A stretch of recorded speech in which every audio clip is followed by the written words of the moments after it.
welcome everybody to the Calling All Heroes Challenger Series Major 3. They got the two oldest people they could find here. It's Dustin and Lemon Kiwi. I don't know why I used your government name there. Are you still Dogman? Are you Dustin now? What's up? I'm not, Lemon, we're already off to a bad start. I'm not talking to you for the rest of the broadcast, okay? We're only going to talk about the Calling All Heroes Championships here, or not Championships here, Major 3, Lemon, okay? Listen, we're old, okay? We get that. The crowd gets that. Everybody understands that. We're two washed-up has-beens, but we're back casting one of the best tournaments of the freaking year for Overwatch, and we're so heckin' excited.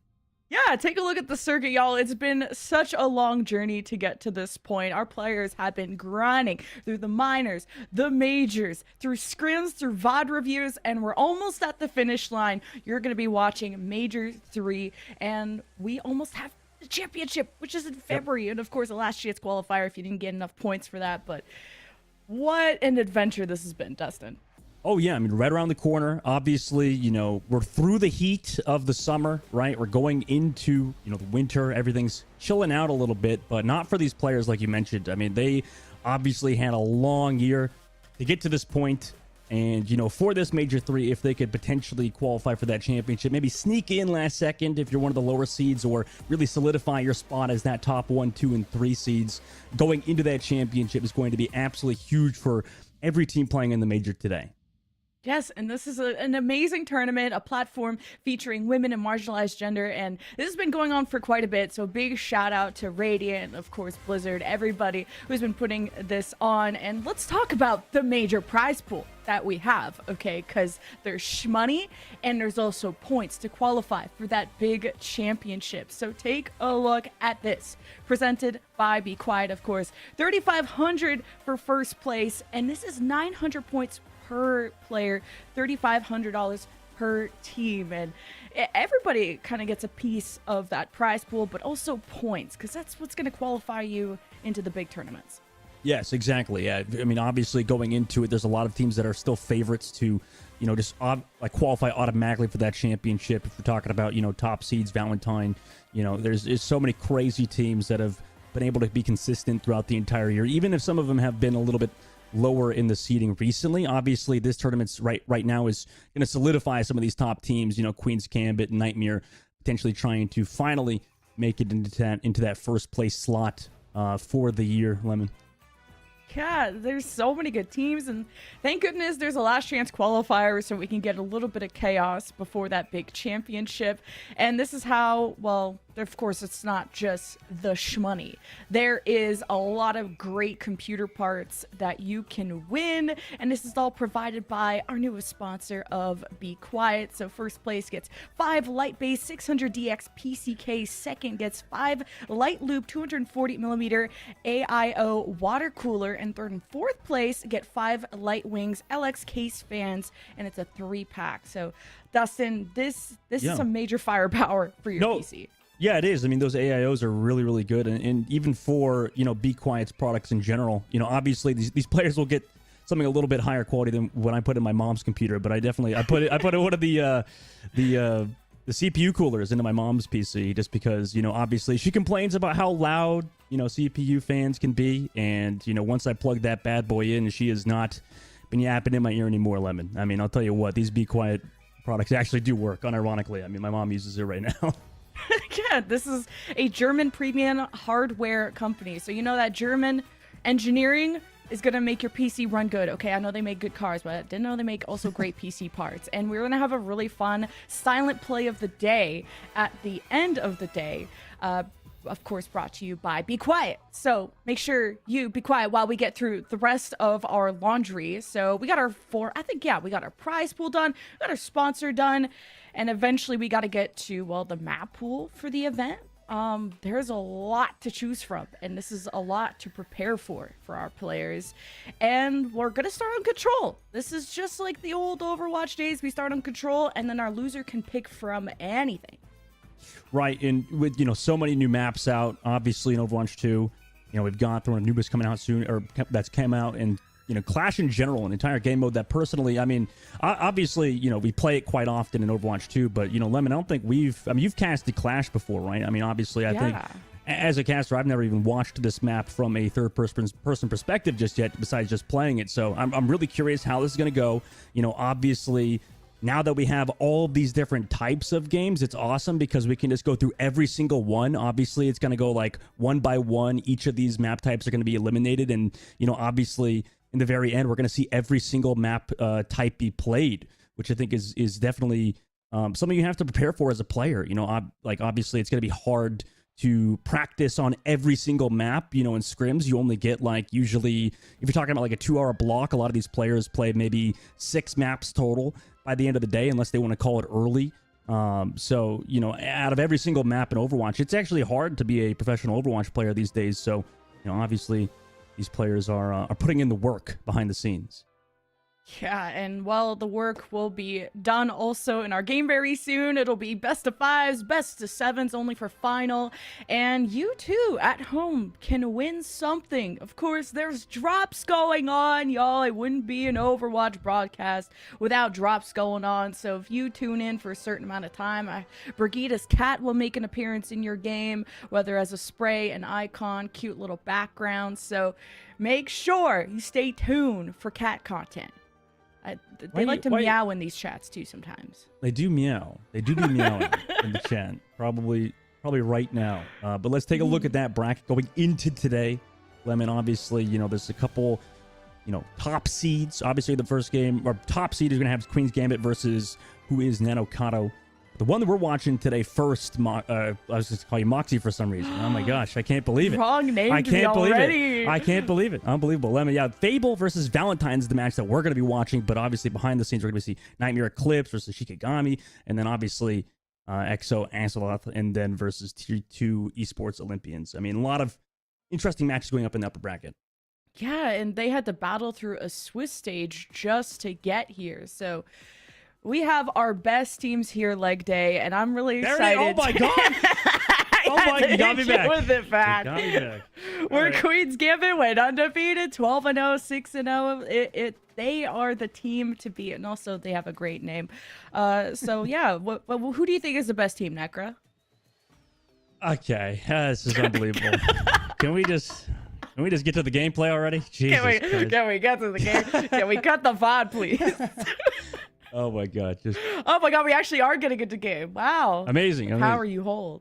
So unbelievable. No, it's gonna be so fun casting me the Lemon. But you know, obviously, Valentine versus Faeble is a really interesting matchup because these two teams are definitely very close in terms of, you know, level of competition right now. Obviously, you know, with the meta as it's been, you know, both these teams are definitely close in terms of skill level at the moment. So it's gonna be a good match, I think, for the first game of the day, Lemon.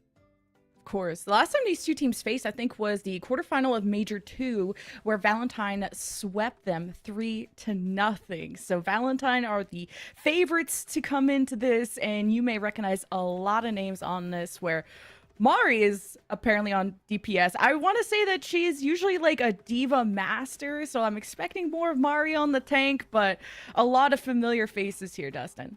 Oh yeah, very. I mean, Zoe's obviously a standout player as well. Obviously, fantastic players all around the board, but, you know, Zoe's a standout. I mean, just an absolutely amazing player all around the board. Just such consistent gameplay throughout the years so far in the Calling All Heroes series. So, you know, obviously have to look out for any gameplay or any hero that they're going to potentially pull out today. But, you know, obviously a very good lineup in general. You know, obviously their competition is going to be also pretty hard to counter, but Zoe has been a standout for sure. Yeah, and we haven't really seen Valentine play since, the OWCS Swiss stage, where they had pieces of this roster, failed to get far, but they did get third at Major 2 of the Calling All Heroes, second at the Minor 1, so Valentine got quite the resume. So let's take a look at their competition. It's Faeble. So last time we saw them, they got top 8 in Minor 3, they got top 8 in Major 2, and they've seen changes in their DPS line since Major 2, with the rest being core. So Avery, I think, will be my player to watch. She's got that experience from the Collegiate Homecoming playoffs with Bellevue, and she's a veteran tank player in the women's scene, competing since in the marginalized gender scene, competing since 2019. So really looking forward to seeing Avery in action. Yeah, I mean, 100% I'm with you on that one. I mean, Avery is a fantastic player. You know, obviously Persona, we've seen absolutely pop-off performances on the Soj so far. So, you know, Soge. the Sojourn specifically. But obviously, yeah, I mean, fantastic lineup all around. Persona, for me, is probably going to be my standout player. But like you said, Avery, another one that really can prove to be some of the top players. And all these players are really good. I mean, obviously, a lot of them have peaked even at 4,500, right, with Panther. So really, really strong players. Oh. I'm their assistant coach, apparently. Let's go! Oh my god, because of lemon. There. Yeah. Lemons. You ripped There's your a style. lot of lemons out there. You ripped your style. What the heck, lemon? We're reproducing. There's a lemon tree out there producing us. So we're going to find out which control map we're going to first. It's Oasis. Now, Dustin, you were telling me that the meta these days, we're seeing a lot of Maga, a lot of Junker Queen. Is that going to work here, we think? Yeah, I think so. I mean, obviously, anything can happen before the games actually start, you know, but in practice, yeah, I mean, obviously, a lot of Maga, a lot of that kind of cagey composition, a lot of, you know, I wouldn't say goats all over again. I don't know, it seems to be like the common phrase. Everything is goats these days. It's goats, Maga, goats, Junker Queen, goats, everything. But, you know, probably today, like you said, you'll probably see some Maga, potentially some Queen. But obviously, you know, an Oasis with how this map can be in every single sub map, there's obviously some variance potential for these compositions. So let's get into our first map. So excited to bring you through this, y'all. Don't forget, the loser gets to pick the next map game type, so we can go anywhere and everywhere all at once. But this is a best of 5, and if you lose this, there is a lower bracket to get through. And Dustin and I will bring you through the 2 first matches before we got another more wealth of talent coming on to bring you through this very long day. We got playoffs of the major 3, and only one can be the winner. So I'm wondering if we could get some university on Oasis just to have a stable point to start off. If we're going to be expecting a lot of Queen, a lot of Maga, I like me some flat university to kick things off. Just something simple. Give me a straight line, Lemon, is what you're saying. Yes. I need no nothing, high ground, no high ground. Just W, okay? No jump pads, no elevators, none of that. Just give me a straight line. I like that. That's some classic Overwatch right there. They have tried to dumb it down, though. Like, don't they have, like, elevators on Hollywood now? Or, like, they're trying to add stuff now. Right, yeah, it's on Hollywood, it's that one where it just, like, it waits for you at the bottom and then goes up, but... Yeah. Love that. Accessible. Wheelchair accessible for sure.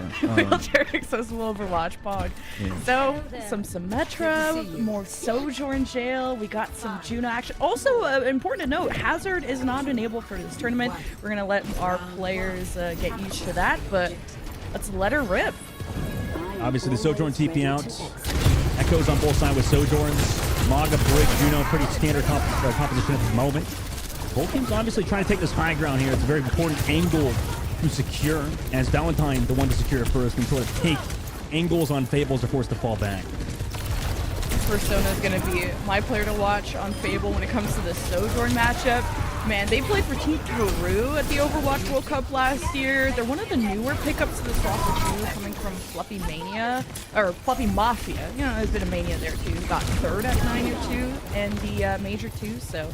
See how Faeble does. Of course, I curse them so they don't even have the point right now. And Valentine's playing out of sight, out of mind so they don't take a useless poke. Now Faeble says, come at me, bro. And here's Mari.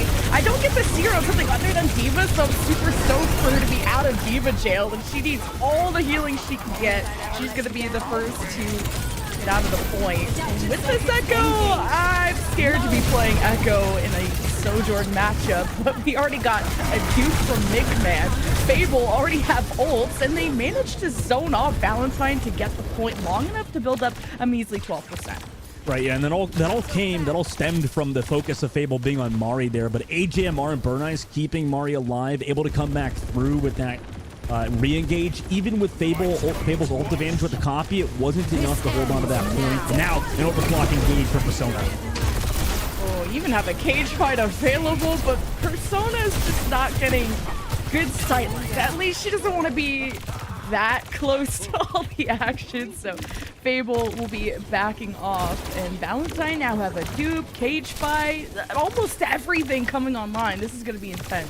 Yeah, you can't fight into that Juno ultimate, obviously. Sustaining there, and with the push, with damage boost, and the speed boost of Juno, I mean, that character adds so much. For early engagement on the outside, counter push here from Faeble. Trying to exist, trying to live with Kia, and an ultimate. Also the cage on the inside. Avery gonna get burned down by AJMR. Fiery just trying to get some extra damage in here too with the rally. Backing him out of there, but it's really needs that support from Persona and Mike Man on the backside. HM able to get Kia. But a really aggressive fight from Valentine. So even if they were to lose it here, they're still in a decent spot and they're still finding picks. It's incredible. At one point, Faeble was 3v5 in that fight. There was just so much work put in from Fire and Kia to keep everyone alive. And you have Mickman and Persona. They were the ones who had a couple of multi-kills that swung the fight back in Fable's favor. But losing Mickman there isn't going to be great. Valentine are trying to flip. They're at 90%. Faeble will have to touch soon. And there is already someone around the corner to do so, but look at Valentine holding every single lane and now extending out, trying to prevent the touch, but Faeble will creep in. It's Avery and Mickman that have to stay alive, while the rest of Valentine push Fable's backline, so you don't have Fiery, and who knows where Kia is, so Faeble are just in chaos mode right now. I think, oh my god, the copy comes through. It's onto a Juno of all things, so Mickman's surely going to go down here, but the fact that Burn Ice even lived that long in that situation to go down last second and hold on that point was huge. HMR also able to find Mickman after the copy. Avery goes into HMR, but cost them their life. And at this point, it's going to be hard. You know, you're against the Maga on the point. No healers, though. Maybe Mario will go down, potentially. Yeah. Amazing find there by Fiery. However, Zoe's able to trade it back. No tanks on the point. Now here comes our fucking Persona trying to clutch it up last second. Very low, has healers, though. It could potentially go in. Overtime ticking down. Trying to find the shots. Needs to find a kill, but Valentine smartly play around this. And they're going to wait to live the fight to another day. Yeah, Persona just zoned off the whole point, allowing their tank to get into position. So Faeble held on by the skin of their teeth, but it is just Kia that needs to be proactive with this orbital ray, and so she does, but maybe got a little too aggressive. Faeble just ran into their own death. It was an orbital ray matched by AJ that just steamrolls Faeble. And Faeble needed to play flawless in order to win this map. It already looked impossible, or at least improbable, and it's Valentine that take the first point. I mean, that was definitely an interesting play. I guess they had to make something out of nothing. They did have that Juno ult, like you said, with the orbital, but, you know, as did Valentine in that situation, so it's really tough. They got to match in terms of ultimates. They got to keep pacing up. It's a lot of things you have to control as Faeble. However, you know, on the other side, Valentine really played that well, just overall pacing wise. I mean, Mari had some fantastic engages, seemed like a standout to me so far. An absolutely amazing Maga taking advantages of early fights and stuff when they went past that choke lemon. I mean, early on when Faeble wasn't even expecting it. A lot of really, really smart tempo changes for Valentine to give them that first round win. And Valentine have looked really solid, especially in these chaotic fights, knowing when to give up that space and head on to the next point, and it's for the fight for the high ground. Persona's already going to scout it. You want your tanks to be front and center. And speaking of tanks, we got the appearance of Orisa. This is going to be to use that javelin to keep that space between you and the fellow Malga. And even if you can get a good stun, there's a lot of close walls here. If you can get a spear onto a character against a wall, that could be a deadly move if you can have the right focus power and focusing beam from Mickman on the chase against the other Echo. But Valentine clutch up. Yeah, I mean, they played around that well. Fantastic healing onto an Echo that was low, so the beam can't go through. I mean, then that's a tough spot for Mickman to be in. And Valentine, again, take this point first. I mean, absolutely amazing play from Burn Ice and HMR. And as on the other side, Fire and Kia also played well to keep their Echo alive from that Sojourn, getting early damage on the Mickman. But eventually, Valentine able to find those kills, able to close it out. And, you know, against an Orisa comp, this is already a great start for Valentine. So much damage that comes out of Amalgo, hence why this is the flavor du jour. But Faeble are gonna choose not fight in the hallway, but just out in the open to see if they can scout, maybe even wrap around to the other hallway. They really want to try and lock down where Bernie's and AJ are, if possible, and Zoe too. I mean, Echo can be just as vulnerable as soon as you see that flight. It's not going to be an infinite flying character the way Farah is these days, but Valentine aren't really being challenged yet. No, in fact, they're going to go in first. It seems like Faeble is playing a little bit too slow now. Already 50% built on the board. Early engage comes through. There's Key with the ultimate. A lot of damage came through on the side of Valentine, able to build up that support ultimate first, and with that, they're able to get 5 leads. So damage might have been done. Does Valentine want to try to ult come back. Cage is available for Mari. He didn't want to use it. Agemar going to drop the orbital. Now here comes that Cage.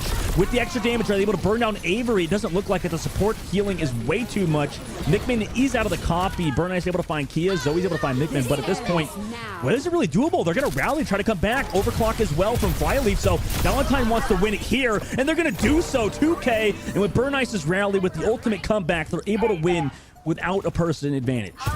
Yeah, Faeble had such good sustain in the early fight because McMahon ended up copying a Brigida, so you had that rally, that extra healing within that fight. But then Flyleaf was the first to die, came back, went unnoticed with the ult, and popped heads like crazy. Valentine just know how to stay focused in the heat of the moment. And speaking of that, we're getting to the finish line, but it's not starting off so well for Valentine's hold to go flawless in this point too, because Faeble are just kicking them in the teeth. But they only have one ult going into the next fight, and Faeble have such a gap in the score to close from here on out. Right. That's a great point, Lemon, because, you know, on the other side for Faeble, I don't know if we've really seen this Orisa duel that much. I mean, obviously, Avery went to control that point, but that entire teamfight win was on Persona with the overclock, so we're going to need to see a lot of value out of this Orisa, and a tough spot, too, when Zoe hands the copy, and an easy engage here could happen for Valentine, and like you said, they have a lot of clock to work with, so not a lot of pressure on Valentine right now, and Mari still takes advantage of it. Fiery's caught out.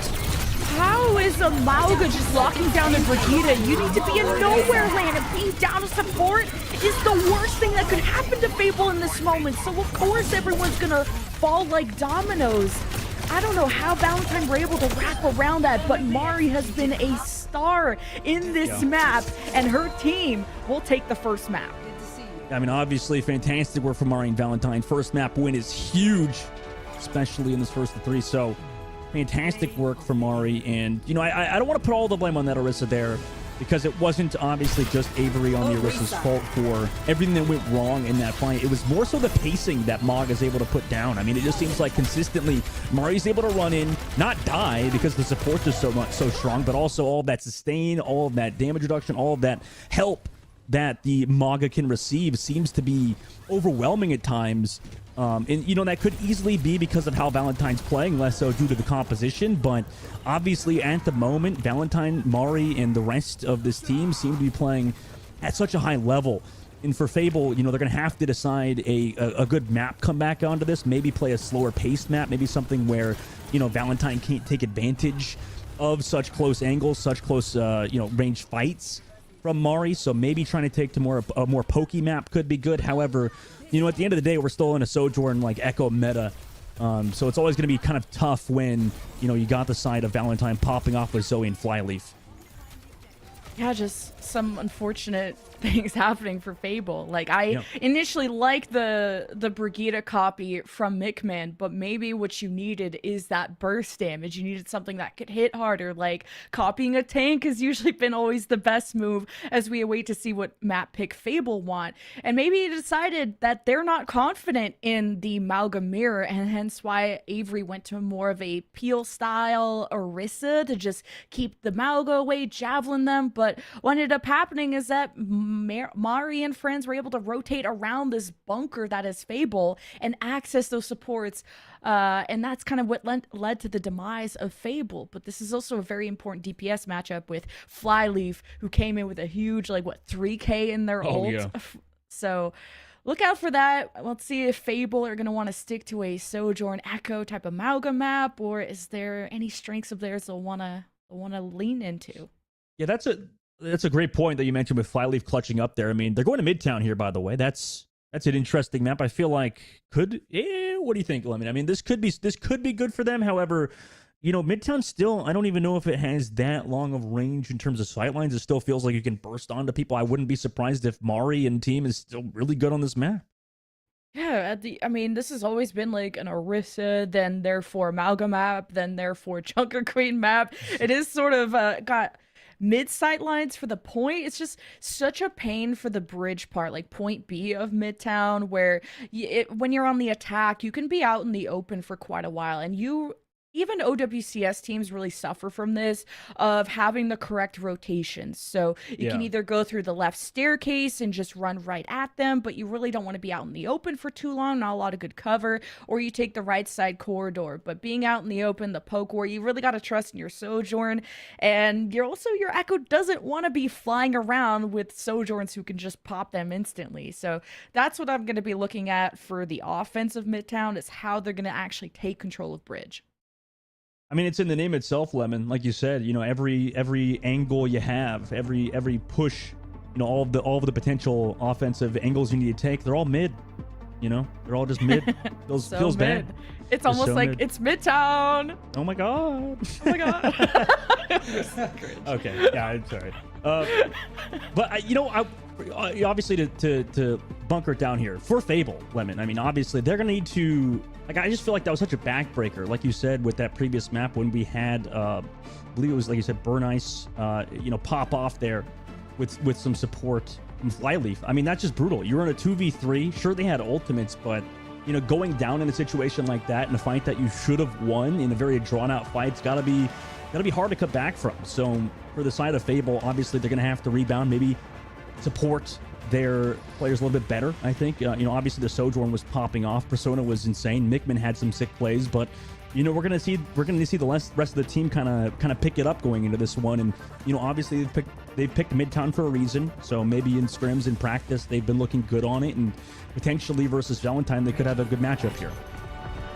Faeble also just really need to talk about how they're approaching the Orbital Brave fights. There was one very important one on University where Valentine liked the initiative that they took off of AJ's ult, but then as soon as they walked in ulting first, they're the ones who just got absolutely ripped to shreds. So, or sorry, Kia's ult, I should say, now that the sides was swapped. So yeah, Faeble just really need to talk about maybe even using the Juno ult a bit further back so that you kind of can do damage without having to jump at the enemy's face right away.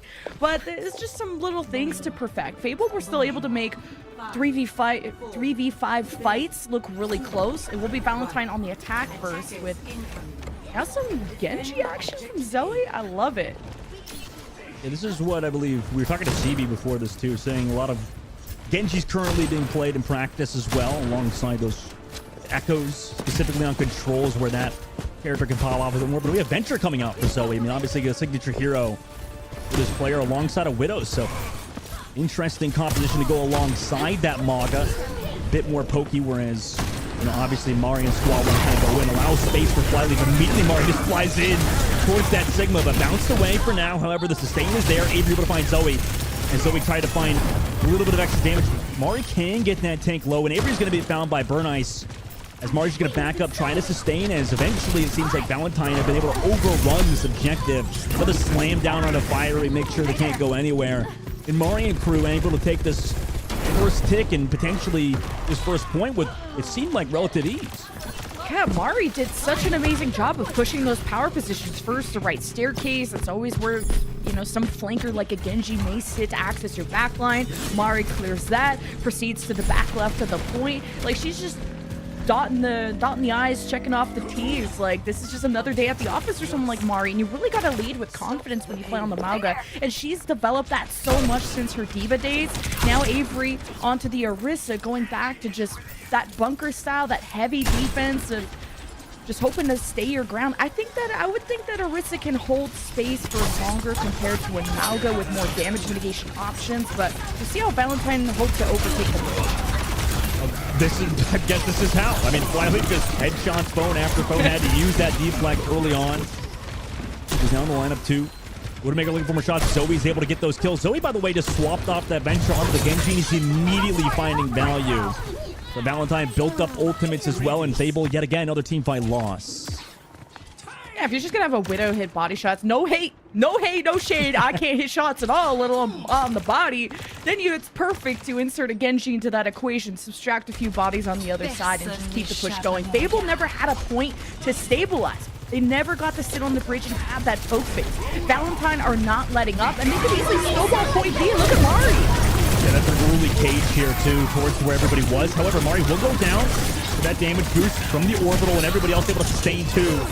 I don't know if Zoe can find the value here. I mean, backing up now. The Sojourn of Faeble will go down to Zoe. H to find Kia.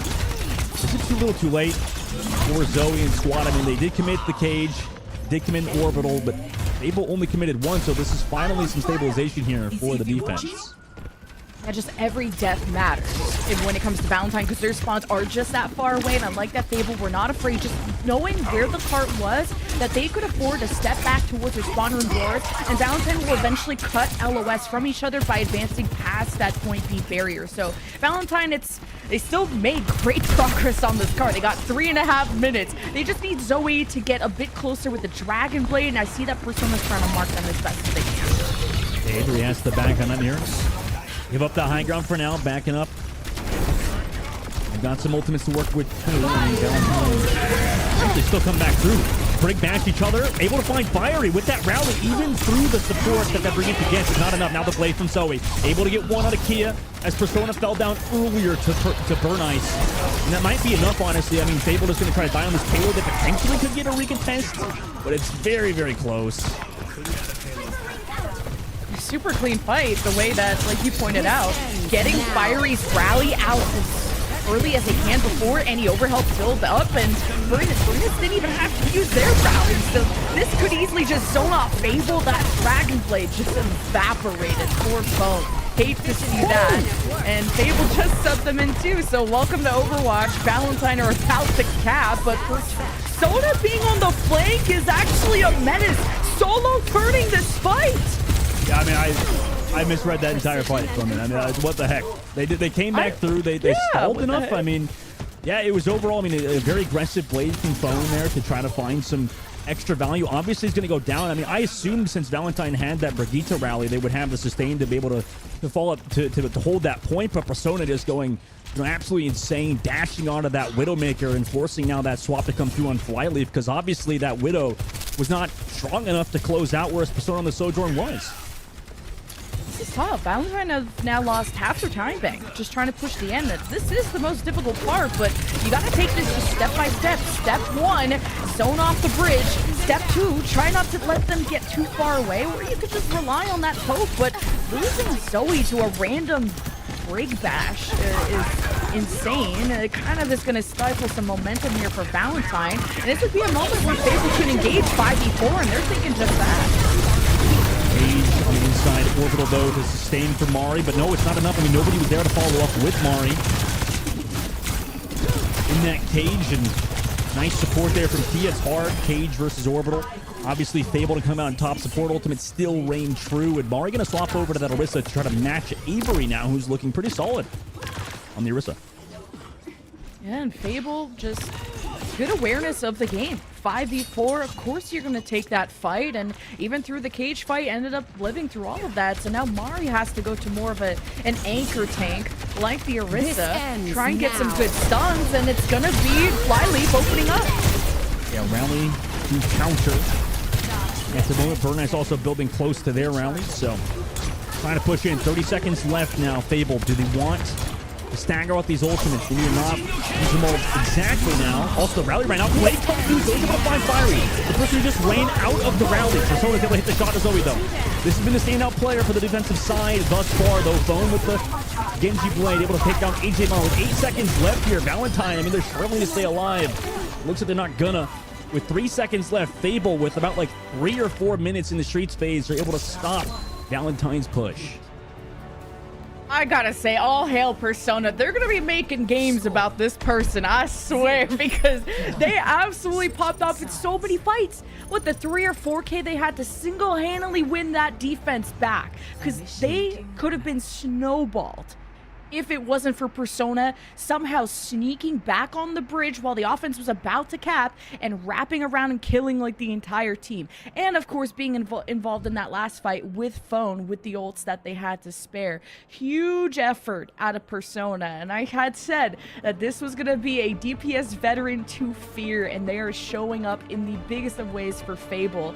And to keep Valentine at only a point B, this is so winnable for Faeble. But I mean, Valentine went through the same struggles. They had almost 4 minutes to push this very distance, so Faeble could suffer in the same ways. Oh yeah, they definitely could. But obviously for Faeble on their defensive side, that was such a hard last fight for Valentine to win, I would say, because, obviously they had the blade to go in.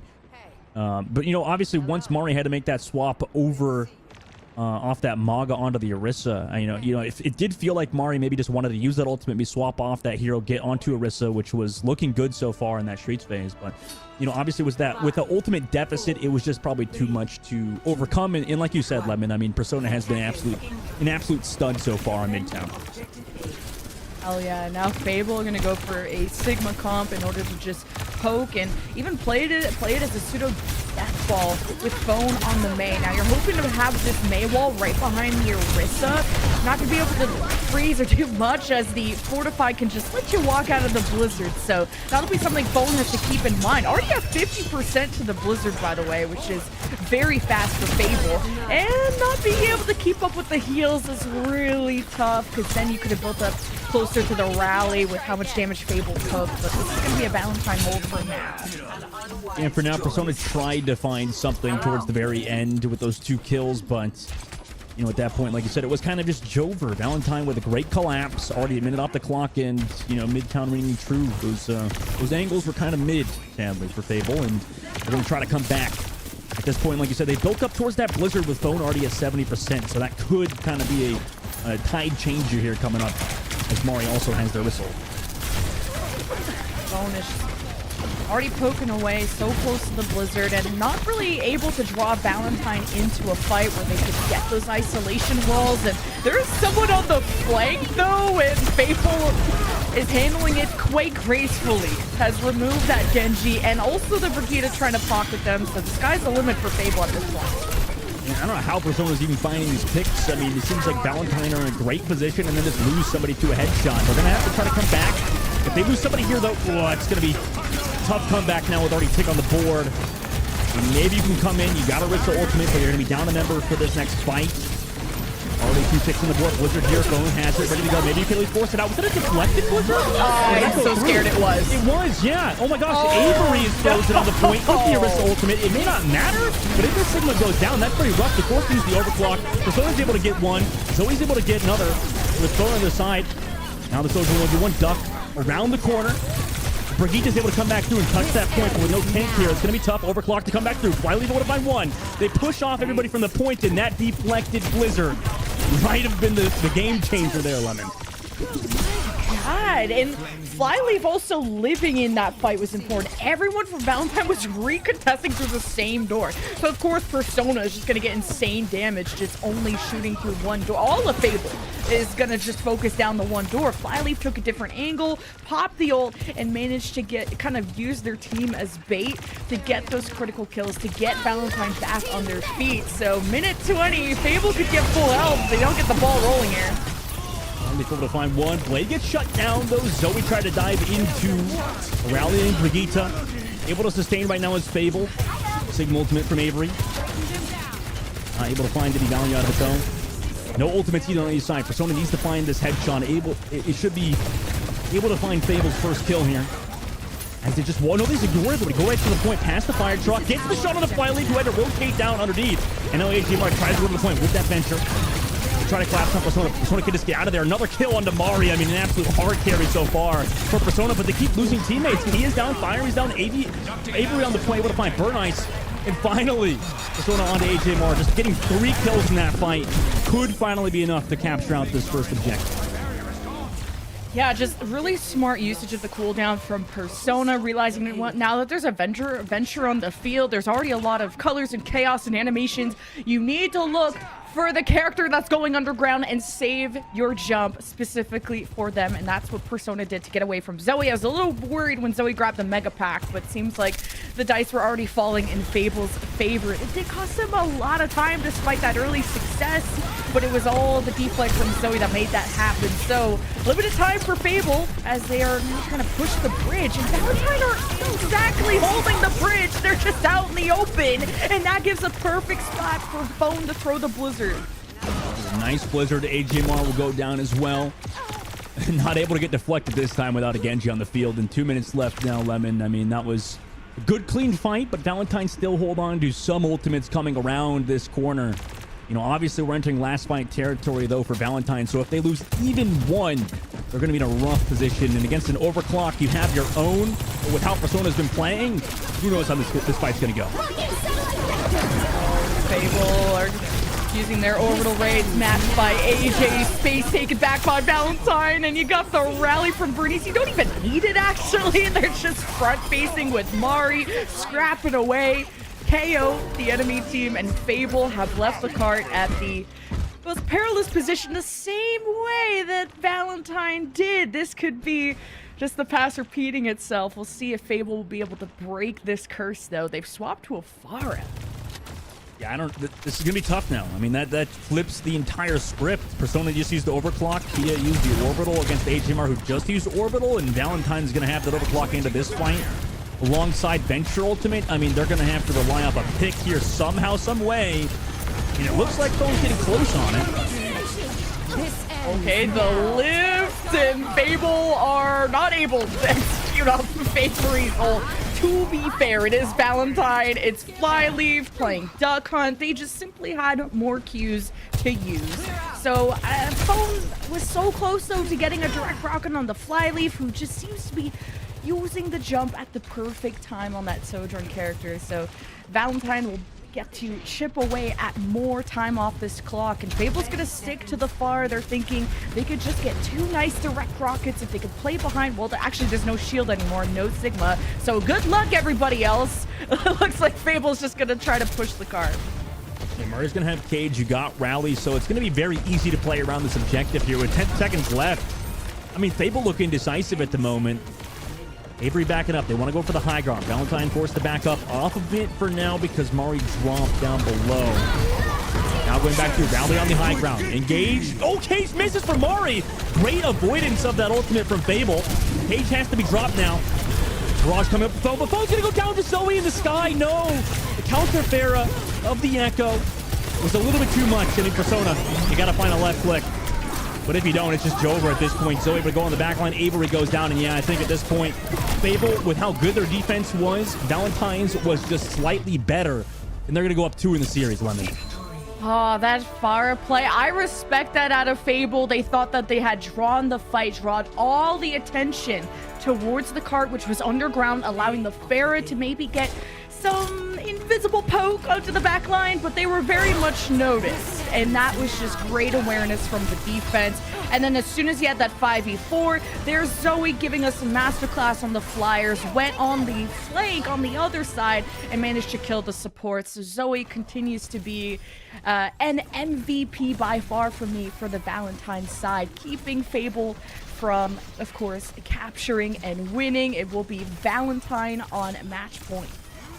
Valentine match point, obviously going through, like you said, Zoe just had some fantastic plays, but, you know, a huge shout out so far to Bernice and AJMR, who have been amazing. I'm obviously, you know, like you said, veterans on this team with AJMR looking so good on the Juno so far, but Bernice too, I mean, on that Brigitte has been such a standout to me. I mean, every time these heals coming in clutch with those packs, also with some fantastic rally times.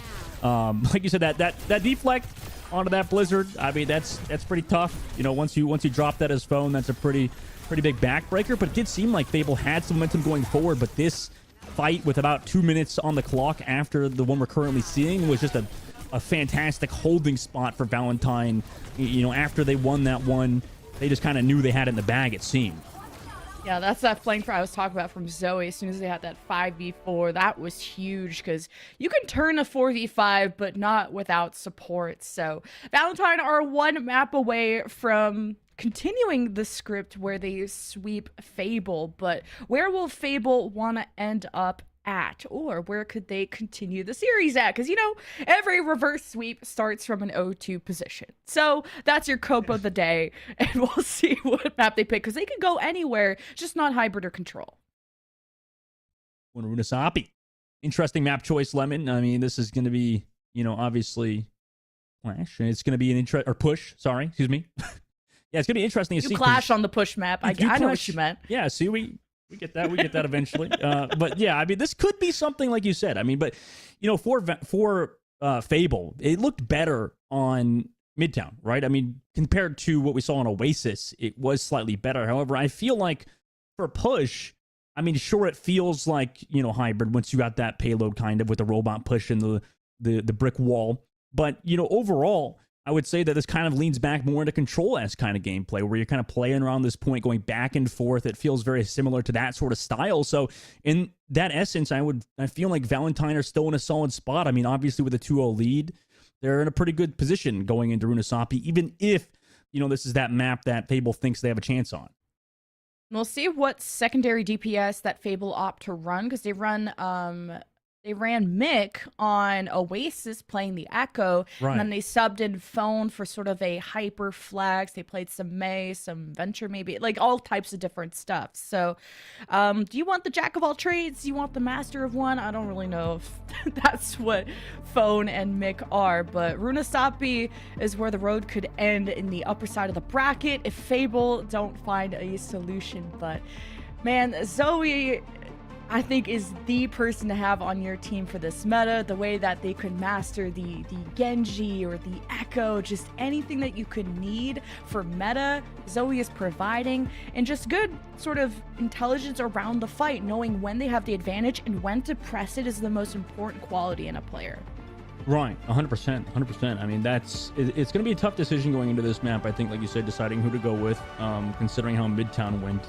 And, you know, in terms of compositions, it does seem like the Orisa composition can be quite well on these more rangy maps, on some of these more, you know, Midtown with the high ground necessarily. You can kind of poke and, like you said, play around that ultimate very well. But on this map, I'm not exactly sure what the play is going to be, specifically with the tank line. And like you said, I mean, so far, Avery's been playing a little bit better, but, you know, we do have to kind of give the flowers to Mari, who has just been so consistent so far in the tank role, able to create that space, able to get that damage in and sustain for Zoe.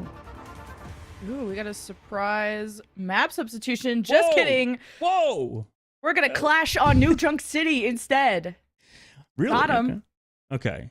Coming back to the Clash again. It's obviously everybody knows New Junk City's a Clash map. I mean, that's just 100%. No, yeah, New Junk City, that's interesting. I mean, Lemon, why do you think they did that? Why do you think they go on to New Junk City? I mean, this is an interesting change up. I kind of like this now for Faeble. I feel like anyone who knows Flashpoint prefers Suravasa. Like 90% of people prefer Suravasa, but the people who pick New Junk City, yeah. Genuinely, it's the most popular map, and they play very similar. The only people who play New Junk City and pick New Junk City are people putting bets on the other team not scrimming it. So that's just why. See, I am the assistant coach here. I am the assistant coach. That is my 2 cents. And it is worth 2 cents. So we'll see what. And of course, it's great for the May. So if they want to have Phone in, I'm down for some May action on New Junk. That's probably the real point. Yeah, that is. You got there eventually. You know, that was the real point. And I think that's a good point, though. It straight up is. Like, this is a great map for May, blocking off all the chokes. You know, making sure you can get those easy blizzards on the point. You know, obviously with this very centralized location, it's very important to, you know, have big blizzards that aren't deflected. But, you know, obviously Phones maybe learned the lesson going into this map, and, you know, overall was looking pretty consistent. Obviously they looked the best on Midtown so far. You know, on Control, when they had Mick in, it did seem like they were a little shaky, but I wouldn't even say that was not entirely Mick's fault, because they looked pretty freaking good on the Echo. And, you know, it's probably a toss-up into like who's the best player. It's always hard to make those substitutions, especially on DPS when you have so many fantastic players who play the role these days. Yeah, I mean, from your player experience, like, when you had like overlapping hero pools, was it more about like who had a stronger map? Like, if you were better on New Junk City versus Surabasa, like you got playtime over someone else, or how would that work? In terms of coaching perspective, I know that they always kind of pick off. They always put in the player who has like the best win rate in practice, which is kind of just like an end all be all sort of kind of decision making. It's not really, you know, I think that intuitive. Obviously, things might have changed. Maybe coaches have gotten a little bit, maybe not better, but like have a different approach to things instead of just going, okay, this player has higher win rate in scrims or whatever. Because the only instances where I've been subbed out was with Kodak back in season 2. But we only kind of, like I said, we only went on win rate and stuff, but I don't really know if that was the play, especially with supports, because if you have overlapping heroes like you mentioned, what really is the point of substituting in and out if you're just kind of taking away, you know, maybe some of that momentum you may have with a certain player, or taking away a certain comm structure, because every player is different, right? So the moment you change one of those players, not only are you getting a different mechanical player, but you're also getting different communications, you're getting all that sort of stuff. So I imagine, you know, phone coming in is probably more of a, you know, communication thing, or like you said, it's potentially more towards that hero pool that phone brings. I'm excited to see the May and how it matches up with the Malga, which of course could pair perfectly well with the Orisa. Both teams have fallen to the plan B of Orisa when they feel like the Malga is dying too fast or just not able to hold space, but keep an eye on Zoe, on the flyer, and how Persona will keep them in check with the hit scan, and who's going to fall back to the point to capture this. It's all knocked in 7 seconds, and usually it's like a Genji or Trace or somebody mobile is going to fall back to the point. But that means they will not have vision of the fight most likely, so who's going to bend first? Looks like at the moment towards the point, Valentine has a member, and they're going to take it first. Take that objective, now come back through. Avery trying to go through with a dive, trying to equalize it, but Wiley's able to find Avery going a little bit too aggressive, and Zoe's able to find Kia too. So great work from Valentine, able to close it out, and Zoe on the Echo so far has been so consistent, and not only did they take the point first, but they also get the first team fight win. Yeah, that's a mistake from Faeble. You usually want to contest that point no matter what and have that 4v4. Not only did Faeble not contest, they didn't really fight either. So I would say that Phone would be the one that drops because they could ice block and they have a bit more survivability, or even the Sojourn. But then you don't want the other Sojourn to just free fire on your team. So Phone has to maybe be the point presence that Faeble needs. No, they left Zoe behind. She was like going for some poke and unfortunately couldn't find much more. You know, they're trying to go in and equalize it now. Mari's able to find Fiery, but Persona's able to trade it back and find Filey. So, bit of a mistake there from Valentine. Zoe wondering where the team was. Now, able to take it back in what was seeming like first round Valentine win. But Valentine are coming up to almost every ult in the game. So, you know, if Faeble give this up, how many ults can you get out of Valentine? Because then Faeble could save ults for point B, or the second point of the map. So it's important to just ult cycle well, and how much do you want to really commit to trying to 0 to 100 this point in particular, which is obviously a lead and some insurance. Faeble are looking to play. Yeah, cage wall here to zone off the Maga, able to charge back out of there, so he's able to find a kill too, but Persona with the overclock comes him back through to find Mari. Very low towards that point. They did get the flip though, so Valentine at least, you know, they hold on. They get that quick fight with the cage, force out some ultimates from Faeble. They're able to recontest with an advantage now.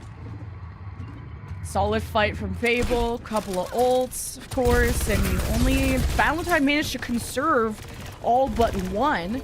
So Valentine could easily overpower them, but they don't want to wait too long because that point ticks up quite quickly. And I want to see Zoe copy something really useful, like either a Sojourn or a Malga, and Zoe's on the hunt for just that.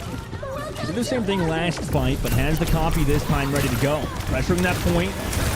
Potentially going to get the flip. This time they don't want to. Avery's going to go down. Mari's able to come back through as they rotate it towards that point. They get caught out now, so fantastic decision making from Faeble there. Sent Zoe to the point to be a little bit of a bait, and Faeble kind of distracted, looking two different ways. Valentine's able to come through and sneak that point under their nose. That's tough because Valentine, or tough for Faeble, I should say. Great for Valentine. They only used 2 ults to win that point. And now Faeble have been able to build up towards their own, but Faeble really need to work on their point presence. Zoe's able to just go on flanks and really break up the focus of Faeble. It's got to be Phone. It's got to be someone who contests this point when Zoe goes for it. You cannot be scared of Valentine, or Faeble needs to take advantage of these 5v4 situations where Zoe is on the point capping and Valentine are left without their echoes. So Faeble have to have the game plan approaching these fights. Zoe's offense has been something to worry about, but now I got to worry about Fireleaf on the front line, who's able to get that shot. Even in the cage, shuts down Avery, so Sojourn into overclock with that cage, locking in Avery, forcing that to go down.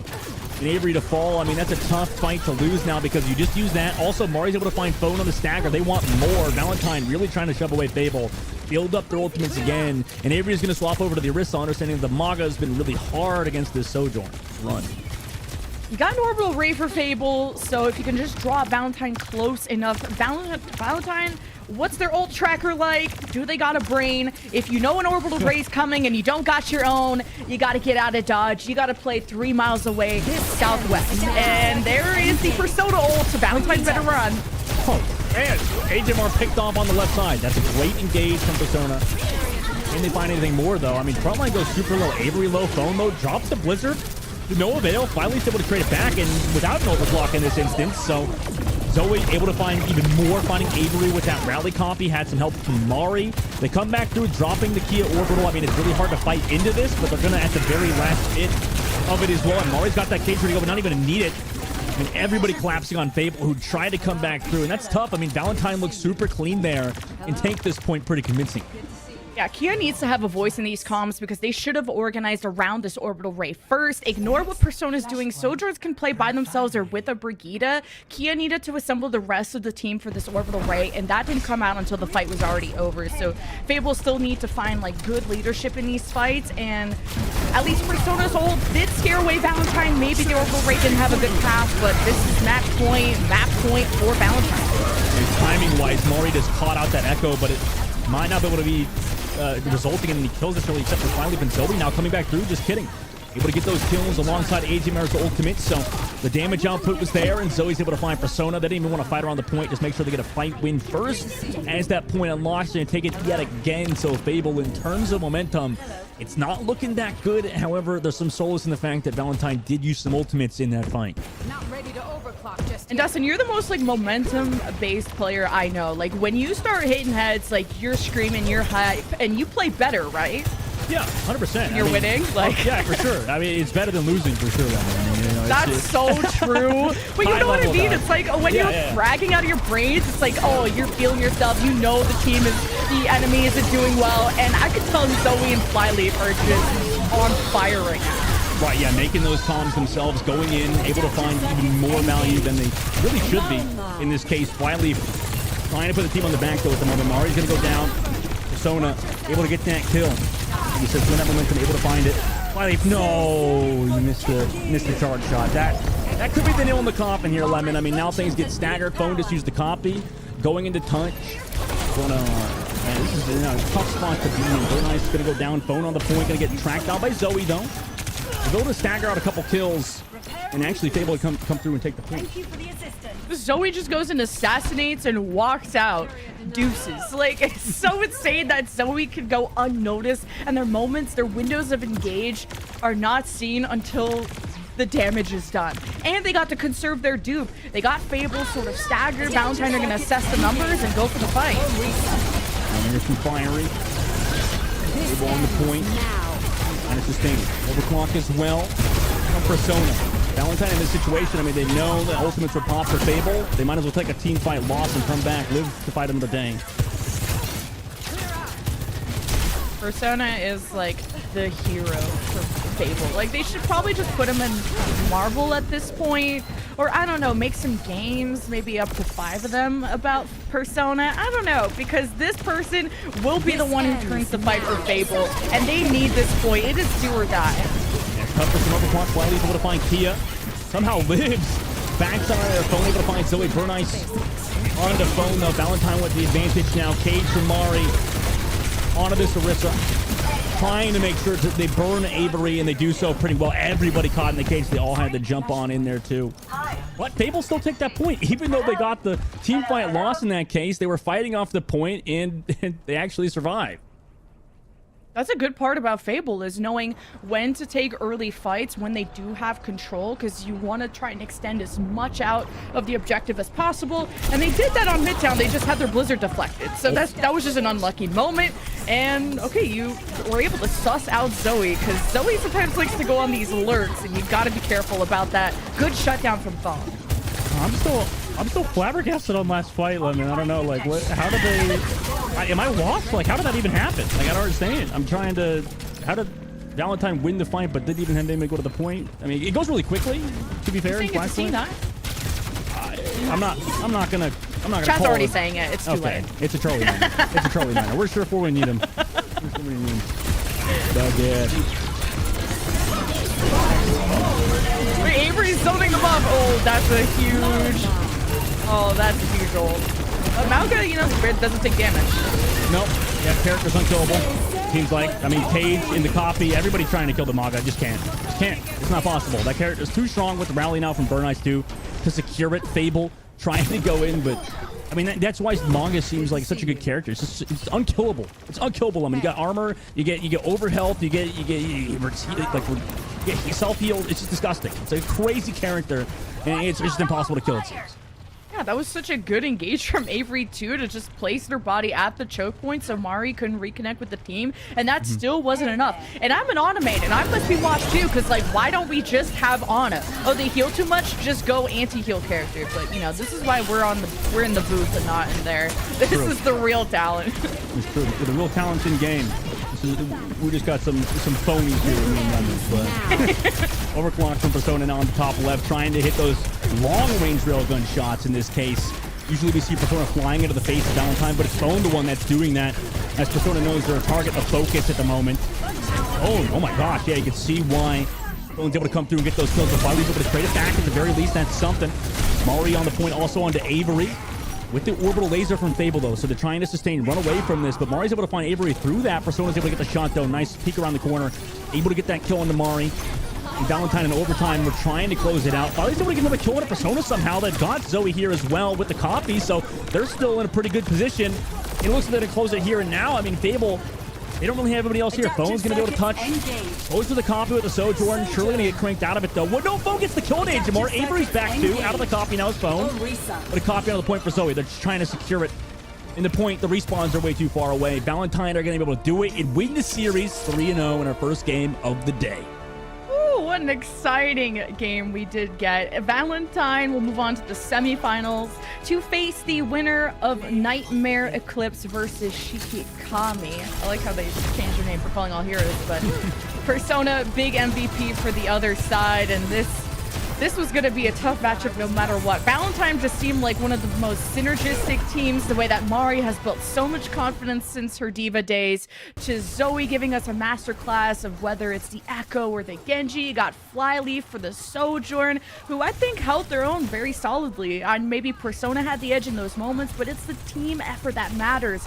And the temperament that Valentine had, when you have a death ball meta, like a Malga, Orisa, Queen, whatever, it's not always about the W key as much as y'all in ranked like to do just the W key. It's about how far you go and also how much space you give up, and it's how you manage those resources. And I thought Mari did an excellent job working with the team off of AJ's orbital ray 2, and Bernice really giving attention to Zoe or Flyleaf depending on if they wanted to take off angles. And Valentine knew those advantages that they had, knew when to go on flanks, and Zoe was such an intelligent player at going for those small micro plays, whether it's the flank on Midtown to just lurking around on New Junk City. So big congratulations to Valentine. They really impressed me. Yeah, they're looking good right now. I mean, just a team that's been very consistent throughout calling all heroes, always ranking in the top 3, just being so consistent this year overall. I mean, winning the first major as well. So, you know, as a team, they're able to stay consistent like they just did in a meta that like this one, like you mentioned. I mean, able to play this Maga composition to such a high level is very, very important. And, you know, as we're all aware, you know, obviously Calling All Heroes is a series with 3 majors. You know, obviously these qualifiers in Swiss rounds, it's a long tournament that leads all up into the championship, right? This is the last major, last chance for everybody to make their final stamp going into January. And, you know, they look really, really strong on this composition. It's really right timing, right place. And Valentine right now seem to be on the right trajectory if they can win that semifinal matchup.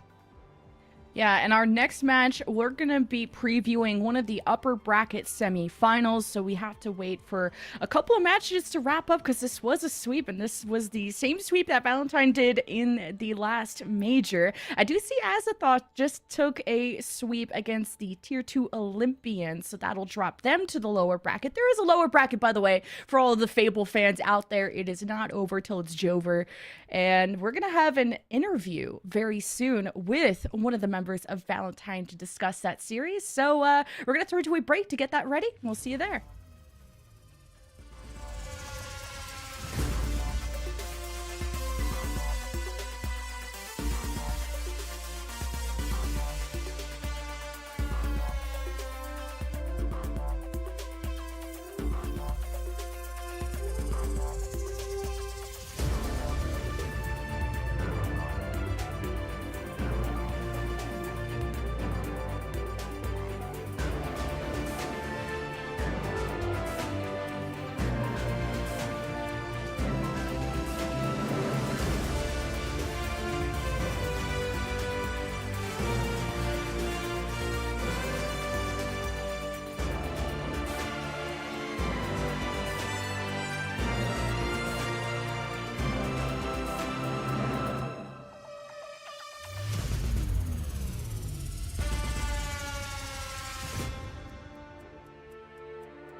Hello, everyone, and welcome back to Calling All Heroes Major 3. We got a Major GOAT joining us for a post-match interview. It's the only Miss Megatron from Valentine's support player extraordinaire.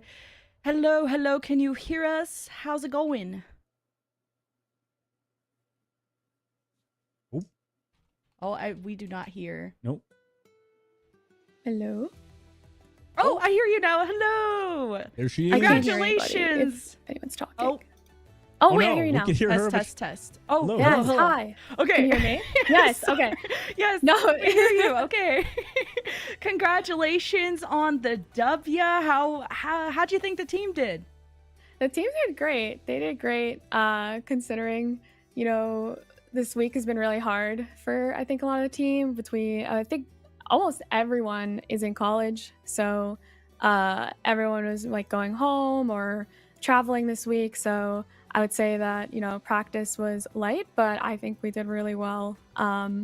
Been helping out. I'm just subbing, but I've been helping out where I can, because I think I've been playing the meta a lot, so I know it really well. So I've just been helping out the team with any questions they might have. Right. Oh, look practiced. Oh yeah, 100%. Yeah, sorry, you go. Oh no, I mean, I was like, I just want to see your general thoughts. I mean, so far on the meta, obviously, as we just watched, with a lot of that Maga, it just seems like an unkillable demon of a character, and just overall, it seems like, specifically your team, Valentine, kind of have a good grasp on it. Like you said, I mean, you've been practicing it a lot. What are your thoughts on what we've seen so far in terms of from a tournament format? I mean, I'm hoping the meta changes because it's been the meta for a little bit. But I mean, Yeah. It's everyone, at least on our team, they're all really, really mechanically gifted. And if you're really good at all of these heroes, I think everyone's on their pretty much comfort hero. And then I don't know. It's really just your Malgo lives. You trade ults. It plays a little bit like goats. So there's it's kind of fun from a macro perspective, but from a micro perspective, for each individual, some individuals don't have as much fun as others, especially from a support POV. It's really just don't die. It's don't die, make sure no one else dies, and that's you don't really get to have a lot of skill expression there. So I'm hoping it changes because I miss Kiriko, I miss Ana, I miss Bap. I miss Anna too. That's an I anime. know. Yeah, I think there's a lot more skill expression on those characters. Though I do love Juno. I think she's a great hero, but maybe she doesn't have to be so overpowered all the time. Yeah, and hopefully we see.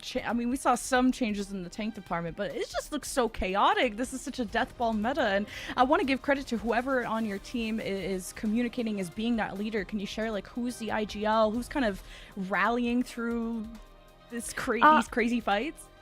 I would say, Molly tank sets some tempo, but it's also up to the DPS. If they see something, if they see a trigger, if they want to take an angle, if they want to go for a play, they have to communicate that as well.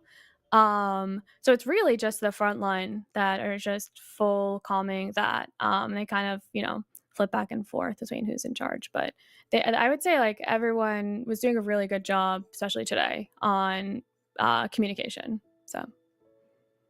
It looked really organized, and you have to try and vanquish your next opponent, which is Nightmare Eclipse, a big juggernaut in this bracket. What do you think is going to be the biggest challenge to facing Nightmare Eclipse? I mean, they're pretty good. They're pretty practiced, but I think I believe we went up against them in Swiss. We did pretty well. I don't remember the exact score, but I remember every map feeling really close, so I'm hoping that it'll feel even closer today. I think our team's pretty confident against them. So yeah. Y'all are looking awesome, and especially Mari's leading with a lot of confidence today. I love to see everybody pop off on the team. But thank you so much for taking the time for the interview, Miss Megatron. Yeah. Wishing you and the team luck in your semi. yeah, thank you for having me. Bye. Bye. So that was Miss Megatron, everyone. So, Dustin, the team's feeling really good for their semifinal match. With the meta that's been going on this long, it does seem like there's a lot of discussion to be had in terms of a macro level. I think this game is definitely incredibly interesting when you have a meta that is, I wouldn't say stagnant, but it's just around for so long. But it's really awesome to see just like teams improve throughout a meta that is persisting as long as the Maga and the Juno meta has. Yes, and we will be featuring another semifinal coming up next. We got Queen's Gambit versus Azathoth, who just came off of sweeps against who is Nadokado. I don't know who that is. And Tier 2 Olympians. So we'll see you after this for more Overwatch action.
everyone? Welcome back to the Calling All Heroes Major 3. We got another awesome match to feature. It's the other semifinal. We won't be following Valentine. Sorry, but we got to feature all the stars here. We got Queen's Gambit versus Azathoth, and we get our first look at our undefeated #1 seed of Queen's Gambit from the Swiss stage and how they're going to fare up against Azathoth. Yeah, that's going to be an interesting matchup. I mean, obviously, first seed versus, fourth seed in this situation is going to be an interesting matchup. I mean, obviously, the likes of Queen's Gambit has looked good so far in the tournament. 3-0 in their first matchup, but same thing for Azathoth, like you said. So that could result in a very, very tough matchup in the semifinals. And you can see across the board in that quarterfinals, obviously, Nightmare Eclipse going 3-0 as well. And same thing with Valentine, although, we watched that game. It was pretty close to a certain degree. So, every team in the semifinals so far sweeped their first round matchup going into the semifinals. I think that bodes well in terms of a competitive match. And our competition is just heating up, but it is getting cold outside. So we hope that y'all are staying nice, cozy, and warm. And if you don't got... I was going to say, if you don't have a shirt on, but let me introduce you to the merch. That's not a really good segue. I want to tell you guys about the Calling All Heroes merch, okay? This stuff is so cozy, so cute. Forget support tier 2. Support Calling All Heroes, okay? We started that hashtag a long time ago. Get yourself a fire on your chest. That is so comfortable. So please support Calling All Heroes by getting the merch. Scan the QR code now, because it's going to go away very soon. Which one's your favorite, Dustin?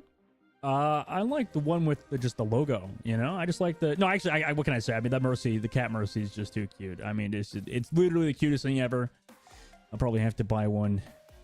Jesus, my wallet. It's gonna be burnt. It's a hole. It's just a hole at this point. But honestly, it's worth it because it's just such a cute shirt that anybody could wear. Yeah, and if you're a dude bro in the chat, get your girly a Calling All Heroes thing. Make sure you support her and, of course, all the wonderful people in this tournament. We got a semifinal to get to, though. So the QR code has been up for long enough. So if you miss it, you suck. But okay. Okay. I'm just saying, we do sit here and we do judge. Okay. And I will be judging you if you don't have a Calling All Heroes. She's joking. She's joking, Shannon. She's joking. Don't listen to her. Okay. I'm just trying to get my own merch sent to me. Okay. And make sure to go to Radiant GG for that. Obviously, Lemon Kiwi's probably bought half of the storage of these shirts. So yeah, hurry up before I get it all. So yeah. Limited sales for this Christmas. Hurry up. But yeah, Lemon, obviously, close, very, very interesting matchup coming. We're in that double elim, so every team that did lose in the quarterfinals, they still have a chance coming up, obviously, in that loser bracket in this whole tournament. Obviously, going on until tomorrow, so this is a multi-day thing. Obviously, multi-week event in general with that Swiss going on last week. So, this is a very, very long tournament for these players. And, obviously, like Miss Megatron said earlier in that interview, Lemon, a lot of them have, college and stuff they're doing on the side. So this is a large workload for these teams, obviously. And it really does matter leading into that championships. But obviously, Queen's Gambit versus Azathoth, this is going to be a very fun matchup, I think, for both of us. Yeah, and we'll keep you guys updated on the Nightmare Eclipse versus Valentine. That's another exciting matchup because Nightmare is the other favorite team, at least the second seed coming out of Swiss that is supposed to, quote unquote, go all the way to the grand finals. So we'll keep y'all updated on the bracket as we also spam refresh, but also spam your hearts for our sponsors. Of course, we have a new sponsor in Blacklight who produce extremely comfortable chairs, and they're all over esports. They want to get involved, and for them to support something like this means they care a lot about the community. So give a shout out to Blacklight, and of course our returning sponsor of Be Quiet. And we're going to have a cool segment later with CB and Rich Rad breaking down some quiet plays or them trying to be quiet ASMR breakdown plays. And of course, Radiant, who has been supporting the women and marginalized scene, not only in Overwatch, but many other games. So we'll get into this match anytime now, but shout out to our sponsors because this wouldn't happen without them. And of course, you in chat who are here lurking or meowing, whatever y'all are up to. Don't bring the meow up again every time. We gotta get it going. Can you make a meow? Is that cringe? Oh my god, there it was. There it was. As quick as it came in as quick as possible. My god. I only bark for subs. I will meow for free though. that's That's how it is. And the more hours y'all watch, the more meows you'll get, because there's also a spray, an icon, and a banner featuring Brigitte's skin. But let's feature our actual talent now. We have Queen's Gambit on your screen, the most undefeated team, 6-0 in games, 12-0 in maps. They could go all the way. Could they be flawless in this tournament as well? They've already swept who is Nato Kato. So we'll see if they can keep that up.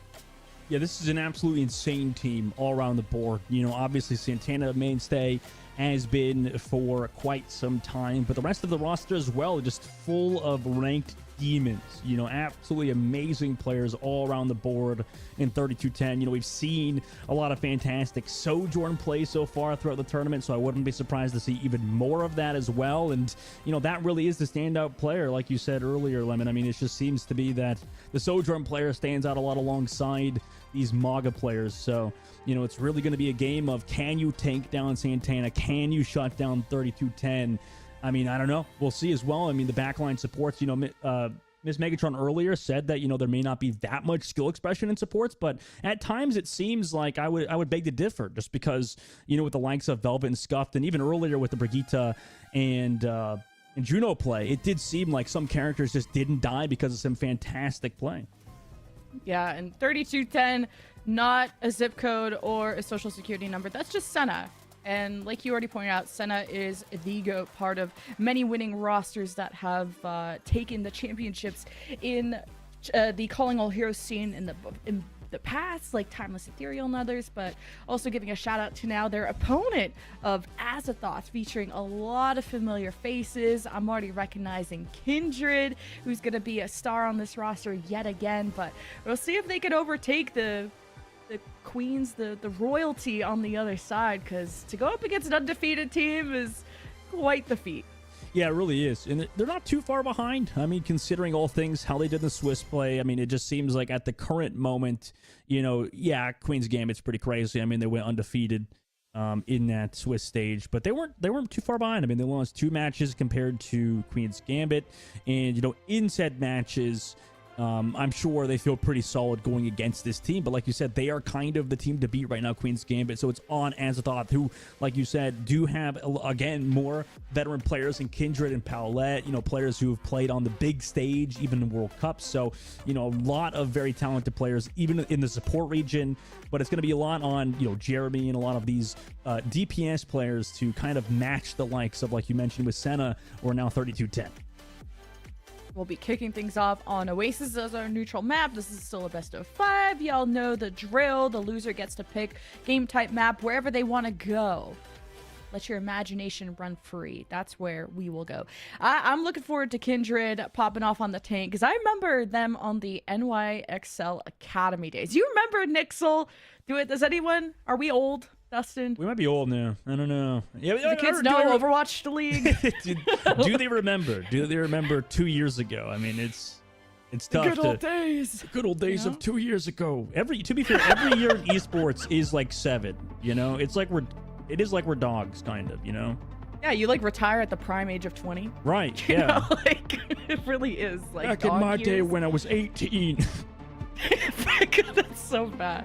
Wait, what age did you retire technically? 24. That's old, right? Actually, that's midlife. That's like the midlife crisis. Yeah, the midlife crisis. Yeah, that was, and that was, to be fair, that was a midlife crisis for me, I think, during the COVID years. So, you know, it was a good time to retire. It was a good time to retire. I'll tell you what. Yeah, you would. I like when the console players retire, because they say, "I'm putting down the sticks."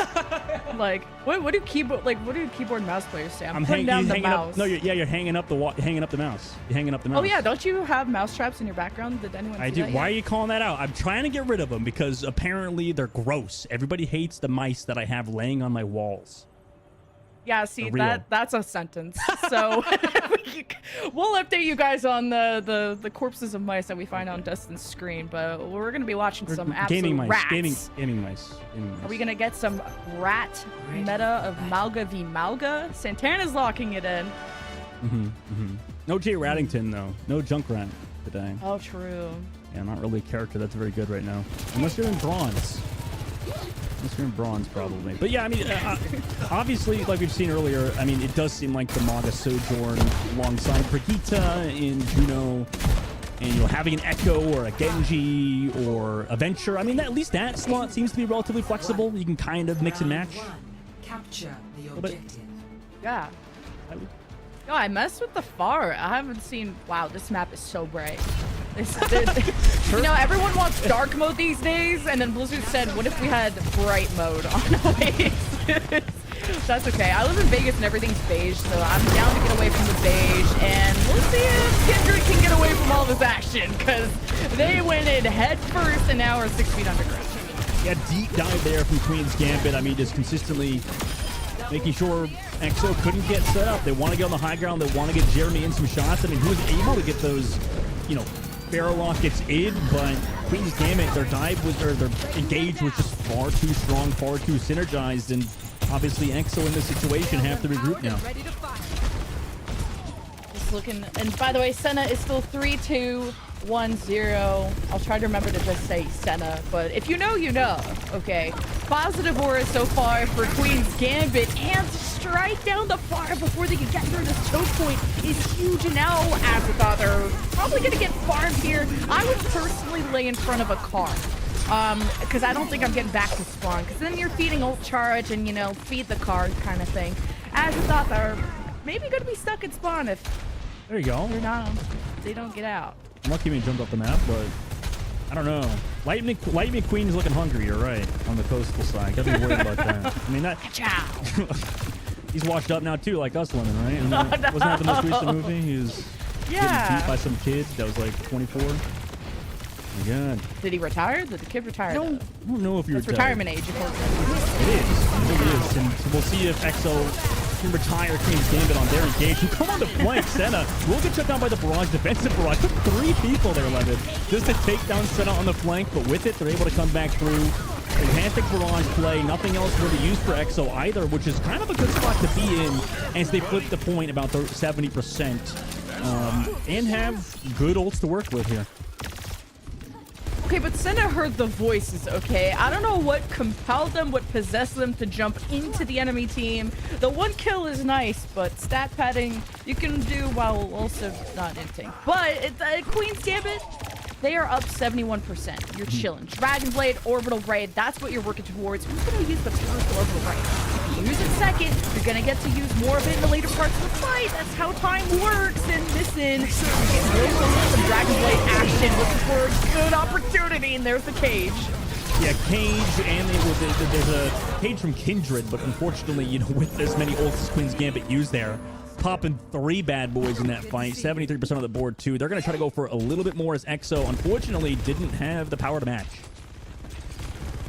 Just a good opportunity. The Cage plus the Dragon Blade. We got to come up with ult combo names, guys. We're washed. We don't come up with that, okay? Y'all juniors come up with these little bags. Meanwhile, you got Kuna activating the overclock, and it's going crazy, shooting this Brig in the back, and kind of got shut down. But hey, Yeah. you got a far cap at the point. Yeah, it's not going to change much, I think. I mean, running away. Okay, wait. Ducking around the corner. Touching. Bobbin and Weep, and gone. Okay, but yeah, overtime. Lucio comes. Wait, they got 4 people. I mean, this could... Yeah, oh. Touchers? Any touchers? No. No touchers. No touchers in the situation. Queen's Gambit.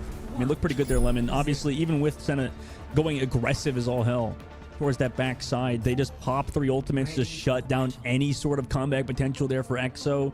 And then they go aggressive again towards that choke point, which EXO should be aware of because Queen's Gambit used so many ults in that previous fight. You know they have to go past that choke. They have to go further and beyond. But unfortunately, EXO just couldn't stop it alongside Velvet's rally. I'm going to be on my hater era for a second, but I think if you lose the first fight, you should swap off Pharah. It's just the most painful hero to attack with, even with the changes to her mobility. But we'll see what Jeremy can do in this first initial fight. Being able to defend with Pharah is insane. And we saw how quickly Jeremy built the barrage, and now already taking control of the coast side to maybe get some boots off the bridge if you're lucky. But Queen's Gambit got some flankers too with a Sombra now in play. Interesting pick instead of having the Soch. Obviously, Senna favoring that Sombra. And even on the roster screen, says that's favorite hero.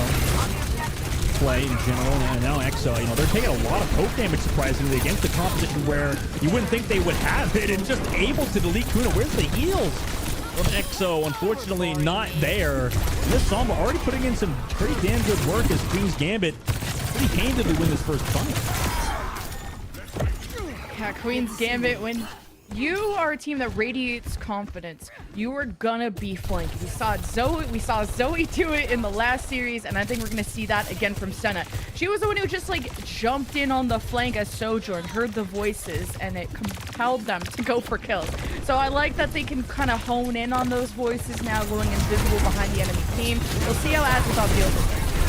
Yeah, like Jeremy swapped me into the Genji, never mind. Okay, Velvet shuts down, head dive immediately. Kindred also on this one. They did try to make that swap though. Like you said, that Pharah, you think after losing that fight that you want to swap off it, but in this case, I mean, what went wrong there? Did they just like, let's just hold the W key and see what happens, and nothing good came out of it?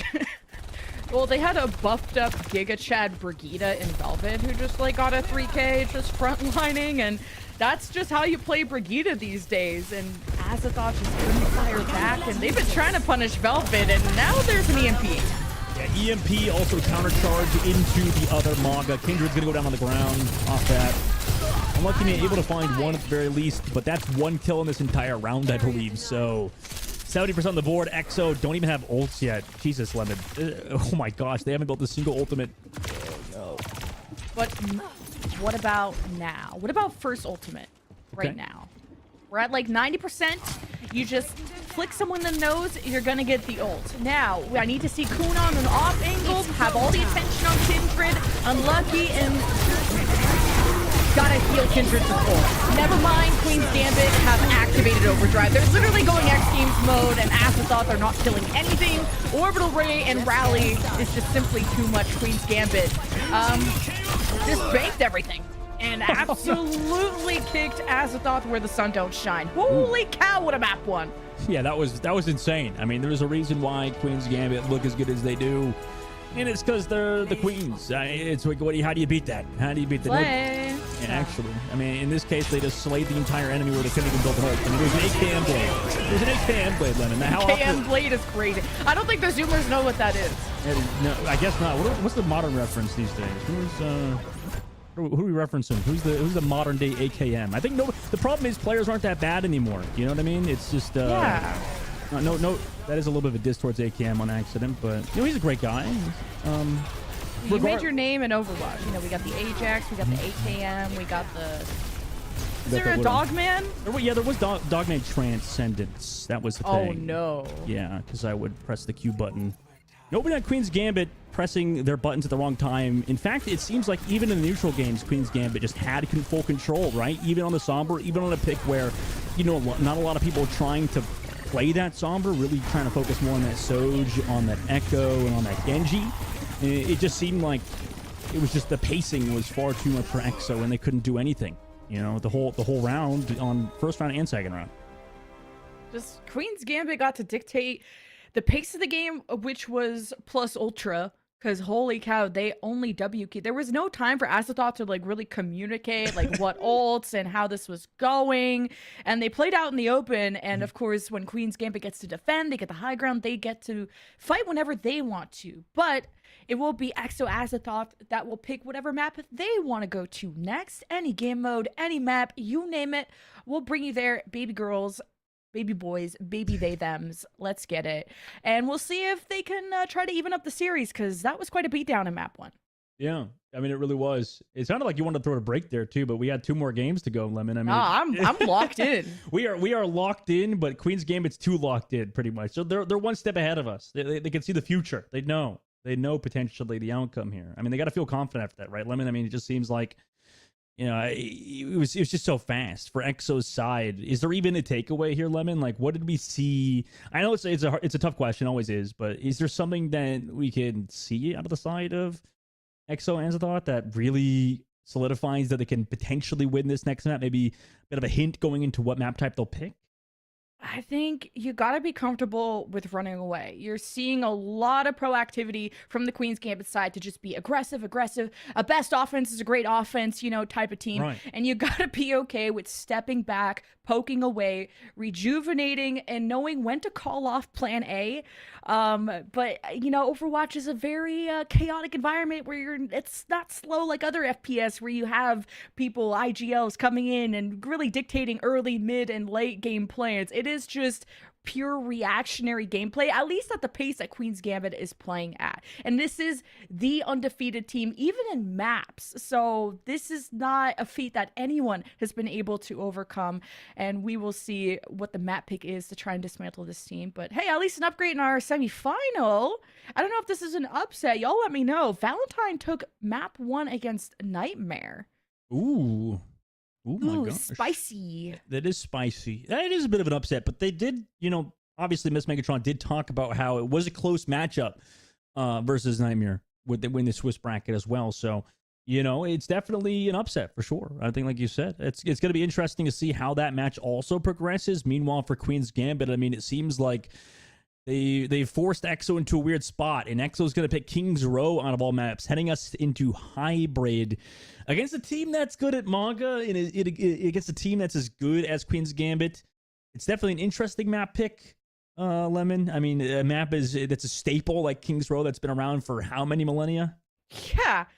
Yeah, you Zoomers need to catch up, okay? King's Row is where the death ball began, okay? You came out of the womb not saying mama or papa, you said King's Woe, okay? And this is where you rolled out on my favorite map, anyone who has a brain's favorite map, and unfortunately not going to be the Rhine Zarya. Maybe 6v6 in the future we could bring back the tried and true, but Mauga or Rissa will be the flavors du jour. No queen action, no as in Junker queen action. Lots of queens here, but only one queen that's winning maps right now, and that's Queen's Gambit.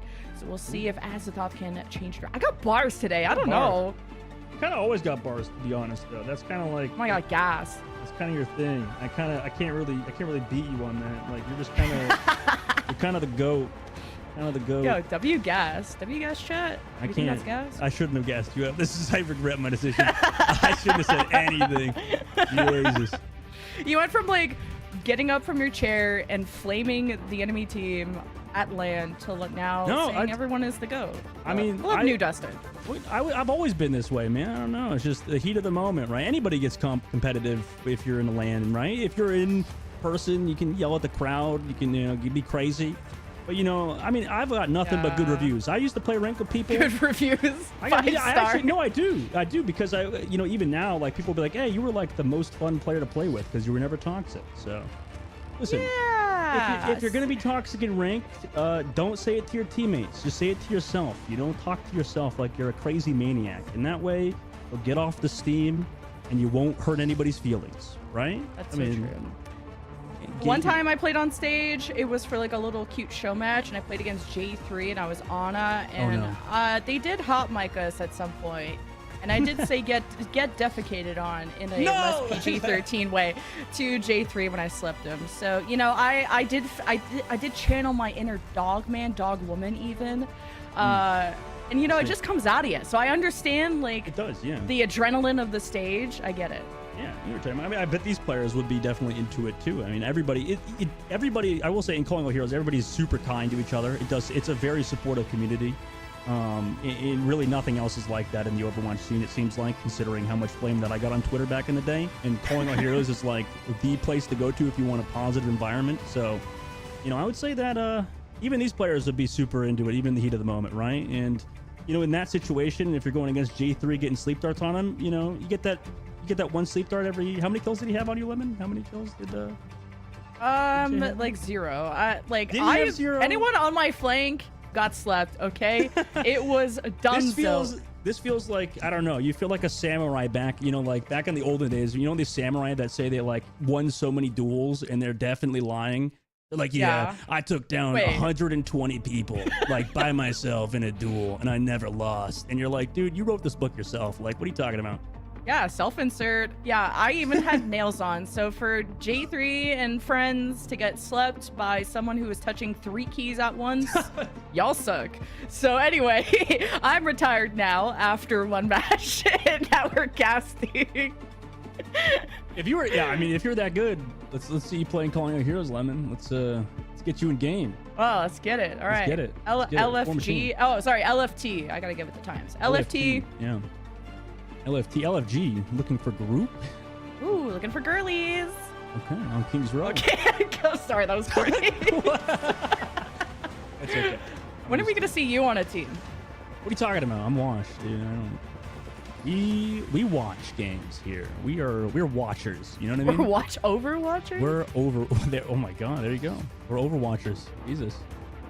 Log into these codes. I didn't even know this part of the map exists. We've seen King's Row so much, and there is so much yet to be seen by me because I don't pay attention to the map. You pay attention to the map? Yeah, you're in spawn. No, you're just in spawn. I'm not in. Okay, Jesus. Now you're getting toxic. Now you're getting toxic. Somebody report. Where's the report file? / report. Okay, what do I want to write here about Lemon QE? Wait, Megatron works at Blizzard, so just. Oh, you're right. And like also Megatron's a mod for J3, so it's kind of all adds up. Full circle. I'm already banned. Yeah. It's too late. Yeah. Miss Megatron, if you're well, she's not watching the stream, right? Because she's supporting her team, who's playing a match right now. Yeah. This probably has a delay of some sort, so yeah. Okay, we are so free. The mods are not here. Rise up, chat.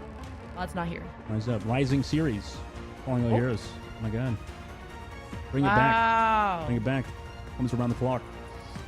Like I can't. I don't have bars like you. I need to stop talking. Holy cow, your Caucasian is showing. That's crazy. Hey, what the hell? All right, so what's with the mousetrap? Story time. No, there's no story about the mousetrap. I don't know. We're filling, bro. No, nobody. Anyway, get your merch, everybody. Get your merch. I wish we could show the QR code again, because I actually do want to buy some merch right now. It was up for 10 minutes. Why did you? I didn't have my phone. I'm too busy talking to you, listening to your rambling, listening to your hot takes.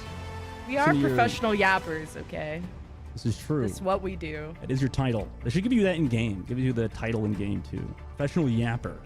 That would be a great title. This is a bit of a banger. WCS, Blizzard, Megatron, someone. Help us out here. Professional yapper titles. Get the washed retired guy too. Yeah, I'll take that one. You take the yapper. I like that. That's a good trade-off. I think. I heard we're starting. We could be lied to. Starting? Caster, start the game? We're starting? My god. Yeah. I thought they meant like starting, like you're going to be starting to play like on the roster. You're going to play Queen's Gambit. Oh, you know, get me in there. Why not? Why not? I love this energy. You're so positive. I mean, yeah, they were wrong about you. Nope. Yeah. I mean, I'm a great guy. What can I say? I mean, that's all great guys say, right? I'm a good guy. You know, that anybody that says that. I'm just a good guy. I'm just a good guy. One of the good ones. That's what they all say. Yeah, and they're right every time. Every time. You're wrong. We're sticking to the Pharah. I mean, Jeremy obviously likes that hero a lot. This seems to be a pick for Jeremy that they feel comfortable on, right? I mean, I'm sure you can relate to that, playing the Ana when it's not meta anymore and everybody flaming. Yeah, that's crazy. Yeah, well, it's you know, Ana's more meta on this map than Pharah, okay? I'll stand by that. Okay. Ana's more meta, okay? Pharah's way more niche. Right? I will say unironically, this like first point for Pharah, like you do have that like verticality that you can kind of play around, right? You get some good spam angles. So it's not the worst thing, but it is very hard versus Queen's Gambit, who now, you know, have Senna, as you can, playing phenomenal on the Sombra so far. You're gonna have to shut this down somehow. You have some ground power action too. Yeah, usually you want to kind of fly around the hotel because usually you want like a central pillar. I'm just saying, you don't get to see a lot in Overwatch observing, okay? But I'm just telling you where Pharah should be playing. And right now, Azathos are getting ran down. I like that Kindred's backing up. You need time for your DPS to poke, and look at that first kill for Azathos. Like it. Oh my, Jeremy. Put on the hat trick. 3K in that fight. That was nasty. Built up towards that ultra down kick as well. That's the tough part too. Even with a team fight, when you're building up that Juno's ultimate, even with all that damage coming through, you're giving support ultimates, which are like the strongest thing in Overwatch. So it's going to be really hard to deal with Queen's Gambit, even with the first fight win, but a minute's off the clock already. Oh god. Yeah, this is one way to evict a Pharah from Hotel. You just run it down with a Mauga, but I think Santana heard the voices again. They are so deep. They already found the Christmas list, but I guess it gives time for the flankers. When everyone's looking at the Instinct Mauga, that's where Sombra starts killing things. So Azathos are gonna give up a take, maybe even the whole point if things don't get better. Yeah, looks like they will, like you mentioned, but a minute 30 off the clock. They built up ultimates at the very least, but Queen's Gambit, I mean, their engages are so clean. Even without ultimates, they're able to just run through the Hotel, like you said. Maybe create some space for 30 who came over the top side. And that's a lot of stuff you have to worry about. Jeremy also gets staggered, too. So, going to go all the way back across the map. And this is not a fun situation to be in if you're EXO, but at least you have ultimates into this next fight, which is going to be absolute chaos. More fun flank angles if you can get by. It's about how good Queen's Gambit are going to be at marking this Pharah. And can Jeremy get into even an off angle? But look, Queen's Gambit are taking a very early fight, or Azathos, I should say, taking an early fight. And Jeremy just lets it rain with no ult, just vanilla rockets. Yeah, they went in super early with that orbital, give everybody that damage boost and speed, and they were just able to run on through Queen's Gambit, who didn't even look like they were ready for that, which is, you know, it's usually the opposite. So this could be signs of life here for EXO, even though they did use up the strongest ultimate pretty much on their team. Queen's Gambit on their side now have the same opportunity. However, like we mentioned, that is signs of life for Azeroth, who needed some momentum to regain there. Tough choke point to get through. Queen's Gambit got every ult in the game. Starts with, I thought it was going to be an orbital raid. As soon as Queen's Gambit contests the window, there's a barrage. Jeremy is proving that Pharah is meta anywhere, as long as you put your mind to it. That's nasty. Jesus, Jeremy. Okay, now we're seeing it. We're seeing it work out quite well. They even got out the cage in that fight. They did trade rally for cage in this instance for Queen's Gambit to use that, but they used the railgun, they used overclock, they used cage, they used orbital, and Queen's Gambit lost that fight. So like we mentioned earlier, EXO Azeroth looking pretty solid, able to bait out some fantastic ultimates, and now able to come back into this fight with their own. This ends now. Now Queen's Gambit can draw them into the EMP. That gets activated. Everyone from EXO is kids, and you're just leaning on Kuna to get the picks with the overclock. And so far, Azathos are quite injured, hemorrhaging at the seams, and Queen's Gambit just couldn't close out any of those kills. No, I mean, yeah, overclock cop from Kuna, able to get all of those kills. Also the supports there, unlucky main. The Juno player of Azeroth keeping alive their Sojourn, who is the focus. Queen's Gambit desperately trying to get kills there, but could not, even with the rally EMP ultimates used. Azeroth, another fight win. That's 3 in a row now. Oh, Queen's Gambit, this is starting to get a little scary. When you're big ult fight, you're not really making much progress. At least you're out of the choke, but orbital ray fight's coming up for Azathos, and this is gonna hurt. As well. Cage and Kindred catches out 32-10. Then it goes down, and that's it. They just need that cage. Really good ult usage so far. I mean, from Azeroth seems to be, I don't know what Queen's Gambit's doing. You know, they look a little bit lost compared to earlier. It's fight after fight after fight now. We're less than 2 minutes remaining. Maybe 3 fight territory, 2 to 3 fight territory. Queen's Gambit has to find some stabilization, but against an orbital, I don't know if they're going to do it this fight, Lemon. Scary. This could be Queen's Gambit's first map loss in this tournament, and also the stage, since they didn't drop a map in the Swiss stage. So Azathos has been doing a great job cycling those ults, as you say. And here's the orbital ray. Jeremy getting into position for the barrage, and maybe not even needing it. Hops above, missing like a Goomba, and Queen's Gambit are going to be sent packing. They don't got supports. Jeremy looking like prime tailspin, if everybody remembers him. Amazing shots. Oh, a throwback. Minute left, too. I mean, that was great. It's hard to beat that orbital. So you're going to have to build up your own now for Queen's Gambit, right? Going in with Scuffed, able to come back through, but the Sombra play not exactly being, it's not exactly peak form for Queen's Gambit at the current moment. Ooh, Santana looking in good form, but then they just got exploded by a barrage. we waited till almost Overwatch 3 to get that barrage, but it paid the heck off for Azathoth. Queen's Gambit wasted their entire time bank after a pretty swift cap to barely get halfway to point B. This is dire times for a team that is favored to win the whole tournament. Azathoth's defense is just too good. Yeah, they've had a great comeback, but at least for Scuff, they've not used that orbital. Now they do. Mission's able to get the kill too with it when the overclock. So surely, because no kills came through for Azathoth, now's their time. It cost an overclock plus orbital in the Streets phase, so it's going to be really hard here towards the end. However, Queen's Gambit can kind of take momentum into their own hands, push past this choke if they really want to before Azathoth are able to build anything up and get a comeback in. Bit of a throw there from Azathoth, just pushing past the choke, mainly Kindred, and really just needed to hold on and not let them touch, but they were trying to take an early fight and got happily punished. So Queen's Gambit could easily snowball this, starting with the EMP. I don't know how they're going to take the life. The support team such a great job for Queen's Gambit with that rally from Velvet plus the Brigitte packs. And unfortunately for Azathoth, they tried to come back with ultimates, but got deleted in this instance to that EMP. Uh-oh. When it rains, it pours.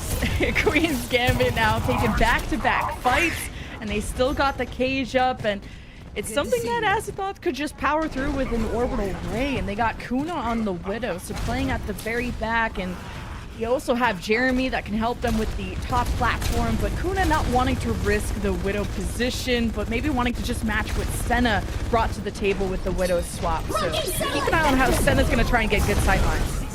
Orbital now. Nothing. Wait, what? This got deleted by Jeremy out the air. I didn't really take a grapple back. Amazing work from Jeremy. Azathoth now come back. You're pushing to the spawn, but it did cost them an orbital, which seems to just be a free team fight win anytime it's popped. And look at this, Jeremy sneaking into the boiler room. Maybe something crazy could happen next fight. Wait, pay to win skin? You're just like blending into this brewery. It's like the exact same color. See, me blind? Me blind? Yeah. That person also won't see anything anymore. Goodbye, Senna. This is a swap angle for me if I'm Senna, because like this Widow is getting pounced on every step of the way. Okay, here's the Sojourn. We'll have a jump, but doesn't have a team right now. Queen's Gambit are getting ran on by Azathoth, taking these early fights, which has helped them a lot. Yeah, I mean, this is definitely sloppy from Queen's Gambit at the current moment. Eel's doing quite well here, keeping everybody alive on the Juno. Kindred falls back with the cage there. Santana didn't have to use the cage. Now here comes Kindred's cage. Orbital to counter it on the inside angle. They trade Velvet for one. Scuff gonna go down though. Even with the orbital is going past everybody. It's no longer helpful. Blade comes back through in overtime as well. Jeremy able to find one. The mission find any more for Queen's Gambit. They are playing around the carpet. You got Jeremy on the back line, kind of harassing you consistently, and now the Stagger comes through onto Jerski. Of course, that payload with the support there keeps him alive for now. This is looking really weird. King's Gambit trying to play on this payload. Couldn't able to get one. Where is Jeremy? Jeremy towards the spawn for some heckin' reason. Trying to spawn camp and gets the kill and the win. So they're going to hold off Queen's Gambit for now. Feels so bad for Missin. Missin must have stabbed those supports 57 times to the chest and body. Like, it is insane. A whole Dragon Blade to the Brigitte, didn't die. Had a really good technical play on the Genji against the Juno, didn't die. And this is not Missin hate. This is support glaze for Azathoth. The amount, how much support they had. Missin, if they would have converted those support kills, maybe turnable. But Queen's Gambit, man, that is a hard... They just couldn't close out a lot of those kills. And hey, it could have been worse. They could have been held at the initial choke point, but they got halfway to C. That there's a silver lining there if you squint hard enough. But Azathoth, this could be their chance to tie up the series if they can go all the way. Big chance here. And off the backs of, such as you mentioned, Lemon, I mean, KJ and Unlucky Main keeping alive everybody. And if you have supports playing that well, then surely you're going to win the series. Keeping Jeremy alive whenever Jeremy's like 1 HP, Kindred alive as well. However, you know, like everything here, you know, obviously Queen's Gambit going to mix things up, going back 3-2-10, 32-10, aka Senna going towards that Sojourn and having missed it on the Genji this time. So Queen's Gambit maybe going to a bit more consistent of a composition instead of figuring things out as a Sombra. 2, 1. I'm in love with the skin. I don't want Kuna to swap, but I think they need to swap. It's just like what? I was like, do they want to win or do they want to look good? And I think they decide they want to win. So here comes the Sojourn. And there's already some good space here. Queen's Gambit are defensively holding from the hotel side. And Missin is out and about. And this is a chance to capitalize on this Genji. They come back, find Missin. What is Missin going to do? Missin is cake. I mean, they can dash away in a moment here. See that top left. Everybody's going in to actually save Missin, but a slam down on the Brigitte goes low. Has the follow-up as well from Lucky Man. So very strange first fight for Queen's Gambit. Results in EXO now taking full advantage and sort of sprinting towards that point, forcing off Queen's Gambit and trying to recontest. I'm all for fun having, but that was a party. And not like the fun kind, like not the good kind, like the what are we doing kind of party. Because Missin just went on the flank, and I think Velvet stepped up to try and give them a pack so they can make it over the wall, and then they both died, and then they both gave up the fight to Azathoth. So at least Queen's Gambit are having fun, and maybe that's what matters. But I think Azathoth want to win because they're rolling. But this is the same choke point that Queen's Gambit had troubles getting through last time, even after this Swift point take. So we'll see what Jeremy can open up with. He's single-handedly not letting them hold close because of those rockets. Yeah, this is an attacking Pharaoh. They need create space for Jeremy, but Jeremy's gonna have to deal with Missin in the sky now. He's trying sort of an anti-Pharaoh style, but Jeremy doesn't matter. Jeremy killed 3, took down Missin in the cage as well from Kindred. So Kindred did die, but popped that off. Scuffed, unfortunately. Got 0 value out of the orbital, and this is a great spot to be in now if you're EXO. This is really good progress, and you can snowball this easily into a point B cap with not really having to use many ultimates if you're Azathoth. So an easy orbital ray, especially when Scuff did not win an orbital ray fight for the defense. Azathoth, if they play their cards right, they can make Queen's Gambit look like jokers. And here's the fight. This ends now. Orbital here from the offense. Barrage available for Jeremy. Kindred's able to find the first kill off that orbital with the damage boost. Goes on a Scuff, gets tracked down by Missin though. And not going to be able to pop the overclock either. 0.82 meters left before they can cap out. And they do so! Oh my god, able to find the follow-up kills as well towards that payload. Secure the objective. And now they've got 5 minutes and 20 seconds in third phase, and the cart checkpoint, it's right there, Lemon. 5.5 minutes is insane. Good orbital ray win fight. Cool attempt at a flank, but Queen's Gambit never got back around. This kind of a broken ends boomerang maneuver. But overclock, this alone could so things off with the Widow shot. Or actually, Seven took a shot, so they're out of the fight. Barrage gets stunned, but Queen's Gambit got no space to work with. It's 0.9 meters, and the rally couldn't really get stuns. Queen's Gambit can't get kills. The Widow at range is getting headshots. That's what you're really looking forward to. Azathoth still have their tank in position, and this will be a cap at any second now. Here's Santana with a last-minute touch. This Widow's also still fragging. Yes! How did Senna get a kill there? What? How did Senna get a kill there? And how are they on the payload? They have 0.15 meters left. Kuna's getting another one. He has to touch. Oh my no! Yeah, it was GG like you said, but oh my god. We had to hype it up though. It could have been something crazy. It could have been. But man, EXO looking so good there, Lemon. Tying the series up now.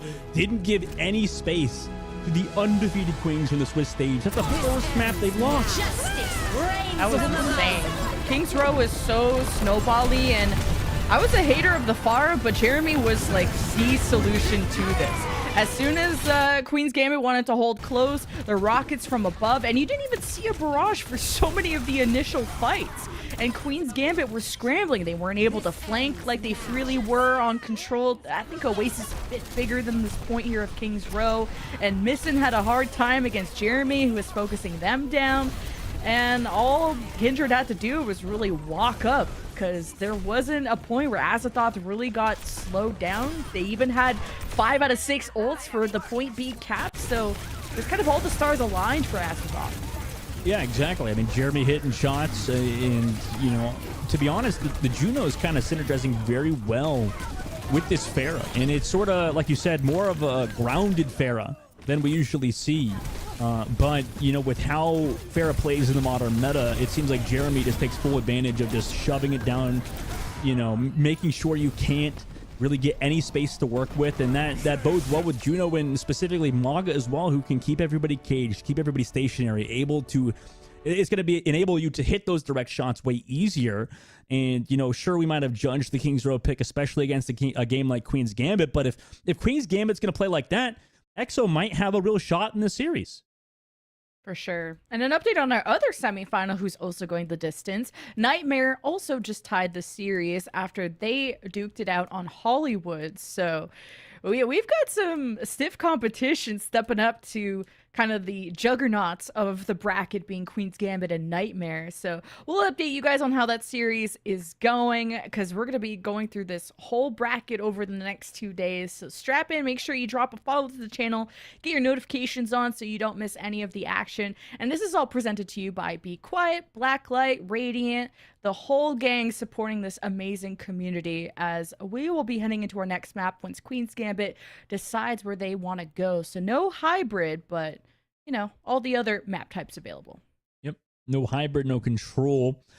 We'll have to see. I mean, usually Flashpoint is a good opt-in at this point. Obviously, for Queen's Gambit, who knows, you know, what's going through their minds. But overall, I mean, fantastic. You know, I like the seeding too so far. I mean, just to look at the macro level, look at the whole tournament itself. You know, obviously, at least when we see, you know, games go 3-0 in the quarterfinals, that's how you know kind of you're going to have close games in these semifinals, in which, like you mentioned, Lemon, I mean, in the other side of the bracket, we have a close matchup happening between Nightmare Eclipse and Valentine. And then over here, obviously, Azathoth looking like a strong team as well in this meta that's been existing for so long. You know, and that kind of goes back to an old thing, Lemon. You know, obviously with the stagnation of metas, that can be a bit annoying, right? I mean, for us as casters, you know, I'm sure you had to cast like Sojourn meta, right, in the early days for like ever. Goats for like 6 months. Yeah. But you know, honestly, there's a lot to sort of be learned in terms of the overall, you know, gameplay, right? There's so much niche things that happen, and the longer you can play a composition, the better you'll get at it, no matter how long it's been. And we go to New Junk City. So a return of this map from our last series, but we haven't seen any Mei from either of these teams. We could easily see like the flankers return, especially in the ring around the Rosie first point.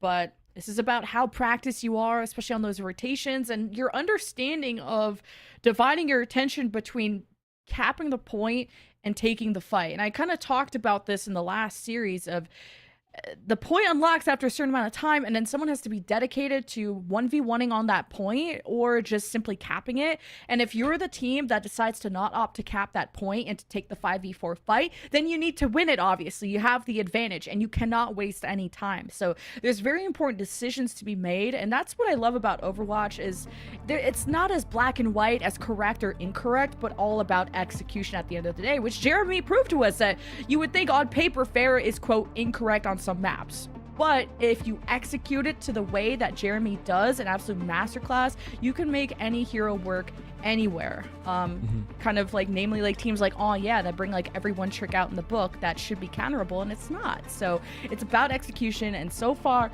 Azathoth proved that they were the best Kings Row players, but we'll see if Queen's Gambit got something up their sleeve for New Junk City. They definitely could. I wouldn't be surprised if EXO does try to play the Pharah gun, like you said. It is hard to play, to like learn that character, I think, because, you know, for Pharah, you sort of have to learn like an entirely different game. I feel like you have to look at all of the cover you have in terms of like the verticality, how much you have towards the skybox, how much room you have to the skybox, how much you can fly around. You're playing like an entirely different game. And you obviously you think of a mechanical skill level like Genji, you know, such a high skill level character, but Pharah at points can also be like that, just because of how much you have to manage in terms of cover and how you sort of position, because it really does end up mattering. But on New Junk City here, I mean, this is going to be a tough spot for Pharah, you think, right? Because where's this Pharah going to sit if you do run one on that first objective, which is always in the middle? It's a tough one. I just don't think Pharah is playable at all on this map, just because of like the doorways you got to get through. It's so annoying. Like there's some more open maps, like what is it called, Bomb Squad or something, Bomb Flats, I think it's called Flats something. That's a very open, no really ceilings hurting you part of the map, where Jeremy, if they really want to return to the dark days of Pharah, that would be it. But Genji, gotta have that in your back pocket.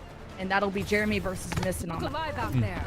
And notice in the TP play, though, they're going to be a little bit late. Queen's Gambit used the Symmetra TP, and if I'm not mistaken, Exos didn't. So they're already going to be on the back foot in this instance. But we have the Queen. TP predictions coming through. Scrims, we've seen a lot of Junker Queen. Doesn't actually result in wins, though. Sen able to find the first kill on a KJ. And that might open things up because Azeroth's trying to play it slow. Gets the grab with the knife. Not really finding any kills. I mean, it seems like you're getting max diet at Junker Queen, but the composition at the moment, it's not able to find anything.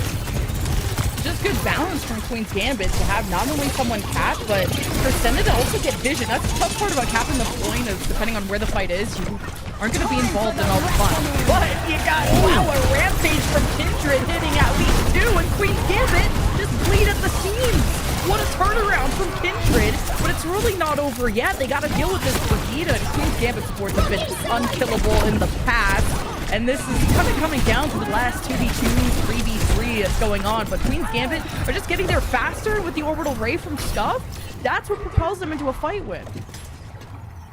Yeah, I mean, I hate to be a hater, but in this instance, I think based on... We saw Kindred play that, it feels like perfectly, right, Lemon? I mean, it just seemed like Kindred did everything possible, built up the ult super quick, hit all of the knives, and still lost. So this is going to be hard. Queen's Gambit have a control of this objective, have Brigitte ultimate and the blade coming up with the kill. Okay, so Jeremy is back on the far. If they can get through the doors, that could be good, but the point has already been capped. Now, chat, you can all say C9 all at once. And you'd actually be right for once. But Azeroth will be also getting farmed, which not a good spot either, because Queen's Gambit did just earn a ton of ultimates from that. Yeah, I mean, the some takeaway, I guess, at least the Brigitte rallied, you know, earlier in the previous fight, you got off the orbital from Juno on Queen's Gambit side. So for Exo, you got double support ultimates, but you're going to have to get him off versus an overclock, a blade, and that cage. You know, obviously, you're going to get some space created, but it's dependent on where Queen's Gambit position and if they're split enough to deal with the push advantage. Yeah, this is the bomb flats where you can play a lot around these pillars if you're the Pharah. So it's been tough, though, to be involved in the action. Not seeing a lot of ult charge from Jeremy's side, but hey, I'm seeing point presence, and that's what gives Azeroth the cap for now. Now they can just play off of Rampage. So Queen's Gambit got to spread out and see if they can access Unlucky Main or Jersey. And it's the Rampage! And Senna gets the overclock absolutely shut down. I mean, I like the idea there from Queen's Gambit. They just gave it the point, wait out the rally, but they failed to... maybe they didn't fail to account for it because they have ults coming in the next fight. But, you know, obviously Azeroth had other ults in the bank, using that overclock, using that Junker Queen ultimate like you mentioned. And, you know, they're able to take that point. However, Queen's Gambit have ults of their own coming to this fight, and it's going to be an advantage. We'll see if KJ with the orbital can maintain Azeroth's position and to build that barrage. So far, so good for Azeroth. Close to evening up for the mat points. The cage is down. Santana, you're trapped in here with me, but then the barrage rates from above. And that's not who Santana wanted to hug in the middle of that cage ult. So Queen's Gambit also invests orbital right played, which when you press a lot more Qs than the other team, that's what helps a lot. But now you got no Qs for the other probably 5 fights you gotta win to get up to 100%. This is quite literally the 0 to 100 comeback. Kindred on the Maga now. Maybe got caught out there a little bit. That was a great cage by Santana. That was the reason why it felt like Queen's Gambit won. They caught off Kindred, forced Exo to sort of play around Queen's Gambit game plan of just shredding down Kindred. KJ forced to use that orbital to keep everybody alive in there, give some extra damage. And Queen's Gambit kind of played into their hands, able to get that fight win and build up some percentage here. Kindred assessing, hoping to get the flip, and has to challenge Gia the Malga. And Santana is a lot less healthy, so Queen's Gambit got to go for a play, and it's already missed, and that's removed one, forcing Kindred to take a step back. And Queen's Gambit, they're very tempered with their approach, but Missing didn't get health packs in time. Velvet didn't get LOS on them, and that may hurt Queen's Gambit, but Azeroth was stuck in choke points that they couldn't even really fire back or punish on. So Queen's Gambit doing a great job of sealing the deal, quite literally the 0 to 100 turnaround, and they will be on map point. Yeah, with ultimate advantage too going into this next fight, Lemon. I mean, that's a tough spot to be in now if you're EXO. And it's even dutably hard because of Jeremy. I mean, it's not... It seemed like Jeremy's not able to find that space to get a lot of that damage off, right? They go in, able to get shots in, but immediately Velvet and Scuff are there with the healing, so it goes back to the original point in the previous map, Lemon, with support gameplay being the catalyst for both teams. Queen's Gambit, they've been through worse. This ends. Came back from such a heavy deficit, and now they stand like a pillar in the middle of the point. And Azathal try to surround, divide, and conquer, and Jeremy is poking and prodding away, and it's just all the focus and attention from Jeremy has been on Senna, one of the MVPs of Queen's Gambit. And now that Queen's Gambit got no DPS, they got no chance in hell to win this fight, so they really got to support Senna and Missing, because they're going to be the ones who can win. I think Queen's Gambit in this situation, you know, did want to pop any ultimates in this case, but also like you mentioned about Jeremy, I mean, just great spacing, great control on the outside angle, able to take down Senna, make sure that Sojourn doesn't get work done. And now Queen's Gambit, they want to come back to try to equalize this objective and flip the point, but Queen's able to find 32, and Senna goes down early. That's huge. Rogers well in the cage, able to find some extra damage, even with the support ultimates. It's not enough to keep everybody alive from EXO with that damage, with the barrage and Kindred's own cage. It's a team wipe for EXO. Dude, Senna's just getting cooked right now. I don't know what's going on. Like, every time they try to take an angle, they're taking a headshot, they're taking double rockets. Like, there's such good marking and communication on Azathoth's side to find where these DPS, because you know Senna's taking an off angle, you know Missing likes to flank, and Azathoth have stopped every opportunity at Queen's Gambit and Monster. Dragon Blade up next, and 90% for Azathoth. Able to get that kill. And oh my Jesus, I mean, Senna's not able to do anything so far. In this point in particular, overtime ticking down. I mean, you got Missing going into the back line. Not want to pop that blade, save it for next fight. But here's the start for Azathoth. They're able to get 1 point compared to Queen's Gambit, who are on that point, the final point to win the map. Wow, what absolute domination from Azathoth, being proactive. And that's what's great about bomb flats, is that there's a lot of great entryways, but they're very tough choke points, and Azathoth took the fights at the best spots, favoring them. And now you're at a very open part, and the Spire could have issues getting through the doorways, and Jeremy's proving that nothing can stop them. You pop that orbital, give Jeremy that boost. 2 kills in 1 rocket, why not? And go take that point while you're at it. I mean, that was a great engage. Did cost you one of the best ults, but you take that point first. And, I mean, momentum. It could be shifting now, Lemon.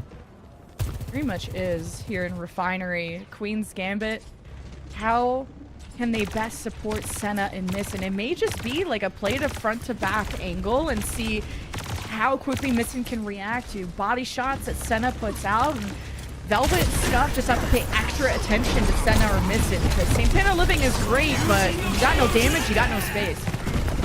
Ash Blake. Missing zoning off the point for now.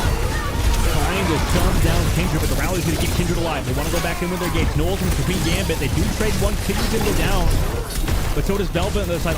Unlucky, kind of being a pseudo tank. Going to get shoved out by Queen's Gambit. The launch came from Jeremy, but it was a little too late. Jeremy's going to fall. Really trying to get some extra damage in, but at this point, Queen's Gambit got too many people here, and they're going to flip the point. Another 0 to 100 journey is what awaits Queen's Gambit, though, because pretty much when Azathoth caps and wins the fight at 80%, like, the recontest seems very unlikely. So Queen's Gambit, this could be where they win the map and go up in the series. They're 1 point away, and it's off the orbital ray. And how close they can get to Azathoth, that's the key, because the orbital ray can only go so far, and you want to be able to use that damage. Jeremy already hit some kind of off angle, and here's the overclock from Senna. Yeah, overclock from Senna. They're going to wait it out. Both orbital rays available. Jeremy on the flank towards the main. Now here comes Queen's Gambit. Goes in. They have the cage. Mission's able to find a kill on the unit. Spot on the left side with the overclock. That's huge. With that ultimate gone, that could be brutal. But Unlucky Main and Jeremy find another. With that orbital, they're able to get more damage off. Kenji going into Jeremy. Able to find him in the sky. Maybe looking for a little more. Kindred turn the point. Kind of sealing down the objective. Senna's able to find one. Now here's that blade, though. The damage coming through. able to chop down Senna, and Unlucky Man again with the flail. Insane Brigade to play, keeps Azathoth still in it, and they flip the point. Okay, to go for a Dragon Blade in a mostly healthy Mauga space is insane work out of Missin. Senna's Overclock also just did trickle damage, wasn't able to take advantage of an active fight with active damage. Queen's Gambit just can't convert kills with these ults. When they cage him off, they're going to flip the point, maybe? They break the cage, though, eventually. It was an interesting risk from Sana there, but now Azathoth's going to tank it, and we're all tied up now here, Lemon. Going into this last point. It's winner takes all for this map on Junkertown, and this fight's still kind of scrappy, still happening, as Kindred just sort of poop in and trying to live. And with the extra mobility that now with the Tracer from Missin, it's tough with the Genji. It's very punishing if you don't get your dash reset. You have to be so smart with it. And with the amount of support play coming out of Unlucky Man and Jersey, I would also swap off of Genji, but Missin's going to go for it one more time. Just the Tracer is... it doesn't do a lot of damage to armor, obviously. And if your plan is to take down Kindred, if your plan is to... burst down a Mauga, Tracer is not going to be the best play, and you have a better ult for Dragon Blade. So Missin is going to flip-flop. Now this is the big fight for the last point. Big fight D, then over the top. Faeble with the line shot, able to get rid of Senna. Nice overclock from the Jeremy tries to come back, take down Velvet, but it's not enough. Unfortunately, into the face of Senna and the ranks of Queen's Gambit. Are taking a bit of damage, but generally are winning in terms of person advantage, player advantage, and they're just going to stagger out the Mauga a little bit longer, and that matters on Flashpoint considering how fast the ticks go. Yeah, it's going to be at least 10% because you cannot fight without your Mauga. So that did build Kindred up towards the cage, but an orbital ray is what's going to make all the difference. And that means that Queen's Gambit may not be able to escape this next coming fight depending on how Kindred places that ult. So this orbital ray from Jersey could get a lot of value by quite literally melting the faces of the Queen. Jeremy on the Genji too is a big deal. Kindred goes into the cage, has the support from the orbital ray. Can Kindred stay alive? It seems like long enough for everybody else to get kills. That's how long that Mauga takes to take down EXO. Fantastic fight with the orbital and the cage. Santana didn't have theirs, and that might have been the reason why Queens lost that fight. But Queen's Gambit are also only one fight away from winning the map. They're at 85%. Azathoth have to make the big comeback, and you got Cage, but instead of an orbital ray, you're gonna have the Dragon Blade. If Santana can just place all the pins down, Missin can go for a strike. So Queen's Gambit really gotta put all their eggs in the Missin basket. Lucky Man also has to build this round. The overclock rally now. Here's the blade. Kind of zoning off the point for now. On to the Juno, not able to find anything else. Kuna's able to find the kill too. They did flip the point, however. So kills going in favor of EXO, but Queen's Gambit have sort of stopped the bleeding at the current moment as they've at least slipped the point. Get it to 99. EXO are going to have to fight once again, and now without ultimates. The disengage from Azathoth does so good. Santana got 0 trapped in the cage, and Queen's Gambit focused on flipping the point instead of helping Missin continue to engage with the Dragon Blade. There was nobody trapped and no targets accessible to Missin. So that's a pretty flopped win condition, and now Azathoth have their own Dragon Blade. No orbital ray, no cage, just Jeremy against the world. Here's that blade. Early pop from Jeremy. They need to find the kills. Boom. That's one. That's two. Jeremy is slicing and dicing. An absolute MVP for EXO. And that could be it now for Queen's Gambit. No way. This could be a huge upset here, Lemon. I mean, nobody else really touched this point besides Santana. They had no ultimates in that last fight. EXO played that perfectly. Jeremy was flawless. And they're going to go up one map in this series to put them on map point versus a team that was undefeated, no maps lost in the Switch stage. And shout out to CP who pointed out something very important in that fight is the whip shot from Unlucky Man, which forced the Santana shield back, the cage that came down, I should say. And that's what stopped them from being able to have a big cage plus Dragon Blade fight win. That would have maybe sealed the deal, but this series is going the distance, y'all. Now, Azathoth on series point against our Queen's Gambit #1, previously undefeated seed. That is insane stuff. And to check back in on the other semifinal, Nightmare is up 2-1 against Valentine after a full hold on Circuit Royale. Kind of interesting map picks over there, but this is an intense bracket, y'all. It really is. I mean, and this kind of goes back to, you know, on that note with Unlucky Main pushing back Santana with the flail. I mean, a lot of people do talk about skill expression in Overwatch, but that's just also a lot of pro players talking. Like, let's be 100% real. Like, most of us here in the chat room and people that play the game in general, we're not like pro players, right? A lot of people don't have this aim, you know, this sort of thing. Like, most people play Brigitte and even struggle playing Brigitte. So it's, you know, it's not uncommon for at least people like us to be like, wow, Unlucky Main was insane on that Brigitte, really showed a lot of flashes. And same thing with KJ, right? So these supports really putting the team on their backs in the meta that is very support reliant, right? You need to have these good supports. And it's not that Velvet and Scuff were bad. It's just that there was some slight outplays in terms of EXO at a macro level and individually for their supports. Yeah, New Junk City did just get one by Azathoth, so Queen's Gambit will choose where we're going to next. And this was a big DPS clash, in my opinion, of just the way Missin and Senna were shut down so many times. As soon as they wanted to take an angle, like Azathoth have really good communication right now, and they'll have to rally the troops for potentially one final map to see who will go to our winners final. We're going to let our players take a quick break, though, and get their thoughts together, and we'll see you guys on the other side.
everybody, welcome back. We got the other half of the series of our very, very intense semifinal between Queen's Gambit, oh my god, and Azathoth. I was still looking at like Nightmare and Valentine on my other screen because that is also going the distance. It's 2-1 for Azathoth, and you could maybe consider this to be an upset because Queen's Gambit was undefeated up until this point.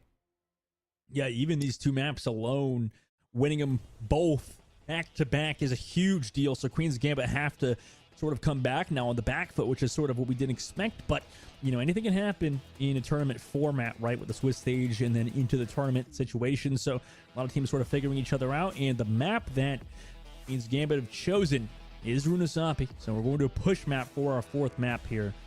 Lemon, it's going to be interesting considering, you know, Queen's Gambit so far in the last two have made it close, but X will keep edging it out somehow. Are we actually gonna get Runasapi this time, or is this like the Sombra debate, like whoop, map swap, like again? But any push map is a good death ball map. It's just one long row, topsy-turvy, but this one has a lot of little doorways, nooks and crannies for, well, this was like a Tracer Heaven or even an Ash Heaven back a few months ago. So these days it's been a lot of Genji, a lot of Sojourn. Could easily see the return of that again, but Missing had a tough time on the Genji just in terms of how much focus was going into them. So I'm wondering if we're gonna see the Genji return, because sometimes it's like I said, it's not the hero, it's not the composition, it's the execution and how you support those DPS. Yeah, it can be for sure. People tend to overrate compositions for sure at times. Even, you know, a lot of pro players, I'm sure, are very at fault here too for just saying like, okay, it's this composition, nothing else is good, right? We're just gonna play this forever. But generally, right, it's like you mentioned, it's totally on execution. And right now, EXO is executing at a high level. So off topic too, Lemon, this is the map I always see whenever I tune into LH Cloudy sometime, his stream, right? Mm-hmm. He's always doing that Reinhardt no shield challenge on this map. Every time I see this map, it's just always Reinhardt no shield. It's just like, why is he doing this? What's the point? That's a good shout out. So yeah, everybody, your avoid teammate slot of the day is LH Cloudy if you're in that rank, but he's still doing that. But I mean, there's so many little rooms to hide in, and I don't blame him, because imagine just charging sideways on any of these roads. That would tilt me off the face of the planet. But you're also sometimes going up against players who don't have eyes or ears, so sometimes you could take advantage of that as a Reinhardt. That is a body modification people do. Remove their ears, remove their eyes. I would do that. My teammates, all the time. Really? You could just be Malga and shoot forever and never die, so... Yeah. Yeah, who needs eyes, brain, ears, body, and nobody needs anything for that, right? Yeah. Theoretically. Just shoot your shot. Have a dog play as manga even, right? Honestly, there's dogs that do speed runs. I'm sure we could get a dog to play Overwatch. There's dogs that do speed runs? Are you kidding? Is that real? Yeah, if you play like Games Done Quick, they have or if you watch Games Done Quick, there's a dog who does a speed run of that baseball game from like the 90s or whatever. The kid one? Like yeah. Where they have, yeah. What are we talking about? Backyard baseball. That's the one. Yeah. Right. It's an old game. We could talk about it, right? See, and all you have to do is like okay, that game is just like a press button challenge. This one as well. You just hold down left click or hold down. No, I don't know, but Overwatch is. I think Overwatch is a little bit more complicated than backyard baseball. Okay. That's a game made for literal children. Okay. I'm just trying to get dogs trained up. Okay. Overwatch players are at least 14. Okay. I mean, backyard baseball is for like babies. That's babbies. You know what I'm saying? That's the difference here. We're at least. We're not babbies anymore. We're grown. Okay. Overwatch is for grown-ups. Why did that sounded... You know, we got a hamster and like a muscly dude and people in the sky, you know. That'd be great. I like that. That's a good tagline. Do the next commercial. Overwatch is for grown-ups. That's like the reform of Overwatch. Well, we don't have a Mago on both sides. We got a Cassidy. Okay. Let's send a cook. Honestly, I'd be miserable on the Sojourn too. And you just need shots that maybe you're just not able to build up towards that 100% charge on the Sojourn. And this is just damage immediately without being done. Right. Plus, yeah, Senna loves to flex. I mean, we've seen Senna play Sombra, Cassidy. We're going to see Sojourn. Every single hero under the sun, it seems like Senna plays to a pretty high level. And this is a great place. Runasapi is huge for Orisa because these are such narrow passageways that you get spear stuns all the time.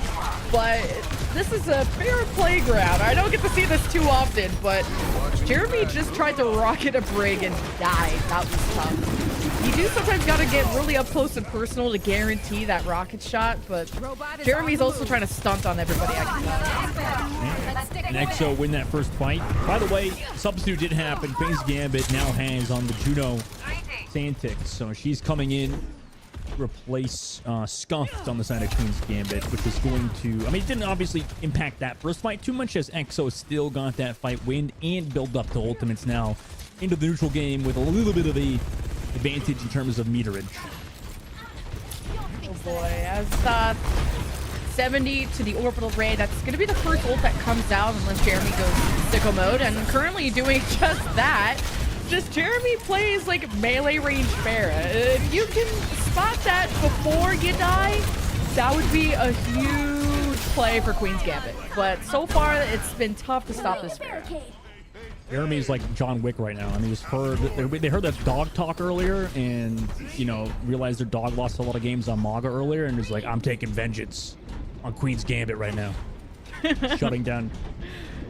Shoehorned in John Wick. Go. Bad not. It was not. I get it. I get it. That's fine. It's fine. I get it, Lemon. I get it. Cool. It's a chess match. Queen's Gambit.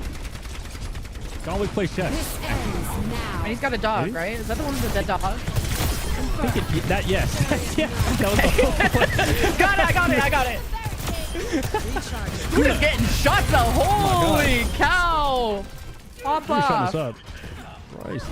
That was looking good. What? Why are you laughing? I just he said shut us up. Like What? no, we're applauding. We're golf clapping right now.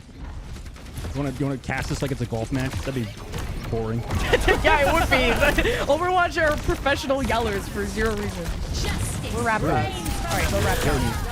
Okay, Rap God. Jeremy kills two. Panic also on another one. Comes back into the back two and goes for the shots on the Orisa. Able to shut it down with that orbital ray. Too much damage comes through now. Queen's Gambit back to the spawn. Back to you, Lemon. How's the weather looking? It gon' rain. Back to you. I'm actually in a desert. That's what's messed up about that. So, as of the haven't lost a fight yet. 100 plus to 0. Queen's Gambit, 4 ults. Surely pressing all of these at once will get you out of spawn. I'm a little worried though because Jeremy has been a factor. Clearly why Jeremy doesn't get off the Pharah. And Senna is, if they can get a good Deadeye catching Jeremy in the air, that's how you just get a free kill on a Pharah. You need vision first. Yeah. And that's a super early orbital ray by Santix. I don't know if that was entirely the right play because now they come back through, but this is such a long range map. Unlucky Man in the red team have to walk all the way forward with the speed boost, and the high noon does nothing. Senna shut down. They have 0 meters on the board. Almost, well, already 4 minutes is off the clock, and EXO are actually getting close to the cap out, which, as we know, rarely happens on push. Yeah. Oh my god, the guy says push, push, kind of reminding you what map type it is. That's really neat. And Azathoth, yeah, just had a really good disengage against the orbital ray. They don't have ults, but they got a lot of cope. Honestly, Kona fragged out of their mind on the overclock and missed 15 HP as soon as they drop. That is so sad. But hey, living is huge.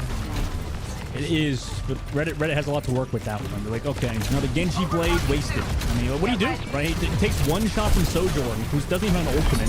Has to back up. You pop the ultimate, but there's nothing. And this one's dead too to the overclock. Here comes Kuna again. Able to take down one, dealing with back left flank. Goes extra hard onto 32-10, aka Senna. And by God, EXO, they might have done it, Lemon. You know, through all of the yapping, through all of what's happened in the series, we talked about Queen's Gambit being a favorite in the series, but EXO shuts all of us up and win the series 3-1. How does Azathoth get absolutely pantsed on Oasis, and then they go and like full cap, no meterage given up at all on Runasapi? Like, is this like some hibernation? Yes. Honest Overwatch. That's what happened. Just a warm up, just like a map 2, map 3 kind of team. What else you got? No, yeah, that's a good point. I mean, this is honestly though, it is kind of the game that we play. It's a game that's super swingy. It can be super snowbally, and you know, it can kind of, you can get caught with your pants down if you play Cassidy, right? It truly was 32-10, EK Senna, you know, not looking like much value was to be had on the Cassidy. And for as good as Senna is, the composition didn't seem to suit them to this day, right? Obviously, hindsight's 2020. We don't actually know, you know, how they could have played with this composition, if they played it in a certain way, or if this was like a skill issue or something. But EXO took full advantage of the meta, except they had Jeremy on Pharah, which was somehow good. Yeah, and you're right. Who knows? Who knows? For all the analysis we could do, we end up back at ground zero, right? It's just Jeremy on Pharah popping off. Analysis. And guess what? It won't be a Queen's Gambit Nightmare Eclipse upper final. Huge upset alert. EXO Azathoth will be moving on, knocking Queen's Gambit to the lower bracket. By the way, spoiler alert, obviously. Nightmare Eclipse 1-3-1 over Valentine after also slipping up in that first map. It's kind of deja vu, actually, what happened in the other semifinal. Here's the bracket if you're more of a visual learner. In the lower side, too, we unfortunately have to say goodbye to Tier 2 Olympians from Major 3. Cue the bagpipes and, like, the funeral stuff. And then Shikigami and Faeble are still facing off. They're taking their sweet time, and the winner of that is who's going to be facing Queen's Gambit. So good luck. Good luck. Good luck. Yeah, I would have helped you with the bagpipes, but I don't know. I don't think I could do that. Is that bagpipes or is that a... That's my voice. I know. Yeah, I know you wouldn't be God. able to believe the difference, but I could. It could be I trumpet. couldn't tell. But You could be a brass instrument. That's crazy and very impressive, Lemon. My caster is an instrument. Impressive. But yeah, like you W said, gas. rip Tier 2 esports. I gotta stop gassing you up. Oh my gosh. Queen's Gambit. They'll be going on, you know, obviously a favorite to win the tournament. Going into the lower bracket's not what you want, but we still have more matches in that lower bracket, like you mentioned. And, you know, for a team as good as they are, I'm sure they could look to the drawing board, see what they could figure out, and maybe mix and match, figure some things out for the next game they play later on. Yeah, because they got to play that today. So time to mentally bounce back. But we're going to bounce to a short break. But when we return, stay tuned. We're going to have an interview with the absolute GOAT that is Kindred. So don't go anywhere.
Welcome back, everyone, to Calling All Heroes Major 3. Of course, we have our post-match interview from, or with, I should say, words, our tank superstar Kindred from EXO Azathoth joining us in the booth. Transition, hello! Oh my god, so nice to meet you. I know, transition, animations. Congratulations on the dub. Oh my god, you took down the team who didn't have a loss until they met you. Bring me through, like, were you nervous coming into this match, intimidated, or is anyone beatable in your eyes? I kind of am never really intimidated anymore by like teams, just because like I've already like lost a lot, I've already won a lot. It's kind of just another day in the office at this point if I win or lose. But I think that we all played really well today, especially, and we haven't really had a lot of scrims, so it was a nice change of pace to get a really nice win. And how do you think that came to fruition? Was that because of your guys' interesting composition with the Pharah? Like, obviously Jeremy is cracked on the Pharah, but overall, I mean, can you walk us through like why you guys are sort of being a little bit different than the average team in terms of the meta at the moment? We're playing a lot of Pharah because that's what Jeremy is really used to. We still like to play the Genji, but I think mainly the thing that's shining the most on the team is Kuna on Sojourn. This Sojourn hero is really fun to play with, and I think Kuna is like really good at Sojourn, and it always has been like throughout the year. So seeing Sojourn back really makes me happy, especially, and Mauga. Yeah, like your team was firing on all cylinders. We had a lot of discussions about the Pharah, and we just talked about execution is what matters in this game. And Jeremy was the executioner, like absolutely ripped them to shreds. But you on the tank also are such an important pillar to this team. Talk to me about what the meta is between Mauga, Orisa, Queen even. Like, what do you think you should play, or like what's your decision making behind that? I think everyone should be playing Junker Queen personally, but the what your heart and hero brain say, you know. The Mauga hero just does way too much. You can just sit there and shoot somebody like the whole time and really not get punished. And burning people just has a lot of effect. Like I've just gotten so many random kills to just perma burning somebody, and then just slowly like Kuna can just like headshot them, and I don't know. The Mauga hero is just really autopilot sometimes too. I mean, we're saying that. Yeah. And it seems like, I mean, it's a huge deal that you guys won that match. Obviously, I know you're acting cool, but it is a huge deal. You guys won 3-1. I mean, in such a fashion. Now you guys can play that upper bracket finals. I mean, are you looking forward to that match? Do you have any thoughts going into that upper bracket? I mean, now you guys are seemingly the favorites. Nightmare. Oh. I mean, they lost to this team last week, so I guess it's like we can win. I don't know. I know that they've been scrimming a lot. I've heard like how intense their scrims have been, so like it's like kind of intimidating, but I know that they're getting paid, so I'm not really too worried about like if I win or lose. Just, you're as cool as a cucumber. I wish, you know, me and Dogman don't have the composure that you do, and teach us your ways. But do you have any shout outs for your team? Like, who's someone who really stepped up, or anybody in your back room that's been helping y'all prep to this point? Our flex support Palette is flying home right now, so we have KJ ringing, and we won with KJ ringing. So shout out to Kajir Steve on the Juno, and shout out to Kuna just because Kuna really deserves a nice win like this after so long of playing and calling out heroes. Yeah, y'all are thriving and in your lane and dominating the lane even, and safe travels to Palette. And thank you so much for this interview, and best of luck against Nightmare. Thank you. Bye-bye. Bye. It was so nice to get to talk to Kindred, tank extraordinaire from Azathoth, taking that, I would say, an upset win against Queen's Gambit. And now they have to go out and face Nightmare, and that'll be taking place actually later today. Dustin, that's going to be the match to watch. Oh yeah, 100%. That's gonna be a match to watch in a little bit. Obviously, coming up in just a little bit. But obviously, you know, in terms of that match, like you said, that was a huge win, and it's brought to you by Blacklight. They got a Christmas sale going on right now, so make sure to check out that if you want. Obviously, Christmas coming up in a few days. I don't know, I'm Jewish, so it's like Hanukkah's coming up for me, but you know, both the holidays. The holidays. The holidays are coming up, dude. Let's go. And yeah, it's exciting. Huge win there, brought to you by Blacklight, and obviously they're looking like they could now win the whole dang tournament. Yes, and if you guys don't want to use your grown-up money yourselves, the Calling All Heroes Discord is having a Blacklight Kraken Pro gaming chair giveaway. So use !Discord, or maybe there'll be a link posted there in chat. Calling All Heroes community members enter in. And there's also a chair prize for the Challengers MVP, so we'll be announcing that later. And there's also giveaways going down on the social channels. So on Twitter, if you follow Radiant GG, on Twitter and X and whatever, there's giveaways there too. Please go and support Radiant, because without them, we would not have tournaments like this. And of course, our Be Quiet segment, because we're going to be quiet in a sec, throwing to break. And check out CB and Rich Rad and Leg Day and the rest of the talent. They'll be doing some fun segments for you. But the day is not over, y'all. Stay tuned. We got more matches around the corner. That's it from me and Dustin. We'll see you guys later.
Welcome back, everybody, as we have 2 more matches today. We've already had 2 stellar ones and some surprises, one could say, with our most previous series, as we did see Gambit, unfortunately, not only lose some maps, but also the match in and of itself. I'm Rich Red here alongside CB, and my friend, it's going to be a great rest of the evening.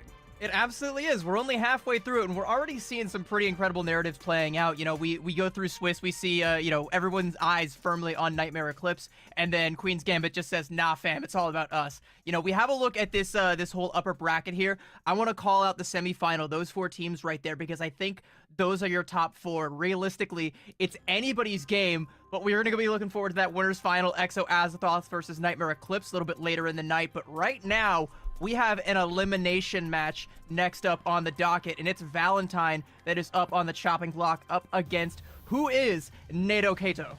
Yeah, Nato Kato. It's okay. You have to have the cat emphasis in there. Cat, like Kato, like we talk yeah. about cats. There's meowing in the chat. Meow. I guarantee you I'm going to start that chain right now on the chat. But regardless, it was you and not me this time. I'm happy about I know. Let's Yeah, go. I'm doing the best I can here to just try and keep myself in like the right place and the mindset. But yes, as you mentioned, we got to see Valentine a little bit earlier as well, so we'll get to see them with their composition to try and compete against this team as we're going to be entering into this first map. And again, really interested to see how it's going to be able to unfold as they're looking to both of these teams work through this redemption segment.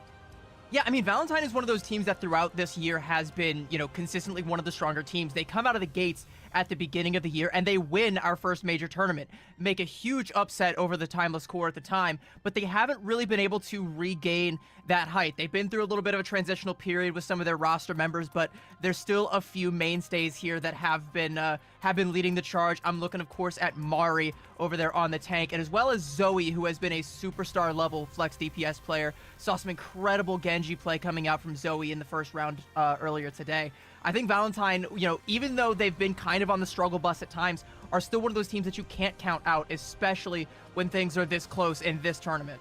You absolutely can't. And even just if we take a scope back just ever so slightly outside of those that you're specifically highlighting, what we really got to see even in the previous matches today is such a highlight of support play. Both Lemon and Dustin were really highlighting some of those moments. You made the comment as well as we were watching from the wings, the significance of this type of brig play or just supports in general and what they allow and enable these teams to do, and just the confidence that the teams can have to be able to form and give those DPS and that tank the ability to play at such a high caliber and have that sense of relief and instillment to know that that back line is going to keep them fluid.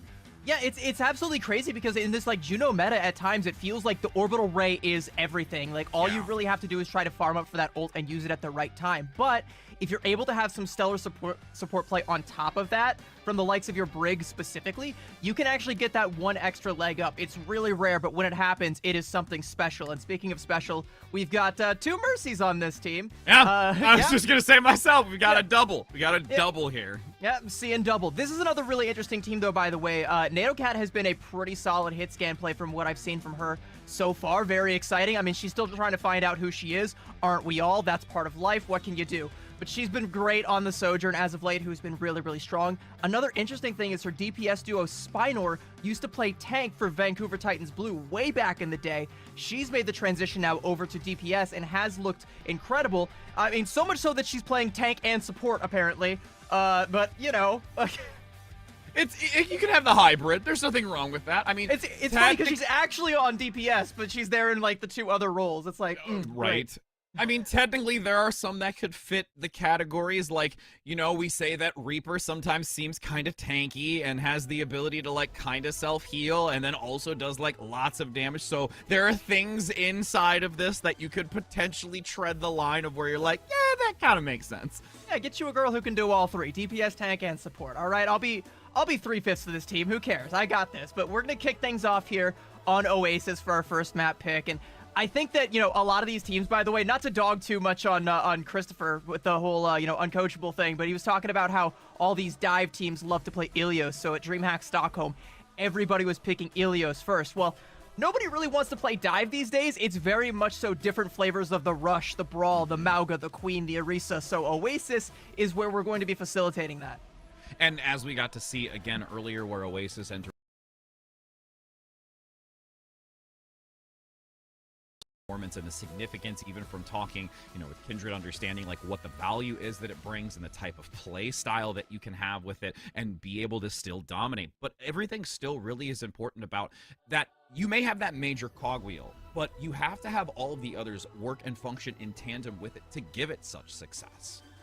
And I think I do want to also highlight Eevee as well, the tank player for who is Nato Kato, because they've been like very flexible. Another one of those players that I have seen in scrims occasionally busting out the Junker Queen, not being afraid to even hit up, like they've even played like Wrecking Ball in the past and looked really phenomenal on it. So it's one of those players where you can kind of flex around, play whatever it is you really want to. I imagine, we're going to be seeing more of what we've seen throughout the day, where you're just kind of trying to take those Malga mirrors, or maybe you go with the Orisa depending on what it is. By the way, I've been gaslit by scrims as of late, because I've been seeing nothing but Orisa across the board, and then just for whatever reason today, everyone decided, nah, we're done with this horse. We're going back to Malga, where we all belong. It's because they found out that I was going to be here, and they were like, we're not going to give Rich the satisfaction of Orisa. That's honestly how I feel, because I really feel deprived right now, and I'm absolutely hoping that I at least get to see an inkling of it here for longer than just a few seconds to try and actually make some just conversation about my Centaur Queen. So yeah, as we're going to be entering into this first map of Control, I'm hoping that I get a little bit of my jollies out of it.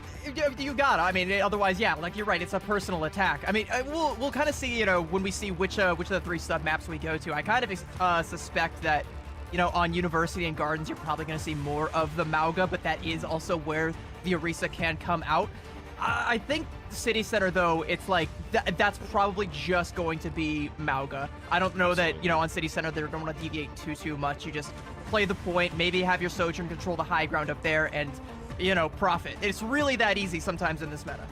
I mean, realistically, too, with them being in this lower bracket, having to continue their run and having this last opportunity, it's going to be hard to deviate away from those types of strengths and the compositions that are going to give them the best opportunity to have those successes against an opponent, which they've already historically seen, or even, like you mentioned, in some of the scrims. Granted, you saw a lot of the Orisa, but they've brought this idea to the table and what's going to work. And at this point, from what we've seen today, they really most likely don't want to deviate away from it because it's too much of a risk factor. I hate to fall for the by the way, graphics a little bit flipped. That is actually, there we go, perfect timing. Prod is on it today. Let's go. Who is Nato Kato currently hovering over this Winston dive, which I have seen inklings of on City Center specifically, so kind of contradicting myself from just a minute ago, but still, I mean, if you're going to play the Winston, this is the sub map where you can get away with it. I'm curious to see what Eevee's actually able to do with this, and if Mari's able to identify this and maybe try and find a backline to pounce on, but like looking at the comp with Nato Kato, who do you actually pounce on? It's not going to be Nato Kato. Well, and the other aspect of this too is you can see with that overhead, that great fanning out of Nato Kato, but unfortunately because they were so separated, once Valentine was able to find someone vulnerable amongst that disbursement in the back line, they're just able to pick them up and hyper-focus them down as the rest of the team is going to fall.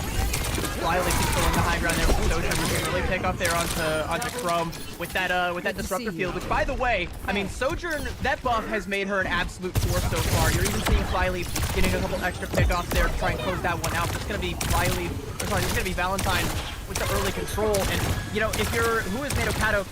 Do you want to stick with this Winston for like how long? Because, you're no longer going to have the opportunity to make the jumps in if you want to jump. You got to jump right into Mari every time. So much damage coming in on Mari, but great resilience here.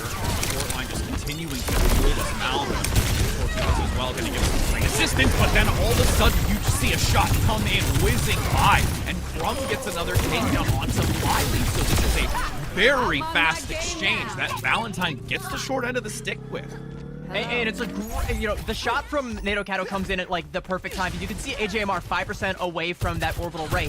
That is a win condition. You're going to get sick and tired of hearing me say the words orbital ray over and over again, because if you have it and the other team does not, you will win the fight. No ifs, ands, or buts. And if you don't, then you have majorly fumbled the bag. But being able to, snuff that out and right on the way in, though, not going to be the best way to capitalize.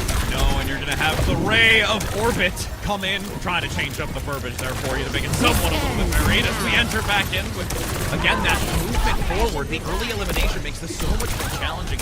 Torpedo Lucios into the backline, getting the extra assistance, where this Sojourn, once again, is just becoming so significant and shutting down Valentine. It's continuous trade right now, and it's going to still be this percentage game from Nanocado. At least right now, it seems like it's a battle of the Sojourns. Flyleaf gonna pop the overclock, and that's a third for Flyleaf, and that might actually be enough for Valentine to find the flip right here. They can clean up Murlo in the back here. Just ABA, that's the last of ball here. Yep, the overclock just guarantees that nail in the coffin for the final moments. Decent 50+% from Kane, so they have at least something to really stake on before having to attempt to swap this back and have one last shot to take this round. But as much as I'm going to highlight the orbital raise, it is going to be the Sojourns that are going to be the difference maker here. And by the way, both teams now in that Joker Queen mirror. I feel at least a little bit vindicated because this is something else I've seen in scrims. Not completely gaslit. I've seen Mari on this before. Mari gets hit by the pulse bomb, able to get a chunk of damage, but the sound barrier is also going to lead in for Nanocado, but the rally getting a nice stun. Bashing up front onto Eevee and denying that aggression forward and halting that forward momentum. And AJMR is going to be coming up onto that orbital ray. Mari going to be able to couple that with the Rampage in the next fight here. So, you know, even though, I mean, Nanocado, by the way, flipped the point. Don't know how that happened, but that's going to be a very temporary gain for them. That's Spinor really sneaking away with the point here. Really annoying for Valentine. And they lose AJMR, so this is all kind of going awry. So massive because it slows the percentage gain, the elimination further helps. Granted though, you lose Winston, which is rough, and then you just start to have things crumble, and we are going to have a pause in that sense. You know what? Chaos sets in real fast, and I feel like that just happened right now. If you're Valentine, I think you're pausing just you're like, what happened? Like, right? How did she just like go back in, steal the point, and then somehow, you know, we're in this big fight? Even though it kind of looks like Valentine should win the fight outright, they lose AJMR, so you're not going to be able to use that orbital ray. If you do, it's going to be late, and then even if you win the fight, you're not going to have it for what will be last fight, because at this point, who is Nanocado? They can actually just match the percentage and get both teams up into that one-fight territory around that 80% mark. So Spinor with potentially like the biggest play of all time right there. Yeah, 100%. And again, it's just that understanding of the environment, both the micro and the macro play, reading where a lot of the players are to be able to get that percentage stripped away. And it all starts to really snowball from that sense, and curious to see how it's going to unfold. The one benefit, at least here, especially because it happens at this close in proximity to the ground position, it is still only the first one. So even if this does get away from one of these teams in their recovery, they still have another opportunity as it swaps back over to Valentine. The one saving grace for Valentine is both teams, like I said, cross that 80% threshold, get themselves into one-fight territory. Is Valentine didn't have to invest in order to make up for that fumble, so they still have that orbital ray and that rally coming, and that rampage coming up. And Nanocado, they're only going to have to get to rush to try and match it. Eevee going to swap over to the Wrecking Ball just to try and keep this pressure up. But I mean, it's scrappy, it's desperation, if nothing else. Yeah, that's a tall task to really do in these last moments, attempting to try and find an angle. The great pile drive shield is active to look for that defensive mitigation. Great land onto 2, that rampage denying healing. Moonglow goes down despite committing that Kitsune rush, and this will going to be Valentine taking round 1, even though it was quite a scrappy brawl between the two. Nanocado definitely making it interesting. Eevee finally going to fall with a little bit of that bleed damage that comes out from Mari. And this is kind of the catch-22 of when you force yourself into these really slippery, like, last-second contest comps. That, like, okay, sure, you have the Suzu where you can cleanse the anti-heal that comes out from the Rampage, but your team's going to be so split, you're not going to be able to catch everyone. And if you're not there when it lands, you're not going to be able to make up for all the damage that's about to come through. That Rampage it's so effective. And I really like the Junker Queen because in some of these mirror matchups where we see a lot of the Juno, it can be an effective counter to the Orbital Ray. Nanocado obviously understand that, and they're going with the Kiriko instead of the Juno, but even still, it is not enough. As we move over to University, though, we're going to see a different matchup. Actually, going back where we started, the Winston versus the Mauga. Curious to see how this is going to work out. I mean, the biggest thing, too, in addition to not only having the Kiriko, it's just there's slightly more throughput in the grand scale when it comes from Juno. And, this is actually going to be quite a bit on Damari. Crumble just says, I'm going to put you in the grave. Able to get that lovely beat to make sure that they knock them back and get the final elimination. And at this point, it's a Lucio's day. Everybody else do all the damage, and I just want to be in the kill feed. That's going to be me. sometimes people forget just how impactful Winston's bubble actually is, but that's literally Mari going in deep to try and get the big stomp. Does land onto 3, but Evie jumps to the other side, puts a bubble in between Mari and her team, and suddenly you can't support this Mauga. And Mari, recognizing that right away, gonna swap back over to what worked in the last round, going back over to that Junker Queen, liking the way this shakes out for them. But with Nadokado already in control, they actually do have the opportunity to choose when to take these fights. Much retreat having to come through to recover. Spinor recognizes it as well, dives in for that front engagement onto Zoe, but has enough defensively and is fueled by the back line for Spinor to unfortunately not be able to get out unscathed. With 27% and continuing to climb, that's going to halt with now Valentine taking it back. So much damage just from the primary fire from the Sojourn goes into the Winston there. It's so easy to farm up rail shots right now with Sojourn, guys. I promise you. It's the most busted hero in the game right now, second only to Juno. And you can see both Flyleaf and Nadokado being the reasons. There we go. It's horse time. And we're actually going to get the Juno as well. Juno Kiriko backline for Nadokado. This is going to be a really interesting matchup here. You do have counters for this impending rampage that will be coming up, and you will be able to match orbital rays. Capacity play from Nadokado, has to flee. That's like 3 occasions I've seen on like 3 HP. So there is so much damage being put into that player in the back, but now with Spy, gonna be able to get 2 on the flank here and maneuver underneath, despite everyone's focus from Valentine on that front line and chipping damage onto the Cassidy play. It's just realistically Spinor in the back doing whatever they want. That's a late stagger there onto HAMR. It's going to be a lot of percentage that Nadokado should be able to build up here, because that's your Juno down, that's your orbital ray down. Even though Valentine are coming up to a full house of ultimates, because all of those kills come through so staggered one by one, you're not given the chance to use that. If Nadokado can keep that up, they can potentially try and snowball this out, but no, with AJ popping that, no, you gotta back up. Full house indeed. Everywhere you look, you're gonna see ults as you've got this great orbital ray used, but it's a huge retreat and disengage from Nadokado, and they're gonna go back in now since the orbital ray dissipates. No value to be gained by it. Valentine unfortunately miscalculates that aggression. The Rampage is even committed to try and follow up afterwards to gain some sort of value with what they've contributed into this, and unfortunately it still comes up short with now Nadokado at a 75% and in last fight territory, and this stagger would be huge. Not only that, but they get to keep the orbital ray. I've seen a couple teams run this Kiriko Juno backline, and the great thing about it is that Kitsune Rush is like almost as good as an orbital ray. It's a great plan B stopgap when you have those trades. Played now from Zoe. This has to be massive. The orbital ray is out, crossing the middle center with Zoe slicing through the back. One support is down, but Crumb is maybe gonna get the recovery onto it. Actually gets the healing. They evade. Nadokado is actually surviving through the damage. The pulse bomb goes wide though. Flyleaf comes in big with 2 rail shots. Dome onto Spinor, and despite it looking like it was gonna be a closed door, it's now gonna be Valentine able to come back in and take it back. That's, I mean, again, these Sojourns. Flyleaf with another one there, a late kill there onto Moonglow. You still have a lot of ground to make up for Valentine, but again, it is these Sojourns that are the ones bucking the trend, making the plays, finding the picks outside of these big macro ult fights. Speaking of macro ult fights, we might not have one here for a second, because really we only have Bernice coming up on the rally, and maybe we build up to that orbital ray in some time. It's looking good for Valentine, but Nadokado have at least a little bit of time to try and match up with some ults of their own. That Kitsune Rush, like I talked about, is coming up, and finally gone. That's so massive for Nadokado to move in on this, because Flyleaf has been the significant player to make this team stick into these fights, and now it's just going to be a slow momentum forward. And with Moonglow having that Kitsune Rush, that is a done and dusted round, and bringing them into a third. Yo, here at Calling All Heroes, we're known for dropping some meows in the chat. By the way, I think that does give you about 20% boost to your drops. Can't confirm that, but this is a no meowing here. This is a dog fight, and we're only on map 1.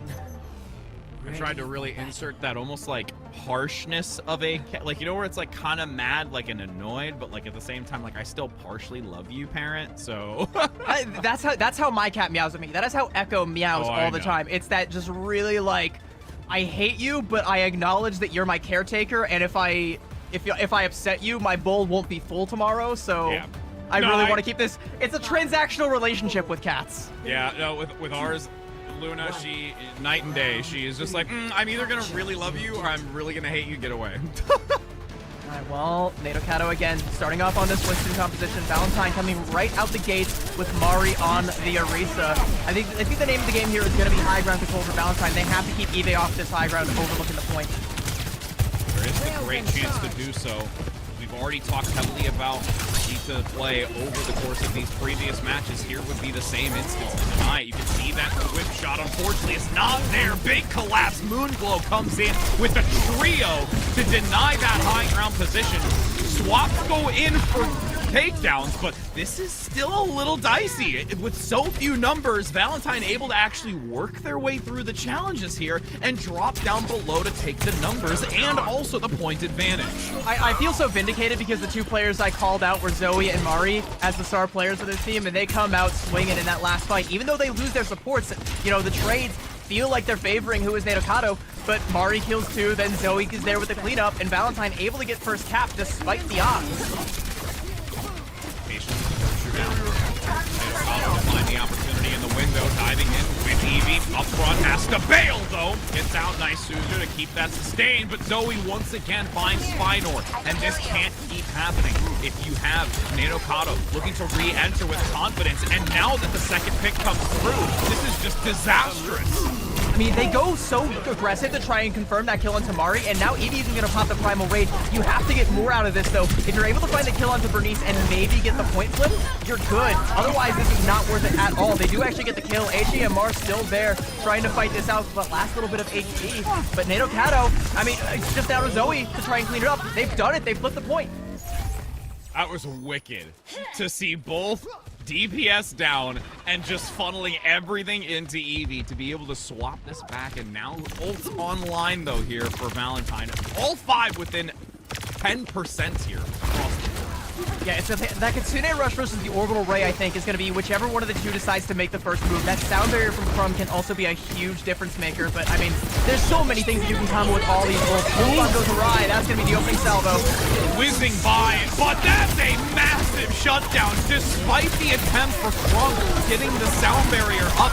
I don't think Nadokado were ready for that type of influx of damage from that orbital ray, that they just get eviscerated before the protective barrier. Yeah, I'm gonna go ahead and just say it right now. Sound Barrier is not a counter to Orbital Ray. The amount of damage and also healing that comes out from Orbital Ray is frankly insane, so that's not even gonna be enough to offset it. And the bonus here is Valentine are able to hold on to both their DPS ults. They didn't have to invest that blade in order to facilitate all that damage. The Terror Surge was enough. Early Deadeye gonna come out. That's just gonna buy time. Zone back. Maybe even find a kill onto Nadokado there. And that slows it down for sure, so it's only going to be one last attempt here. And Valentine's sitting in a very good position, does still have the blade, granted. I mean, you have both these ultimates from Eevee and Nadokado. From Nadokado, so weird to say that back. But yes, as they're now going to press forward, the blade comes out. Suzu is there, getting some sustainability, but sweeping strikes in the back half, and once again, Big Rail counters it. The movement has to come in. 4%, slightly down below, getting some shots onto it. That's now a 2-piece to follow up after from the Sojourn play, coupled with the assistance from Eevee. But since both supports are dead, there's no way that they can top themselves up. It's just a hope and a prayer as the overtime vanishes and gives this first map to Valentine. And by the way, that last fight from Valentine was so smart for them to take it in the spawn, because they clocked that Eevee was coming up on that Primal Rage, so there would be a touch. And if they took the fight on the point, there was no guarantee that they'd be able to close it out. By taking that fight so far up, they guarantee that they have to use that Primal Rage just to get onto the point. They're not going to get any actual value out of it. And when the fight is all done and dusted, they can just deal with the last little remaining little bit of that Winston's HP, and it's all for naught. I mean, like I said, it's scrappy back and forth, a dogfight for sure on both sides. It's the Sojourns that I feel like are making the difference outside of the macro fights, but both these teams seem to have a really strong understanding of what makes their team compositions work, what their win conditions are, when and where to take these fights, but it's just Valentine that one step ahead.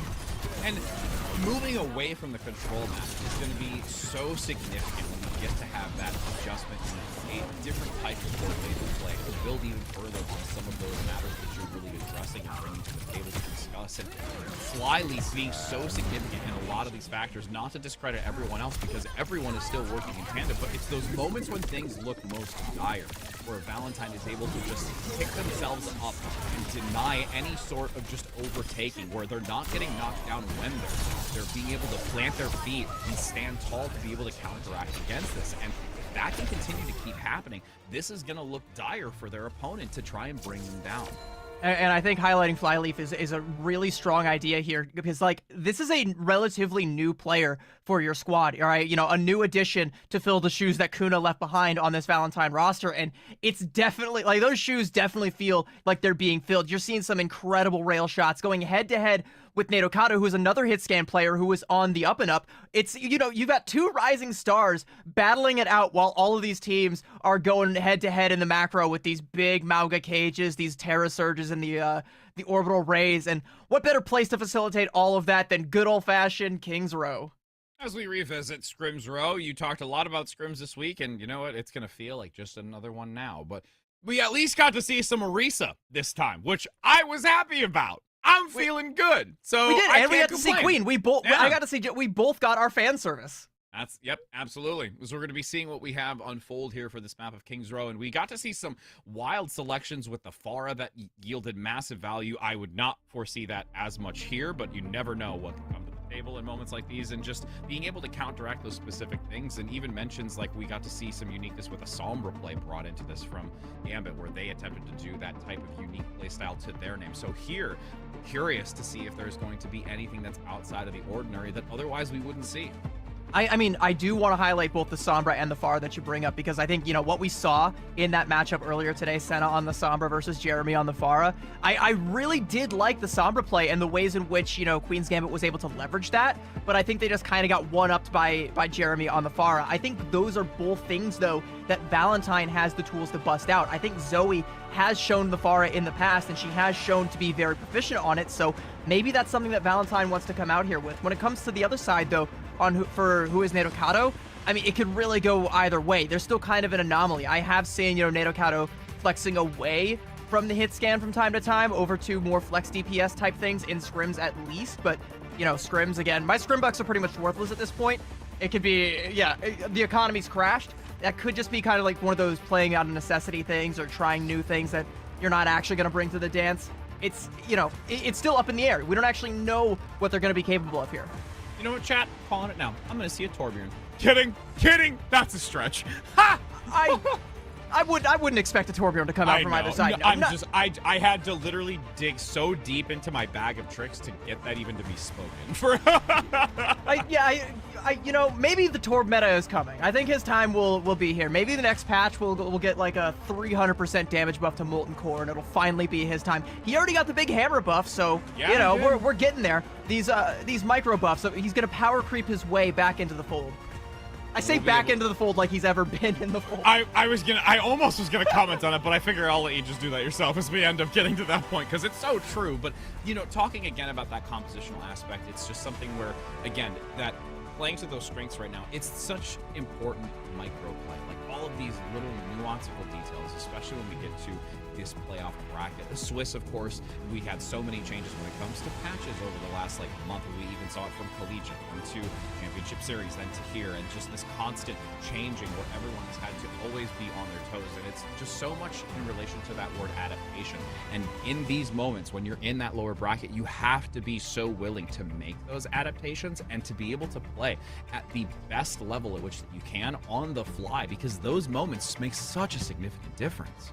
And like the adaptations, by the way, have been so kind of weird, because like there was that patch, the season 14 patch that dropped between Swiss and playoffs, where, you know, all these teams are like, okay, they kind of nerfed Mauga and they buffed Orisa, so maybe that's what we're going to bring to the table. Wait, Mauga's still kind of strong, but Queen is also pretty strong into Mauga, and so we have all these teams trying new things, trying different things, and then a lot of them are just falling right back into that same Mauga trap right now. These two teams, though, still bucking the trend. Valentine going back over with the Orisa there. That is not the composition that Nadokado is going to walk out of the spawn with. I can pretty much promise you that, but there might be some elements of it might stick. I I just get to see more Orisa. Thank you, Mari. Thank you. As the defensive position, we can get into discussion about that. You do see the adjustment, though, back to the Brigitte, though. There was that hesitation attempting to see if they wanted to bring other, but wanting to pair that back up with AJMR for this specific combination that has been successful for them and that we did have during that early part of that control map. Yeah, I think it's also kind of a comfort pick for Bernice. I know she's not too big on the Lucio. She's definitely gonna like to play that Brigitte as long as she can get away with it. Eve not actually gonna come out with either of the dive heroes. We're gonna see a Orisa Mirror coming out here, so I'm sure you are a very happy lad. Yep, absolutely. Two Centaurs just throwing javelins at each other. I'm happy. Now we've got Spinor down below. Getting the different chip shots, but on the opposing side, Zoe down below, rounding near that hotel. Continuing to do that chip damage as well. Great javelin though to force back as Zoe has to force the recall, maneuvering inside of the building until they're topped back up. Wiley aggressively down below, looking for an angle. Evie gets a pickup though on the aggression, and now this collapse onto the back line, but that's unfortunate. And when you do have that support play outmatch the Sojourn, Presence though still on the point, already 50 seconds in, and at least getting a tick here would be worthwhile, but unfortunately can't manage to stay on the point. That is, I mean, it still doesn't look too great for Valentine, but they are at least still able to keep their head above water. And again, it's Flyleaf as well as Bernice with the kills there. Zoe gonna go in and get the cleanup there onto Crumb. Edie's gonna fall as well. And miraculously, Valentine, despite a major positional blunder that almost opened the door for Nadokado, they're able to stabilize and keep it going without even giving up a tick. I mean, and that's the thing. It's because you have Bernice there with the Brig. Beautiful stick as well. But Bernice, even though not being the tank in that sense, the fact is that you still have the shield to mitigate that damage and be the blockade necessary to keep Flyleaf and Zoe working. My question though is Spinor going to stay on the Reaper here? Because she's been kind of getting bullied by both Zoe and Bernice, as it were. Valentine, I mean, I'm wary about them trying to play this Dashy right now. You can see their Sojourn right now. Flyleaf doesn't actually have control over the high ground. So if, you know, Evie just decides to go to the big Terror Surge, and that's exactly what she's going to do. Oh, big damage. Big damage onto AJMR just on the outskirts of it, and then a huge follow-up pick as they network into that side room. But with 2 minutes now to go on the clock, that's going to be enough to work through this. And realistically, Valentine's going to have one heck of a time to even get back here to contest this, and this is just pretty much done and dusted. Yeah, and again, just like I was saying, you know, you have Flyleaf that has the overclock, but not able to actually pop it because everybody's playing on the point. That's the one thing you have that you can't give up to Nadokado, because having Spinor on the Reaper means they're going to win the ground matchup. They're going to win that ground brawl eventually. So you have to try and take your shots from on high as best you can. So sliding off and trying to play with the rest of the team is just setting yourself up to get walked on with a big Terra Surge. Now we're going to have Valentine with the advantage here of the Orbital Ray, but that should only be able to get them maybe back up to a position where they can hold arches. Corner bookstore, nice shot here, making sure that it is a challenge to work through that corner, playing aggressively. Orbital Ray now by AJMR, aggressing into it, but great disengage once again here. We've already seen that once prior on control, and the consistency here in King's Row is still present. Now, falling back, holding the archway. Zoe up top, looking to see if there's a denial on the flanking position. Big damage, gets the deflected on the shots there. Spinor barely gets out with their life, and that Death Blossom for the moment has been dispensed. What a shot there from Flyleaf. Here comes that Death Blossom, and Flyleaf able to slide away from it. The rally comes out from Bernice, and it's enough to keep Valentine alive. For now, at least, as Nadokado has one hell of a position right now with the overclock coming through. And Valentine, I mean, they're still clinging on to this point. The healing coming through, but it's just Mari, and she can't stabilize here by herself. No, finally getting some assistance, tucking back into the corner, but again, that's just constant pressure fueling these shots to come in. The rails looking to land. Now this corner, once again, going to be the stopping point. Great progression for the moment. A little bit of a separation here. Big pin in the wall. Zoe goes down. What a javelin.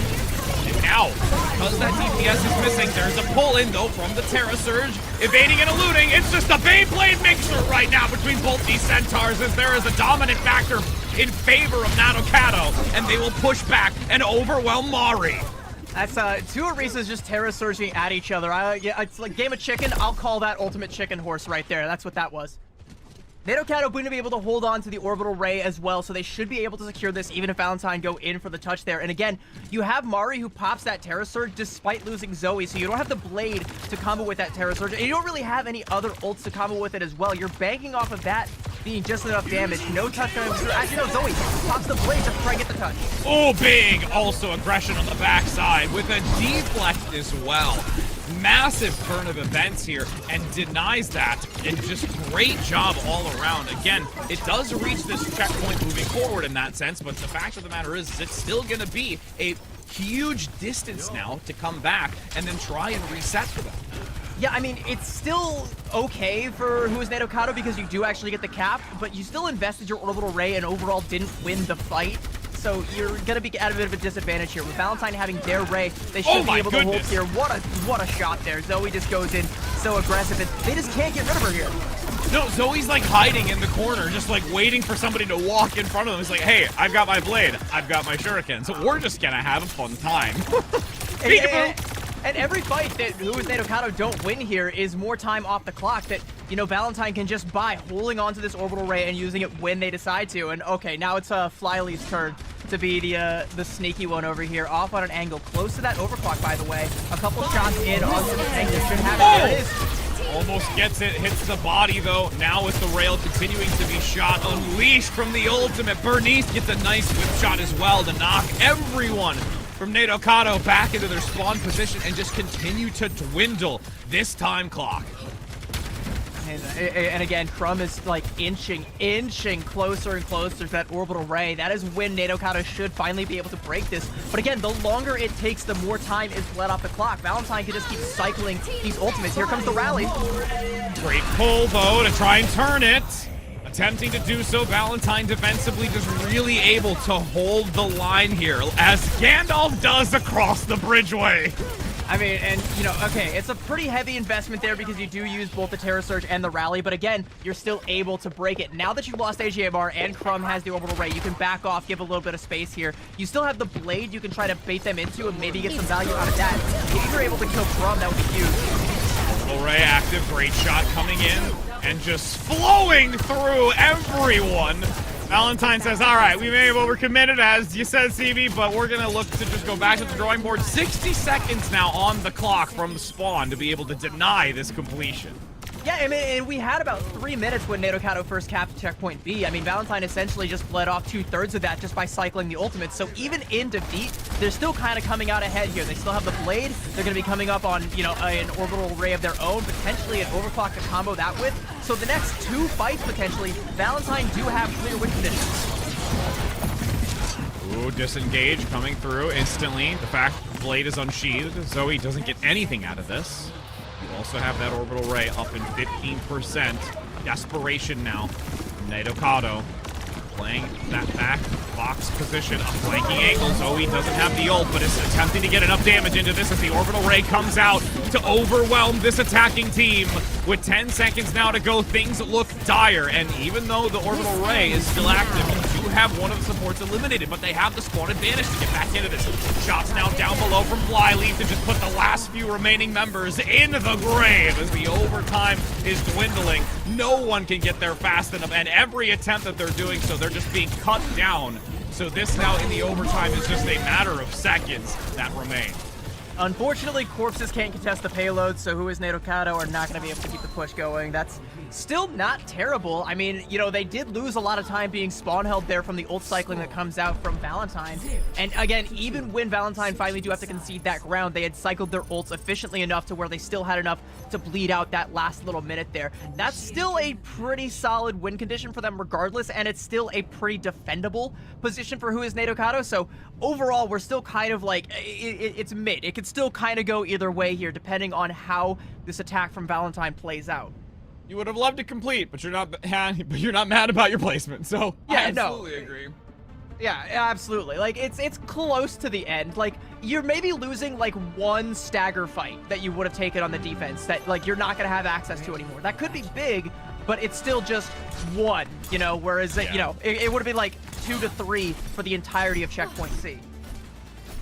Now, as we do see defensive selection here, we're going to have Spiner come out on this Cassidy. So we had that a little bit earlier.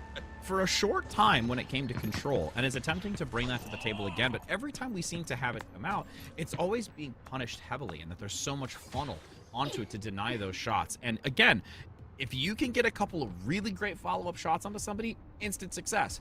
But it's just been, I think, a little lackluster here, and it really has to be able to bring much more to the table here to allow this defensive to be successful. I'm curious about this defensive setup here, because you have the DPS both playing the low ground. Sure, you have, Nadokado on the Genji who can just, dash up to the high ground with the rest of the team, but you have the Cassidy alone here on the low ground. I think just trying to keep the hotel in check. Interesting lineup here coming out from Nadokado. Eevee playing forward, needs to be careful between the statue and the car. Very vulnerable position if the damage does continue to overflow. Nice disengage again. Crumb and Moonglow going to give some significant sustain onto Eevee before re-entering into this. Now with the spear spin down, it's only the Fortify that remains on this as they have to be very careful. Reposition Flyleaf now being the focus target. Wasn't quite ready for that change of attention, but with Mari down, they don't have the tank from Valentine to be able to sustain through this, but their spawn advantage is closer. That is the only advantage here to try and get back into this. Already 60 seconds off the clock and look to go again. It feels like both of these teams are very much so investing into the brawl. They're not really concerned with high ground control. They're not really concerned with angles or lane controls. They just want to put a hurting on the enemy tank as best they can. So like you said, Mari in the first ball. Gonna return it in kind there. That is a huge javelin. That's gonna open the door for Valentine. Ooh, that was a scary one in return, though. Zoe gets pinned into the wall for a moment, but the healers are there to take care of it as Flyleaf gets another rail shot, and this one is on Moonglow. Crumb has way too much on their shoulders, and they've been pinned into the back corner. Has to go in for re-entry. They commit the orbital ray, but it shall be responded in kind. Torpedoes across the center for Flyleaf to continue the onslaught with a quad kill. And that is value. You get the enemy orbital ray out. Sure, you have to invest your own, but you're able to get the stagger kills that should be able to get you control of the archway. Look how far up Mari and AJMR are playing. They don't want to let any stragglers. By the way, I think Moonglow, no, didn't get a split spawn, but is trying to get back with the rest of the team right now. But this basically means that Nadokado can't push all the way up to control arches. Valentine gets that for free, which, typically on the attack, that's a tax. It takes minutes off your time bank if you're not careful, and Valentine completely sidestepped that with one ultimate. Flyleaf now leaving that high ground position. Is worried if the team's going to rotate around. Take the advantage. Still keeping a watchful eye on it as a big pull comes in. Be the elimination, just managing to get out of it. It's like deja vu almost, as we had that in the previous round swap, with both of the Orisas Terra surging their way to demise somebody. But this is still Valentine on the attack, overwhelming and pushing back Nadokado, and they have to look for this regroup, but they're now divided and can be conquered. They've split it away, and you have Crumb completely divided from Eevee. I mean, Spiner's gonna have to grab this Mega. Zoe's just gonna go ahead and put a stop to that one right there, and they might also catch Eevee out here. And by the way, when both those Terra Surges from the Orisas go down, it's the enemy Genjis on either side that fall as a result, but Zoe didn't use her blade. Nadokado did, so Valentine gets to maintain that advantage, as well as the rally and all the other ults that they're building up to. AJMR and Crumb, toe-to-toe, pretty much down to the percentage on the orbital ray. Valentine with 451 in the time bank. This looks so good for them. Beautiful time to use. Really could take as much as they want here. Big javelin, at least for one. Getting Eevee in the corner, continuing to stifle that position. Playing active, looking for a shot, gets it amongst the chaos as the orbital ray comes in down the center. Full DPS, Zoe comes in with the swift strike of a lifetime, getting 3 with the reset, and with an entire team kill, nobody from Nadokado is going to be able to come back. They might be able to make some swaps. Eevee attempts to go back onto the Wrecking Ball to get there to touch. It's going to give them the mobility that they need to keep it into contention as they swing around the outside and looks for the pile drive. The spear spin knocked into the corner. The bash stun is there. The pull in from the surge. Spinor has no sight lines onto the damage dealer, and that's going to be a cleanup for Valentine, pushing the final few meters to complete this map of King's Row. That was, I mean, just a constant snowball after that first fight. You had that big fight there where both the Terra Surges come out in the middle of Streets phase, but everything after that is just it's just clinical. You know, you have the blade, you have the orbital ray, you combo those. You see Spinor try to pop the Deadeye to negate that, but can't find the kill onto Zoe. That's who she needed to get with that Deadeye, but it just isn't there. She pops the blade, and it just goes crazy. It's a 4K Dragon Blade for Zoe. What a superstar play that comes out again from Valentine, and even as close as Oasis was, King's Row was not. Yeah, definitely a different type of statement. And that's what I mentioned too, as we were deviating away from control. Extremely close. And when you reach maps like these where you can see this type of methodology or value, or even like you talked about, when it comes to this brawl where they're abandoning the option of trying to play these high ground angles and just strictly going blow for blow, and who is going to be able to have that better micro just focus, attention. Even the couple of redirects where you saw Eevee be just like, okay, instantly gonna look to try and swap back over to Flyleaf, who's not ready for it. And then the shift when they find the separation and divide it by 2. It's crazy to see how these little micro plays can really add up, and Valentine had so much time to work with it. Even if this didn't go successfully, they would have had 4+ minutes in the bank to work with. I mean, but there was no, like, the only hope that Nadokado had in getting back into that fight was the fact that Eevee was coming up on a Terror Surge there, but forced to make the swap over to the Wrecking Ball just to get the touch, has to throw that ultimate down the drain, get absolutely nothing for it, and, you know, again, like, that was their only hope. That was the only way they make the comeback here. So even their last, like, dying breath, they have to get, it just, you know, just snuffed out. Valentine just completely choke it out of them.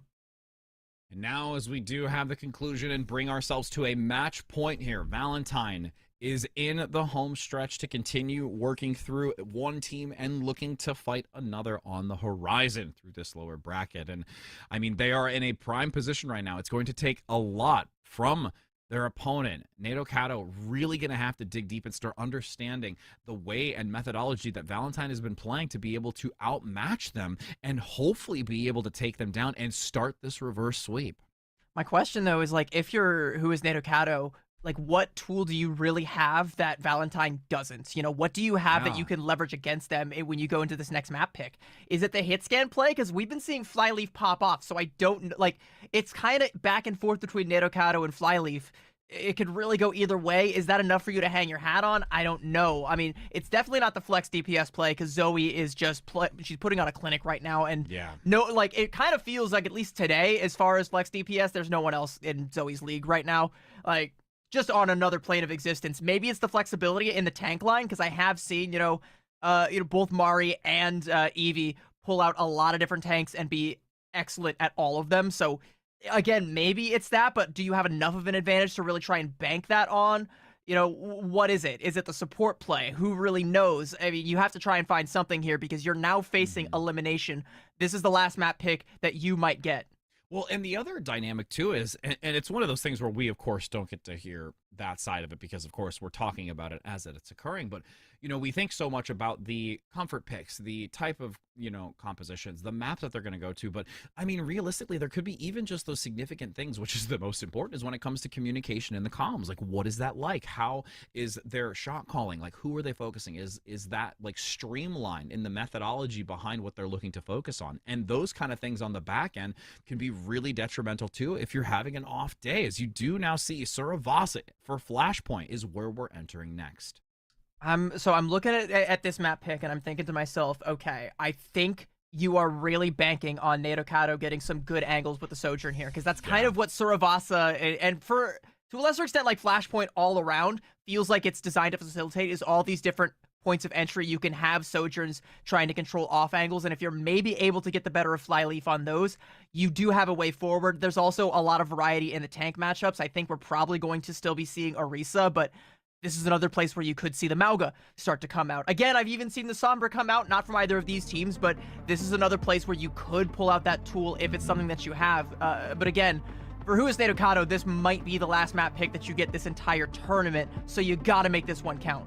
Yeah, I mean, I would have maybe been more comfortable seeing it on King's Row, because it's like you're trying to change it up just a little bit before your basically last option.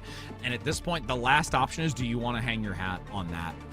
that chance. And I think it's too far-fetched for them, and I definitely agree with you that I think it's going to really being able to play those sightlines and find that value and those shots that are necessary to get the early advantage, especially when it comes to rotational aspect from each one of these flashpoints. Even if you are down one, and you can then take after that initial flashpoint in the center and find yourself in a positional advantage to then start changing the outcome of these fights or getting there early enough or finding a pick on the transition. There's just so many things that can happen during this that does give them, I think, a better chance. I also, again, want to go back to Reliable and highlight the orbital raise, by the way, because, you know, something I've seen a lot is teams having to make that decision of, do I invest this orbital ray to secure the win for this point, even if we maybe don't need it, or do I hold on to it so that we can, you know, also take the next point? It really kind of, you know, ends up being a gamble on the current situation. It's like we take the either 50-50 shot of winning this fight, and then we have the 100% next chance, or, you know, we take the 100% now and then just roll the dice on the next flashpoint here. It really does have to make these teams like think about their next move. Well, especially when it comes to the fact of the quickness of capturing a flashpoint. Again, it is just marginally just slightly faster in comparison to a control point. So like that moderate difference between that really makes the difference of, like you're saying, holding on to it to utilize it to guarantee this one, or to try and set yourself up for a bigger picture in what your next points are going to be to take. It really only gives you time for like one really good ult fight per each flashpoint, unless you're able to win it and then you flip it back the other way and then you can maybe get another one. But like at best, you're going to see like for each of these flashpoints, 2 really, really strong ult fights, one for either side, and whoever's able to come out on top will get the point, be able to move on to the next one. And again, it's all about how the economy carries over between each individual point. We're obviously going to go to that main neutral one, and again, I expect to see the Mauga or the Orisa. Again, the Juno on either side, I don't think she's going anywhere anytime soon. So, I mean, those are going to be kind of the ults to keep an eye on. But we always have to keep an eye as well on these Sojourns and the off angles, because on Flashpoint, she can be lurking anywhere.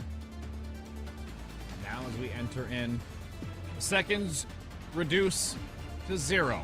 As we have the last opportunity here for Nedokato to move forward. They've got 3 maps to win to be able to keep their lifeline going in this lower bracket. But Valentine wants to close it out here, make the difference at this moment, and drop out another team. Who is Nedokato going for the dive composition again? And it hasn't worked out in their favor, you know, outside of the first point of Oasis. Like, ever since then, it just hasn't really worked. So I'm curious, you know, why is this particular hill the one that they're choosing to die on? Going up against Mari, who already has it scouted out, already on the Junker Queen composition, which they should be able to get the better of Nedokato as long as they keep track of Moonblow Suzu.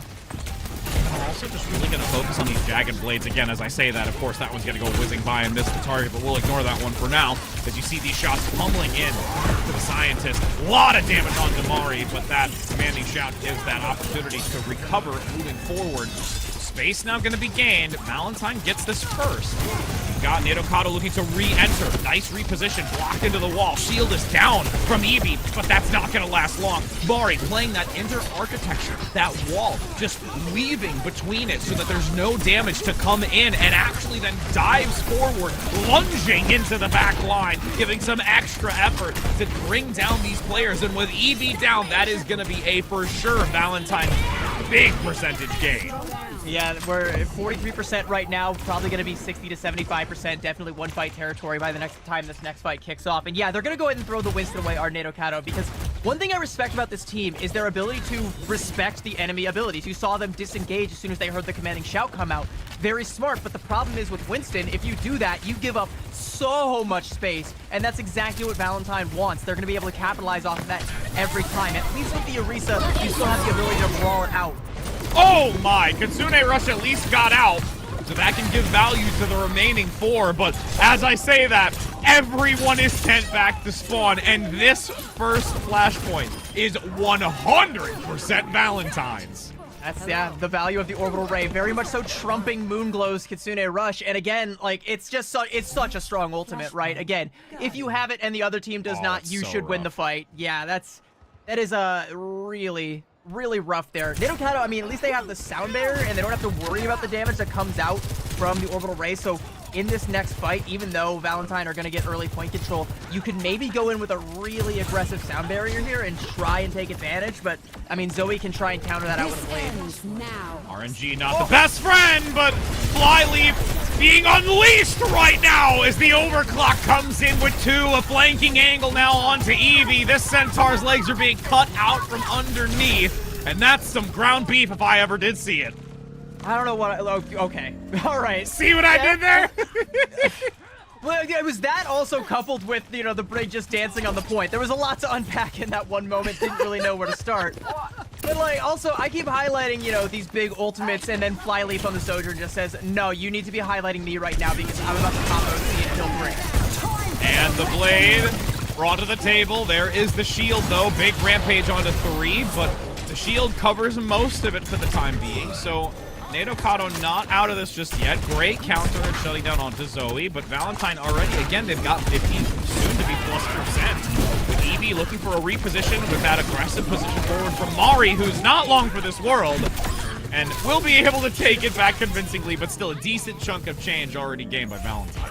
Yeah, and you're really on the clock because, again, we have to go back to the orbital rays. You don't have a tool that can help you win out that fight. The only one that you can really hang your hat on is maybe that rampage, but Eevee having only just made the swap is only going to be at 50% to AJMR's 80 on the orbital ray. So if you're Nadokado, you really need to have Nadokado hit a big shot with this overclock to try and stuff this aggression before it begins. Standing shout active, blade is on Nadokado, but doesn't actually pull in. So that's going to be a huge opportunity, denying that and keeping space in the back line to continue pumping this damage and maneuvering around these pillars. Eevee moves forward and gets the second DPS, so there's no damage to be had here. And this is a great opportunity to be able to claim their first flashpoint. It also just ends up being kind of a bad fight from Valentine overall because they continue to try and gain ground. You know, they realize that Bernice popped the rally and they have to try and make something out of it, even though they lose Flyleaf on the Ingress there. But no, the answer was just, you have to get out, play for that orbital ray, and go back in. Now Eevee has the rampage and should be looking to counter out the orbital ray with the rampage. Renee Rush leads to match that orbital ray. Crumb gets one onto Bernice. That's a big takedown with a rampage onto 3. Valentine is not able to sustain despite that orbital ray. And again, when you have both of those ultimates, the rampage and also the Kitsune Rush, it just, at this point, I think really outmatched the orbital ray despite how significant it could be. It does, because like orbital ray, it feels like a transcendence that also damage amps. Everyone's always afraid of the damage, but it's the healing that really makes it such an insurmountable thing unless you have one of your own. But the rampage just completely cuts that off. That's why I really like the Queen comps, and that's why I'm glad we get to pause so I can talk about it more. You know, again, we talk about coupling that with the Kitsune Rush, you do actually get, you know, the ability to follow up with that damage of your own. You don't need to have your own orbital ray. You also have the ability to cleanse, keep everybody alive in the Queen Mirror if you do see the rampage come your way. So suddenly, the composition for Who is Nadokado does have at least a little bit of a leg up of the biggest strengths of Valentine's comp. And the other thing, too, especially when we now look at this rotation into the next flashpoint, it is about equal. Both teams going to be able to convene towards it ever so slightly, probably within a few seconds of one another. I'd say it's almost a little bit favoring of Valentine with where their spawn is, so they might be able to get that catch in that cross between that 2 positions, or that center and also that outer corner. So I'm curious to also see if they can play to that kind of strength, as we did have to enter into the pause. Unfortunately, that's going to be one of those things where you have at least a couple of seconds for them to refocus, but will that be able to aid Valentine in this moment? I do think that is, you know, what Valentine needs to do. The onus is on them right now to get that, because there's another potentially game-winning, completely busted, broken ultimate on the side of Who is Nadokado, and that is the Sound Barrier. Once upon a time, Lucio was hard meta, and Sound Barrier was the I win button for a lot of these compositions. I mean, and it's still the plan B right now for Nadokado. And now, with 6 seconds before it becomes active, Go playing that high ground position to stick alongside Nadokado. Nice couple of shots. The rail gets far enough and actually takes Flyleaf down. That is so unfortunate that the chip damage comes in just ever so slightly, and a follow-up onto Bernice. Nadokado is in a position to start really taking this down, and again, you highlighted those sight lines and what the Sojourn can do with them, and that is being very prevalent here. Yeah, you find the shot onto Flyleaf, and then the Disruptor field damage is just enough to secure the kill onto the enemy Sojourn. So Nadokado actually wins out that duel. And we talked about how Valentine kind of needed to get that first pick to try and negate Nadokado's advantage. Well, they didn't, and they still have it. They have the sound barrier to counteract basically everything Valentine has, unless they can build up that orbital ray, but that's still a ways away. It's go time. Active on the point. Big shutdown. That's who you really want to bring down. No longer having the Juno for that healing. Verdice is not going to have enough to keep this team surviving. Valentine playing back and needing to stick near that health pack, but it won't matter anyways because you do have Mari eliminated. I don't know that I agree with Crumb using the sound barrier though there, because I don't know that that was necessary, but the fact that they're able to actually make something out of this and get these stagger pickoffs, get themselves up to a potential situation where maybe Valentine can't even touch, they do actually find some value out of that. So okay, this might just be the point unless, you know, maybe Zoe's in position for a dash, but it looks like no one's even on the same tectonic plate as this point right here. So Nadokado, they put themselves up to map point there. Yeah, it was too risky. At this point, you just have to cut your loss, move forward. You're down one. This next flashpoint's important, and rotating back in the safety of this architecture is going to guarantee that Valentine should reach it first and also have observation of where Nadokado is going to move in. I mean, this next fight, though, 100% needs to be Valentine win. Like, you look at their ult advantage. If they don't win this fight, they're cooked. You know, they're about to have the orbital ray. They're really close to it. You know, AJMR needs to do a little bit more healing. You're going to be able to pop the blade, and here we go. Oh, what a dive! The pulse comes in, though, to get rid of Flyleaf, and you've got Valentine saying, no, no, no! Small room, that's ours! And they were able to win it without the orbital ray, but Eve was able to do enough damage there to build for the rampage. So again, we might see that same combination that we saw 2 points ago, where you pop the Kitsune rush and then just wait for that orbital ray to come through, then go in with the rampage. Mari can't do the same thing because you also have to worry about Moonglow Suzu. It puts a lot of pressure onto this Kiriko, but it is how they won that last point. Reposition with the rampage across, actually clips Flyleaf, but Flyleaf still gets one, and there's no damage follow-up onto it. The rampage is good, it does get the angle, but no one's there to give that extra necessary power to make it worthwhile. Yeah, the setup just wasn't there, and you can even see Moonglow didn't pop the Kitsune rush, so just didn't have the opportunity to follow up that combo, so the damage wasn't there. You couldn't follow up on the rampage, and now, I mean, with this rampage that comes out from Valentine, I think, you know, they might have done enough. We're in one-fight territory here. Maybe you couple the rampage with an overclock. And if you're Nadokado, like, what do you even do? Rampage now down the home stretch, lands onto 3, and they force out Moonglow's Kitsune Rush, attempted to try and counteract it when there's already 2 down. That just is unfortunately a bad start of events, and now Valentine's gonna make it a 2-for-2 flashpoint and has to look to this final one. And they do actually maintain the ultimate advantage, because you look at the support ults that were used, I don't know that we really needed that Kitsune rush there. I think having already lost one and not being able to get the Suzu onto the other after that rampage, you weren't going to turn the fight with that Kitsune rush. You really love to have that so you have something to contend with Flyleaf's overclock here. Nadokado still has a little bit of work to do to build up to hers, and maybe that's, you know, your win condition. Again, try to win out this Sojourn trade, but again, it hasn't been consistent. Big chunk of damage onto Flyleaf, but there we go, there's the OC. Leaning in quickly, does have the movement as well. Teed up from AJMR, and this is going to be such lightning fast work from Valentine. It's so fast, though, that Nadokado don't invest anything to try and respond. They don't pop the OC of their own, so okay, good. You still have that. You're building up to a sound barrier, good. You still have that, but again, you're now up against the clock. 66% to that orbital ray. Again, orbital ray is a win condition. If AJMR pops it, it should be lights out, unless Nadokado get, like, a huge, miraculous pick, like, before they actually pop it. The pulse bomb almost did it, but nope, that is not going to be it. No value gained, but this overclock attempting to try and find some decent body shot for the moment, but having to play back, Suzu comes in, repositions now onto Moonglow to get the assistance onto the DPS, but as they refocus, Eevee's very low, has to get assistance. Big healing needed to keep this front line moving, and that sound barrier from Crumb is the necessary turning point, giving the protection necessary to keep Nadokado into this and having another fight in them. That sound barrier is so clutch. Not only the fact that it saves Eevee's life, in fact saves the whole team's life, everybody was super low, but the fact that they're able to immediately convert that into a kill, because if you don't, then you are up against the threat of AJMR's Orbital Ray, which you still are. But again, we can actually go back once again to that Rampage Kitsune Rush combo that Nato Kato has leveraged in the past. They lose Spire early, though. That's going to take away a lot of the pressure from the Kitsune Rush.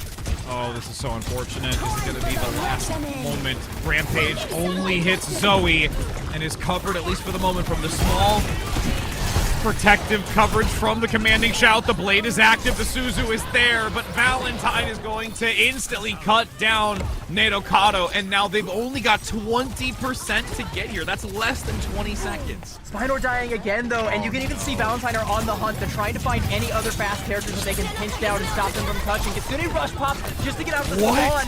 They do find the kill to Bernice, but is there going to be a touch? There is, but it's going to be a really scattered one. Yeah, it's Eevee on the Wrecking Ball, but that is not going to be enough to secure it, especially when the rest of the cavalry has fallen. Yep, the fact that there was an attempt to get back into it, they knew they had to throttle. Oh, Eevee. We appreciate you, friendo. We appreciate you just trying to bob and weave back for overtime. She's gonna do it to give it another overtime. Now dropped in from up top. Rockets raining. It's a wild turn of events if something happens, but now that there's too few to get back onto it, that will be Valentine able to pull through, making this a 3-0 despite the worthy and valiant effort from their opponent. We will say a fond farewell to Nato Kato.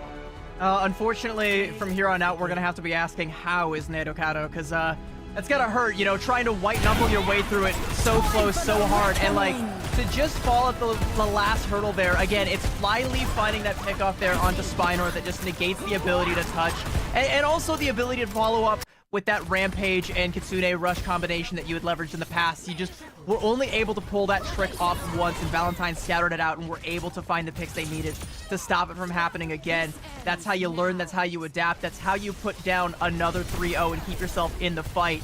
This is, again, you know, the top four is anybody's game right now, and Valentine are making sure that despite being down in the lower bracket, they're still in that conversation. They are still one of those teams that you have to be looking at and being like, all right, maybe they can run it back and become champions again. We will get to see some of these replays of the final moments between these two, where Valentine is able to continue moving forward, persevering in this lower bracket, and can at least have a moment of reprieve before having to go into tomorrow, where more matches are going to be able to continue on to see if they push forward. And that next matchup, by the way, is definitely one that I think all eyes are going to be on. That winner's final is going to be absolutely lit. As lit as this one was, if not more so. Again, 3-0 does not reflect how hard Who is Nato Kato fought for this. And this was a team, by the way, that nobody was looking at, that nobody, you know, really expected to make a whole lot of noise. And even though, you know, you're going to look at the score lines and you're going to think, they bowed out early. No, they really took it to some of the heaviest hitters that we have here in Calling All Heroes. They just didn't really have that extra, you know, that one extra inch of, like, understanding of the macro, of coordination that Valentine did have, that they have been a collective unit for so long, that they have built and cultivated across the entirety of this and even last year in Calling All Heroes. And just being able to, like you mentioned, and we talked about just the adaptability aspect of it. It's just those little things where you did see such great successes over this when there was some really large pitfalls when it came to King's Row, but then coming back and being able to recover, and how competitive you were back when it came to that control map. So it's just this ebb and flow, and the way that the competitive playoff bracket really just works out in that favor of Valentine. So they'll be moving forward, as we're going to be having most likely an interview. I think we're just waiting on entering into that, as we are just going to give that a moment. It looks like it's going to be AJMR as the interview. So we'll be heading to a short break to get in here before we're able to have that discussion. And again, it's been such a pleasure for this third match, but we still got more after this. So you're not going to want to go anywhere, my friends, because that's going to be a good one to get some insight from one of the players and then get our last one up for the day. So don't go anywhere.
Hello and welcome back, my friends, as we are here to have a few moments before getting into that interview. Again, we talked a little bit about it before heading into that break, so we're going to give it just a hot second longer. But again, as we're going into this, CB, we got to continue to talk about Calling All Heroes. As we know, we talked about our sponsors, but we can also talk about some of the merch that we have for Calling All Heroes as well.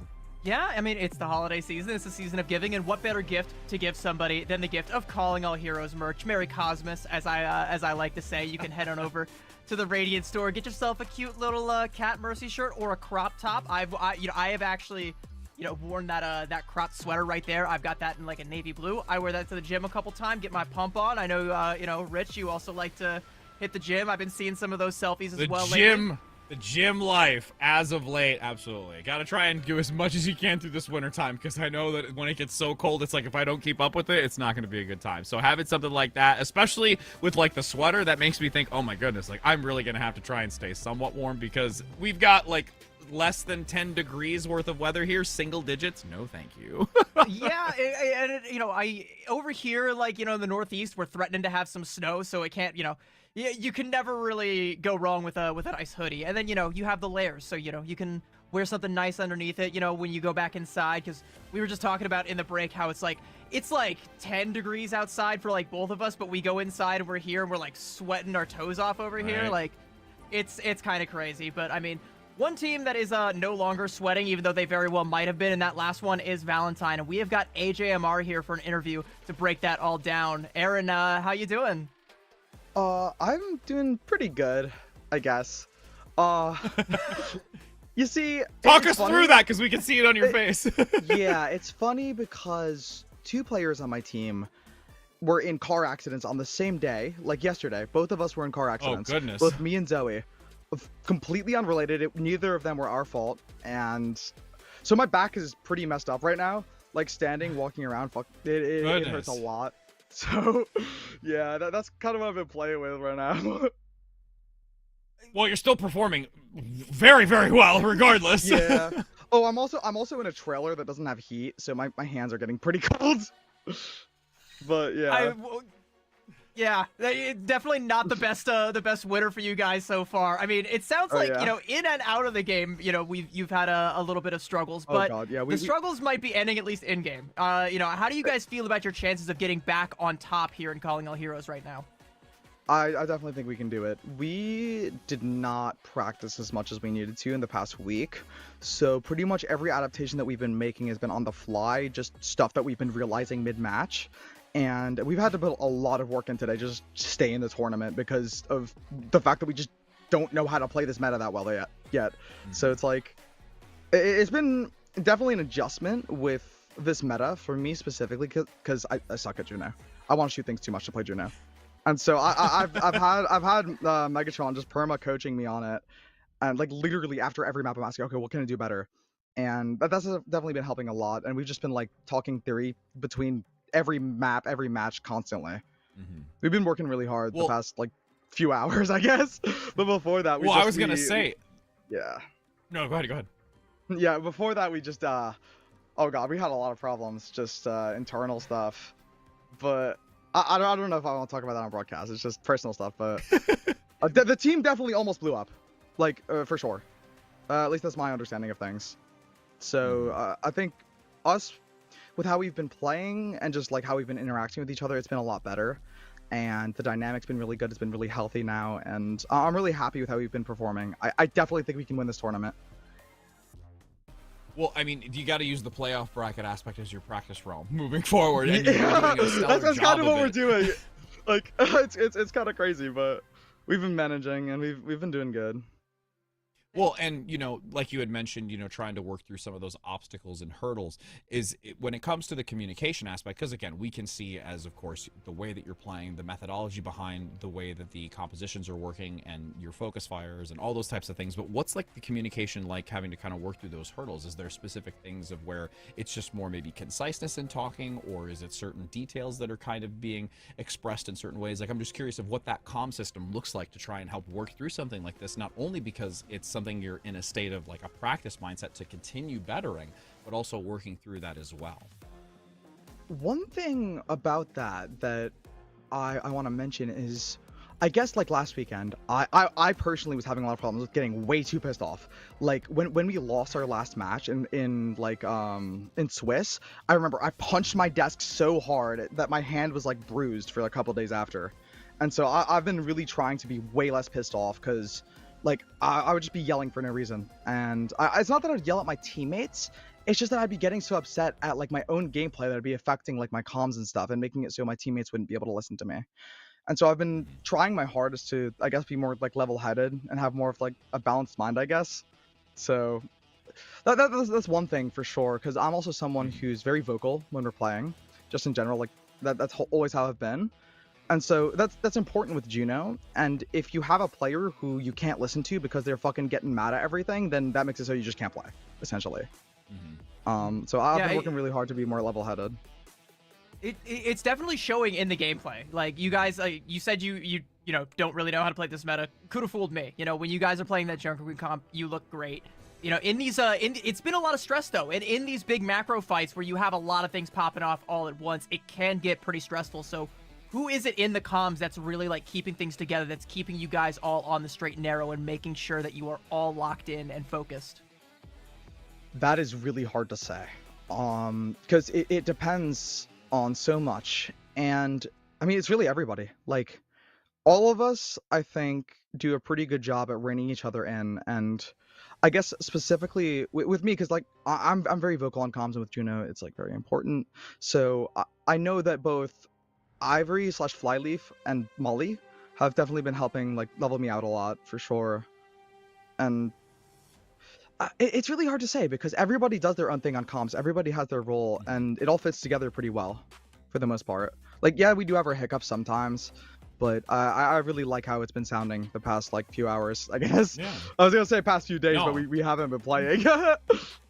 Well, it's good to at least be able to hear that it's, you know, kind of starting to fall in place and things are, you know, working out in tandem with one another so that you can perform at the way that you are. And we do really appreciate the time to get that insight since we don't otherwise get to hear that side of it. So we really appreciate your time and looking forward to continue to see you and the squad continue to progress through this lower bracket.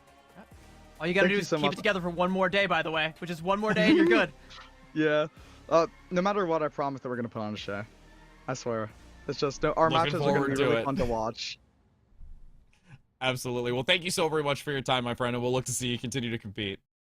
Thank you. Alrighty. I think that is a promise that I know they can deliver on. Is the fact that those games will be a show, and we'll definitely have more of them going forward. Absolutely, as we do have that conclusion for our third match of the day, but we've got one more. There's so much more drops to be had. There's so much more Overwatch to be had and more competition. So don't go anywhere, my friends, as we'll be getting into that final match of the day after this break.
Welcome back, my friends, as we are here for the final match of the day. And even when we were on our break, it was CB saying, you know, this is an outcome that I don't think we saw coming. And it's going to be a good one, though, between these two. We got Exo Azathoth versus Nightmare Eclipse. And I'm looking forward to seeing how this is going to unfold for this upper bracket game. Yeah, I am also looking forward to it greatly. Nightmare Eclipse, I mean, okay, the overall narrative that I'm going with here is heavy is the crown. Who is going to be the one that can take the lead here in this Major 3 tournament? Because there's 4 teams that realistically it could be. This is 2 of them right here. And even though I thought we would be seeing Queen's Gambit over there on the right-hand side, the fact that Exo Azathoth are here goes to show just how neck and neck it is across the board. I mean, and again, we got even to see a little bit of Exo Azathoth earlier, so that's something we get to carry into this, as we're going to be taking a look at this roster first, like you had mentioned, so we really get to see what they're going to bring to the table to compete against someone who we've already seen perform earlier today. Yeah, this roster, by the way, is stacked, all right? They've got enough stars on this roster to challenge Maximilian Pegasus, all right? And they must be a Christmas tree the way they are decorated across the board. This roster is so stacked that when they dropped this roster reveal, everybody in Calling All Heroes started talking about the battle for second place. And then they go through Swiss and Queen's Gambit says, nah, fam, it's not going to be that easy. We're actually going to be, you know, staking our claim for the crown. And then, you know, we see just earlier today, the other team we got on the other side, Exo Azathoth, come over and one-up them. So as stacked as this roster is for Nightmare Eclipse, they're still kind of in this situation where the domination that we've seen from this core across the entirety of Calling All Heroes, it might be, you know, a memory. Well, because even going into the broadcast just before today, you were mentioning about the significance of Queen's Gambit and the way that they were able to play and outmatch it. That Sombra, which we touched on a little bit, at least when we went into that King's Row match, and just also from what both Lemon and Dustin were talking about, it's those subtle, unique changes in the hero selections and the methodology behind the play. But going into this weekend, it is that variation, the difference that we're seeing. And with Nightmare Eclipse bringing this list of A-game players is just going to be really exciting to see match up against Exo Azathoth. I was gonna say Azeroth. I've been playing way too much WoW. I've been playing way too much WoW on the little time that I have, and that's why I keep wanting to say Azeroth. Yeah, well, Exo Azathoth, like the TH sound followed by the OTH, like it really, like, I get it. It really trips you up. As this team has managed to trip up the previously undefeated Queen's Gambit. There's another banger segue. Gonna pat myself on the back for that one. I'm patting you from a distance. We always have each other's backs. I love this. You know, so we talk again about how decorated the other team is. You know, you have Hitori on the tank for Nightmare Eclipse going up against Kindred. I think that's a really interesting tank matchup. And I also want to highlight Kuna, who Kindred herself highlighted in the interview as being the one making these plays and making these big things happen where previously nothing really was. I think Kuna might end up being the player to watch if we can trust Kindred's word. And again, just really focusing so heavily in our previous match that we got to see about the DPS line and what they're really going to bring to the Sojourns and all of these aspects. And I'm really curious to see the role that it's going to happen in this one, because I think with these two teams and, like you mentioned, the roster that they have, the talent that is behind this, it's going to be so important to get those impeccable shots and that just ever so slight advantages that are going to really tip the scales in favor of one or the other as they work through this to see who's going to be dropped to that lower bracket and who will be sitting, waiting as they move through that upper bracket. Yeah, like, not just tip the scales in this game, tip the scales for the entire tournament. A lot rides on this upper bracket matchup because, again, you know, we talk about how this team bested Queen's Gambit, something that none of us saw coming. We talk about how, you know, we just watched how great Valentine have been playing and the fact that if they can hold it together for the rest of this weekend, they are still a legitimate contender. It's so close at the top 4, and even in the lower bracket, it's a nightmare down there. Even though we haven't set Nightmare down there just yet, who knows, maybe Exo Azathoth will be the ones to do that too. But we realistically could be seeing any one of those 4 teams take it. And we can take a look at the map pool here as well for those. We've gotten to see a lot of course, the Control hybrid and then moving into Flashpoint. Not as much of the Clash map, though, at least for you and I, and just being able to be wondering if that's something that we're going to eventually have prop up or rise to the surface, since I know that even when we talked about the collegiate aspect of it that only just recently happened just before Championship, where it was like, you know, Throne of Anubis was a massive pickup. everyone wanted to play it. So, deviating away from that and focusing on those others was so significant, and it's been really residing on so far just that Oasis and King's Row initial selection. I think Clash as a game mode, by the way, does facilitate a very rush-oriented, style of play, but we're in a rush meta, so just about every map is currently doing that, save for, Gibraltar is kind of like the one real outlier here. So it's like, people can still go to that Clash if they want to maybe try and play a off-meta rush, like a Reinhardt, but unless that's something that's in their back pocket, they're going to be going for like New Junk or Saravasa, 8 times out of 10. Yeah, I would agree. Yeah. Again, we haven't seen any Clash today, so, I'm, at least consistently correct.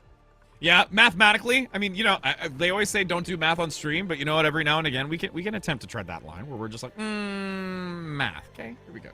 This is the last match. I can count to 1, and so far I haven't seen 1 Clash map, so I think I'm good. I think I've got that much math locked down. I'm so gonna laugh if we get a Clash in this last match, just so it's like the universe rubbing it in and saying, we will start on Control, but if the first map pick is Clash, I'm gonna go ballistic. That's just somebody looking to just break the rule book, saying, right here, me, okay, so we have Nightmare Eclipse and Azathoth. Yeah, we're gonna go ahead and actually break the system, and we're gonna make sure that we get to do Clash first. Wild and wicked opener, so. Yeah, if any of the players are in the chat right now just watching, once the delay comes through, they'll know. They'll know how they can grief me on the cast and just be like, all right, Hanaoka it is. You said 100%? Nah, If anything, it'll just be Prod being like, hey, do we want to mess with them a little bit? Do we want to take a couple of minutes? And we're just going to throw them into that and then absolutely blow our minds and then be just like, nah, you're joking, right? And just only put graphics up. Only do the graphics. We're going to actually be on Control. But that's me. You know what? If anything, I'm giving them the idea. I shouldn't have put that little planted seed there. One of these days, they're going to probably do that. By the way, speaking of map selection, the festive maps are also in play, but none of the players, it's an option, but none of the players have gone for it. We got a bunch of Grinches in this tournament, apparently. They really need to have their heart grow 3 times bigger, so. Next team that picks King's Row and doesn't pick the festive version of King's Row, you're going on my personal naughty list, all right? You're getting a lump of coal from me. Absolutely. That stocking is going to be full of it by the fireplace. Speaking of which, I really need to figure out what I'm going to do for my stocking stuffers. It's like I haven't even bought like a week out.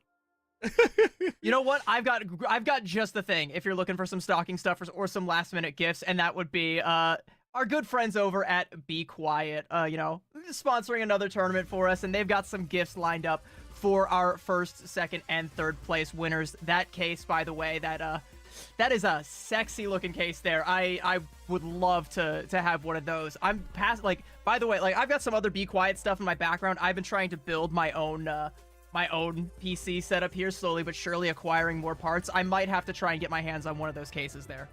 Absolutely. And again, for, being able to hit that and make sure that you're going to be able to view it. Because again, pioneers in the field of quiet hardware where they're focusing on the future of gaming, that's just like a great mission overall. The future of gaming itself is you can check it out at bequiet.com on amazon.com/bequiet for details and for deals that if you're looking for that little upgrade to make sure that your holiday season is 10 times better, or in this case 10 times quieter, if one could say.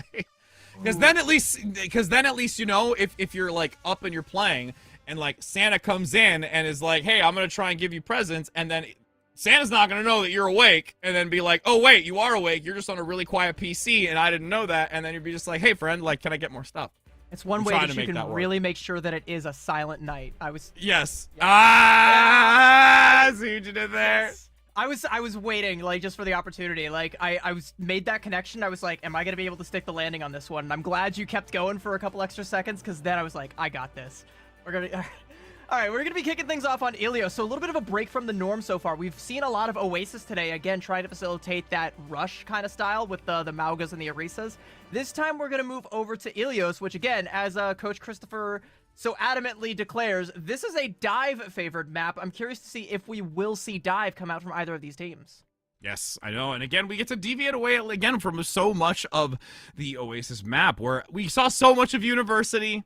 That's cool. Love University. Love Well.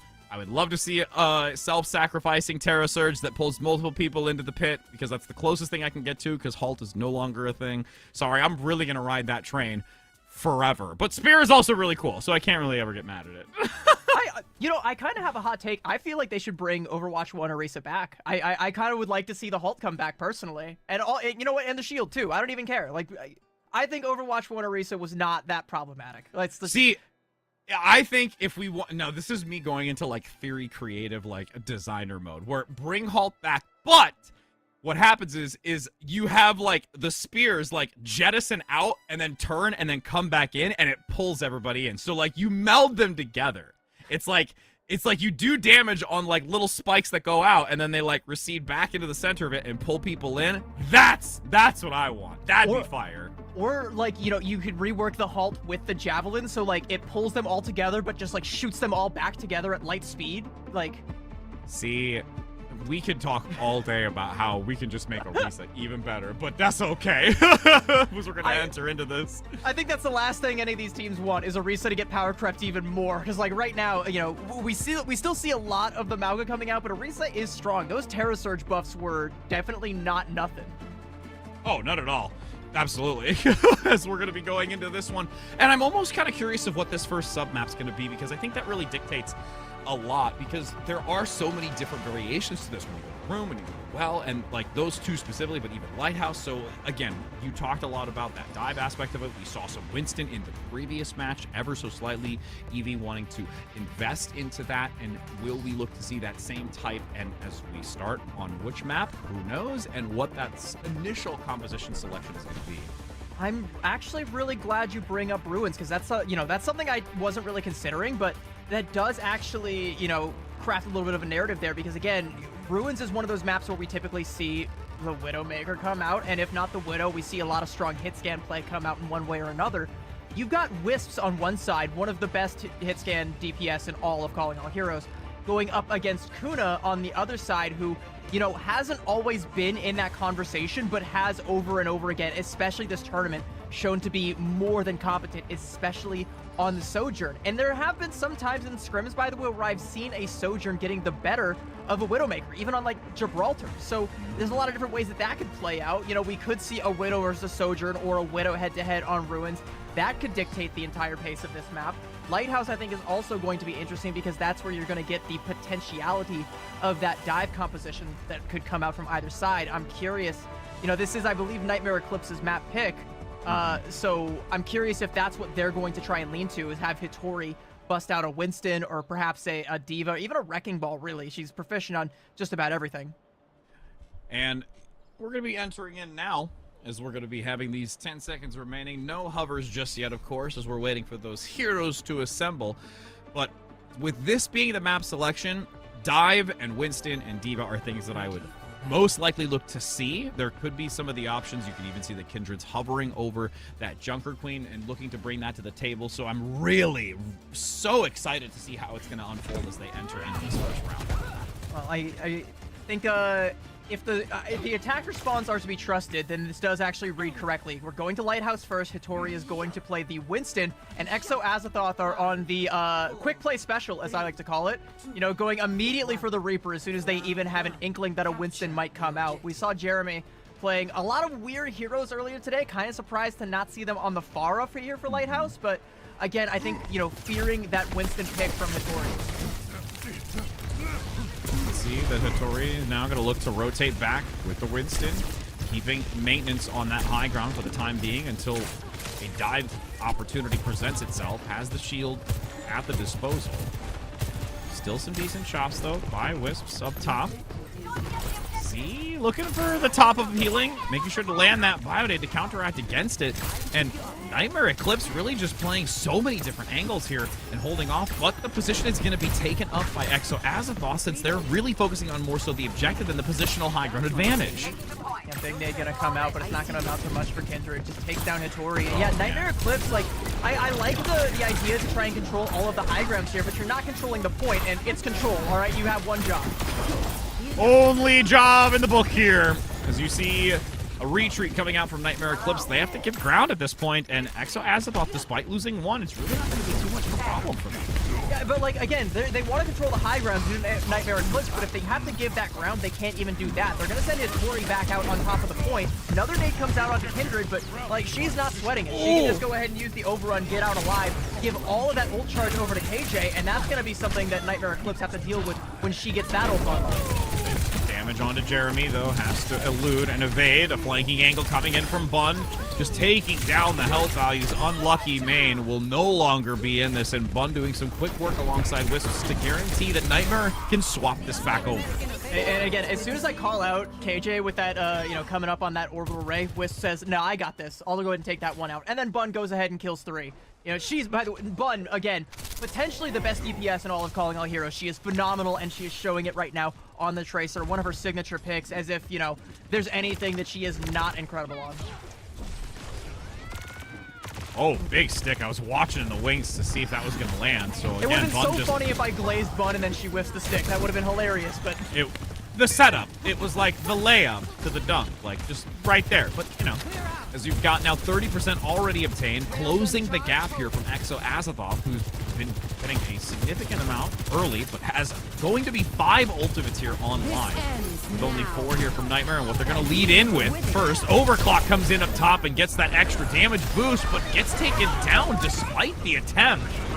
Now a reposition could be able to get the high ground advantage, chasing down the remaining few from Nightmare, and will be able to convert this point back in favor of Azathoth.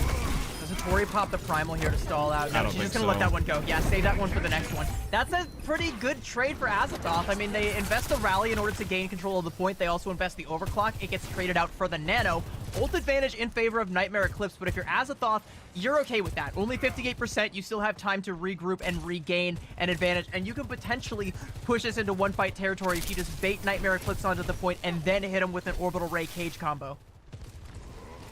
So much patience right now, having to be so Nightmare can find the best option. This ends now. Final fight territory. Big pickup, though. Getting rid of Bun. Again, you see these Tracers being taken out so early on multiple matches that we found, where it just really spells disaster. It is a swift cleanup here from Azathoth, and they will be able to take this first round of control. I mean, there's still 10%. Hitori might be able to pop the Primal Rage here just to get the touch, but that is not nearly enough value for that ultimate. You definitely wanted to use that to try and stagger out for more percentage. Now you're just using it to cling on for dear life. Maybe you can convert this into a kill and snowball that into something, but right now it's not looking too good for Azathoth. Shell shocks coming through, though you do at least have Wisps able to get one. So that's a great opportunity. It is still going to be one support play, but now with those couple of picks coming up, it really all rests on the shoulder of Wisps and Bun to make that difference, despite it being into that 90-time overtime. And with Hitori not really gaining any value, it looked dire, but the DPS really get them out of a sticky situation. Yeah, what a fool I look like to ever count out Nightmare Eclipse when you have Wisps and Bun. Hitori, by the way, going to switch off of the Winston and over to the Mauga to mirror Azathoth. But, I mean, now you're kind of up against the clock. Nightmare Eclipse are going to be getting into one-fight territory. Bun can put this whole map to bed with a big pulse bomb. But if that goes awry, and it sure does, Exo Azathoth, now they have a way forward. It's that Death Blossom from Jeremy. It was so close, but yet so far. As this reposition onto the point, Jeremy hugging the inner corner, sticking close to sustain. But the fact that you've lost the support from Azathoth makes this really challenging, because there's no way that Lucky Mane is going to be able to stick into this with Nightmare Eclipse in the tail end of this, getting a team kill and stripping this first round away from Azathoth. I think KJ has like a bell on her neck or something, because Wisp always knows where she is at all times.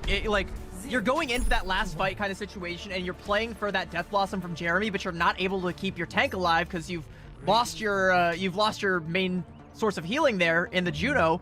You know, your tank's not going to be able to take any space. You're not going to be able to confirm that kill onto Hitori, who was super, super low, but able to sustain through all of that with that cardiac overdrive. Nightmare Eclipse, it's the DPS play that is making up the difference. It's Wisps and it's Bun coming up with the kills they need to at the exact right moments. And that's one of those things that Exo Azathoth, like, you can macro your way into a victory all day, but if you just can't calculate what's going to happen when, like, Bun kills 3 or Wisps takes down your Juno before you can even get in the door.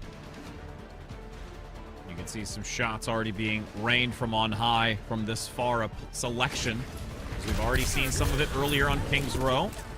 We get to see more of it here on Control. And this is one of those maps where, again, a well-placed rocket can really change the entire outcome, but Bun's gonna say, sorry, fam, let's clip the wings and send you packing.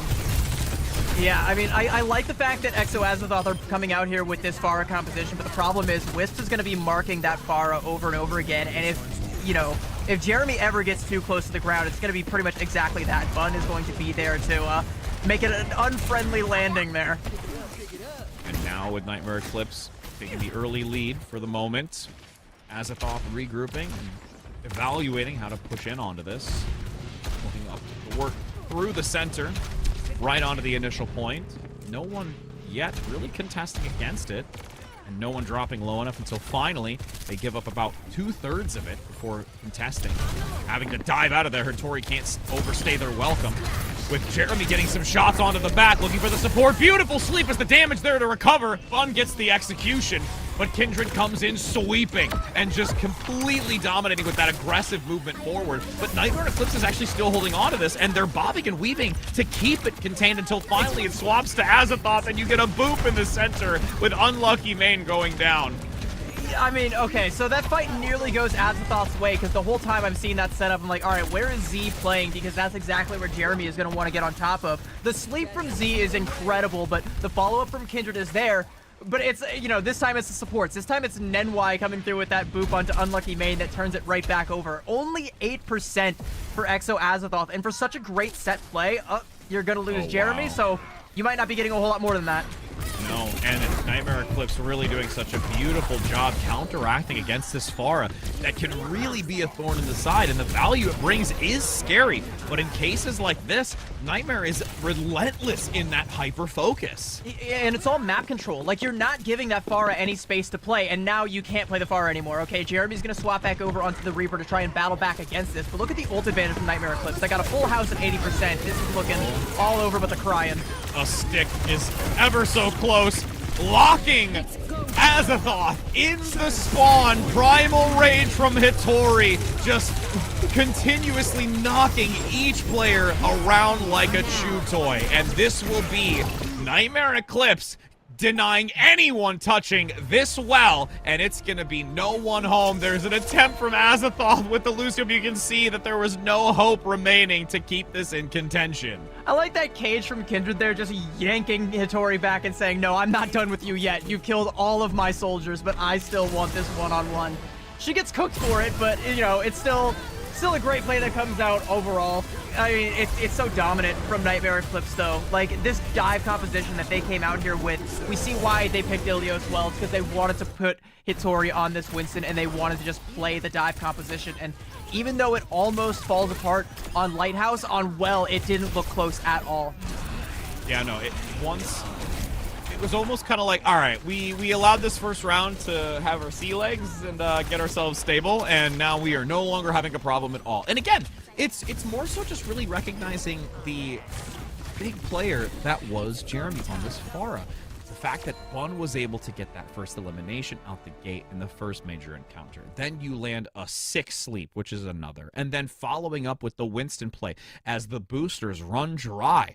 Every step of the way, every small little opportunity that can be presented to deny such significance that the Pharah can bring to the table was completely stifled. And that's the way that Nightmare Eclipse is going to have to keep playing for them to just have this type of continued dominance. And my question for Exo Azeroth is, like, if they want to keep leveraging that Pharah, is their map pick here going to be King's Row? Because that's where we saw Jeremy be an absolute force in the last series that this team played earlier on today. They were able to leverage the archway and just get so much map control, so much damage that came out from this Pharah. And I know you kind of feel like, okay, if you can't play the Pharah on Ilios, then maybe you can't get away with it anywhere. But I don't know if that's really the case, because yeah, sure, Ilios is a Pharah map, but you do have a lot more natural cover on King's Row that you can kind of play from the skies from, and that might be something that Exo Azeroth wants to come out here with, or maybe they realize, okay, we tried to reach our hands into the cookie jar, we got smacked away for it, maybe we don't get back into that one. They are going to go to King's Row, and once again, this had better be the festive version, or everyone from Exo is on my list. I kind of want them to be on the list. I kind of want them to be on the list. Listen, I don't know what the list is or what I'm gonna do aside from setting See, them but that's once a why I goal, want them but- on the list. Because I don't know what the list is. Yeah, you know what? I'm just gonna put them on a list. I'm not gonna tell them what it's for or what's gonna happen to them, but they're going to be on a list. It's like that looming feeling of when it was like Stewie and Brian, when Brian was just like, I am gonna punch you, but you don't know when, and just has to wait because you don't know when it's gonna happen nor what's gonna happen. It's just this ever-growing fear of just begging, please tell me what the list is. When's the list gonna happen? I mean, the list is gonna happen, but the consequences are reserved for the future. We'll get there when we get there, but, you know, all right, the consequences of this map pick, again, if it's not the festive one, even if it is, all right, it still kind of, to me, signals that Exo Azathoth want to try and put Jeremy back on that Pharah and try and leverage the natural cover of the archways and the hotel to try and maintain map control that way. But that's a very, like, defensive favored strategy. I don't know that that's going to work out so well on offense, where they're going to have to worry about Wisps on the high ground on the Sojourn constantly checking Jeremy, or, you know, going through the attack through the archways, where you can just kind of have Wisp play back and wait for the Pharah to come to you. Yeah, I mean, it's always been that really long-form discussion about, do you hyper-focus the Pharah or do you play the ground game? And when it comes to a lot of this, because of the architecture here, I almost feel like the way that Nightmare Eclipse has been playing, you got to focus the Pharah, because they've been able to execute on every occasion to just deny the value that it can bring. And if you're able to do that on such a consistent basis, I think that that's absolutely what you should continue to do, whether it's the Sojourn or the Sombra, if you wanted to bring something like that as well to clip the wings. Like, there are so many different methods that you can go to just completely nullify that value that's brought. And in some of those choke points where you're going to have, yes, the funneling of the rockets, and there's a lot of architectural defense to deny that takedown, it's also going to somewhat bottleneck the availability for that Pharah to get maximum potential. It really is, just like you said, the battle of, like, you know, do you win the fight in the sky or do you try to win the ground game? But I think, you know, in this kind of situation, if you win the fight in the sky, you win the ground game by default, because that becomes a 5v4. And that's, again, why they want to just try and keep checking Jeremy. This being Exo's map pick, I think there's a lot of different ways we can go with this, but that's kind of the thing that I think you and I are both kind of expecting to happen, is like, all right, the Pharah comes out, will it be effective? Oh, 100%. And I think it's going to be a telling tale within the first, like, 30 seconds. I think if it might be something where if these picks come through fast, it's a guaranteed I'm sticking with this. But if there is an instant pick, it might be one of those ones where, all right, I'm not going to bode into this, and I'm just going to adjust into the alternative. And then what that alternative is going to be, I think, another interesting factor to really look into, as we're going to be heading into this where Azathoth is going to be on the defense. So we do get to see what they're looking to bring in defensively here, and specifically what Jeremy's going to bring to the table. You know what I don't see is any snow, any decorations, any holiday cheer. Yo, I was don't trying to see not any, comment on that. I don't see any jolliness or joy. I do see Pharahs on both sides. I doubt Nightmare Eclipse is going to stick with that, but I don't see any Christmas trees. I see... Oh, there's a heart. There was a heart. Okay, there's a little bit of joy, but I still got 5 Grinches on Exo Azathoth. All right, you're all on the list. There's some love. There's some love printed on these bricks. It's not in the air, it's in the floor. That's where the love is right now. Yeah. But, I mean, to be fair, though, you could say that the joy comes from us on this map. I'm so trying. I'm so trying to help. Just trying to restore the joy. All right, well, Jeremy is currently going to try and restore that Pharah pick, see if we can get any value out of that. And this is Exo Azathoth on the defensive, so if you're going to leverage that Pharah, this is where it's going to be. Unknown wants to match it with an offensive one, and she's going to have an interesting time trying to find a way in. She's taking this off angle for a couple of decent shots. Almost gets the elimination, but barely skirting out of the way for Azathoth to recover, and the support's going to top up for looking for a re-entry. Z in the back, though, going to continue holding up top. Torpedo's going to come in from a distance to get that extra chip damage necessary, potentially going to find the elimination. It's already 1 tick so far for Nightmare Eclipse, and again, it is just surgical the way that Nightmare has played this, and bringing Bun on this Pharah to just directly hard match up to Jeremy is such a statement. Yeah, and look at the ult advantage Bun gets. Okay, yeah, Kuna is finally going to get the better of Bun, but it actually went the other way in that first one. Bun doesn't actually secure the kill onto Kuna on the entry, but she does her job and just displaces the Sojourn from the high ground. So Nightmare Eclipse can just walk in for free. You win the aerial game, and then you win the ground war. These stackers are not what you want to see either. There is still a decent distance despite you having the speed to get back into it. Looking for Javelin. Oh my goodness! Everyone funneling damage into Jeremy, once again just demonstrating that there needs to be another option here from Azathoth. Yeah, Plan A has backfired tremendously and continues to backfire. I mean, and Nightmare Eclipse, they've gained half of Street's phase. They're pushed all the way into the enemy spawn, essentially, right now. Haven't been forced to use a single ultimate right now. Yeah, you have KJ with the Orbital Ray, because she has been on heal duty since the jump, but it's matched by Z. All right, so you got to worry about that. The Overclock, the Rocket Barrage. You're not going to get an advantageous fight here if you're Exo Azathoth. The best hope you have is maybe you get Kindred up to a cage fight here, but you're bleeding resources. And this is going to now be an overclock that just consistently overwhelms Azathoth. And Kindred left basically in the corner. The Terra Surge pulls from Hattori right back in. Kindred is nowhere to go, doesn't want to force. Oh no, forces out the cage here?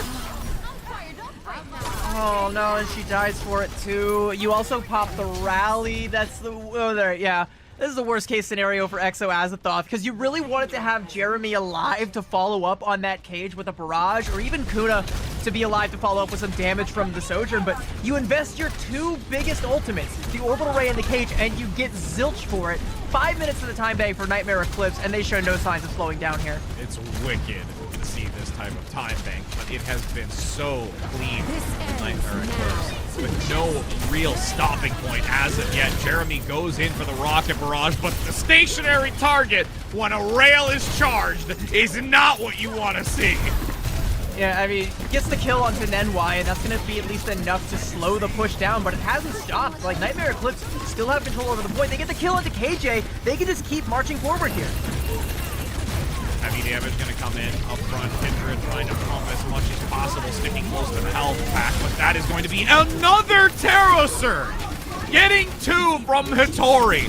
This is absolutely clinical, the way that this has been played. 4 minutes and 20 seconds on the time bank. No one there except for an attempt by a swap for Jeremy, but the second that venture comes out from the ground, the mole beneath the dirt, it is instantly sent back to the spawn. So, if you're Exo Azathoth, I think you have to go back to the drawing board completely. And you know what? I'm gonna say it, by the way. Maybe a little bit of Christmas cheer might have helped lift the spirits a little more. Maybe you could have held out for a little bit longer. But I think this Pharah play, it's just not panning out. Bun matching it, and she doesn't even really have to put on a show on the Pharah. All she has to do is just be a constant threat. The tempo of Nightmare Eclipse being able to just constantly march forward. Every single time Bun lands a rocket and Exo Azathoth have to back up, they're leaving Jeremy high and dry in the sky. Bars by accident there. You know, Jeremy is at risk of getting, picked off by Bun, by Wisps. Can't even get a good rocket barrage going. You really just never got the opportunity to leverage the best that this composition has to offer. And I don't think you're ever going to, especially now going on to the attack. It's going to be an uphill battle.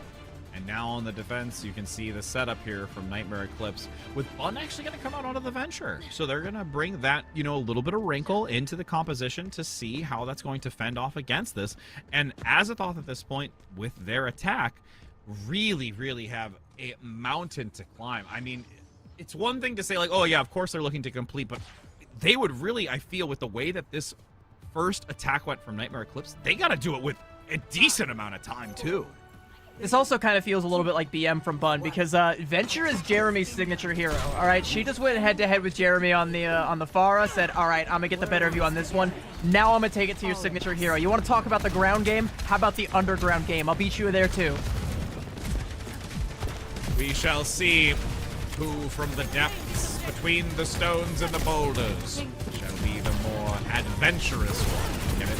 I'm really trying. I'm swear, with the holiday and the venture lines, I'm doing my best to only keep up with you. As there's 3 minutes and 30 seconds now on the clock, forcing back Nightmare Eclipse, and that's a big pickup to get early. Wisp's now going to make the swap to the adjustment onto the Genji play. So as quickly as we saw Nightmare Eclipse looking to capture this, Exo Azathoth is doing the same.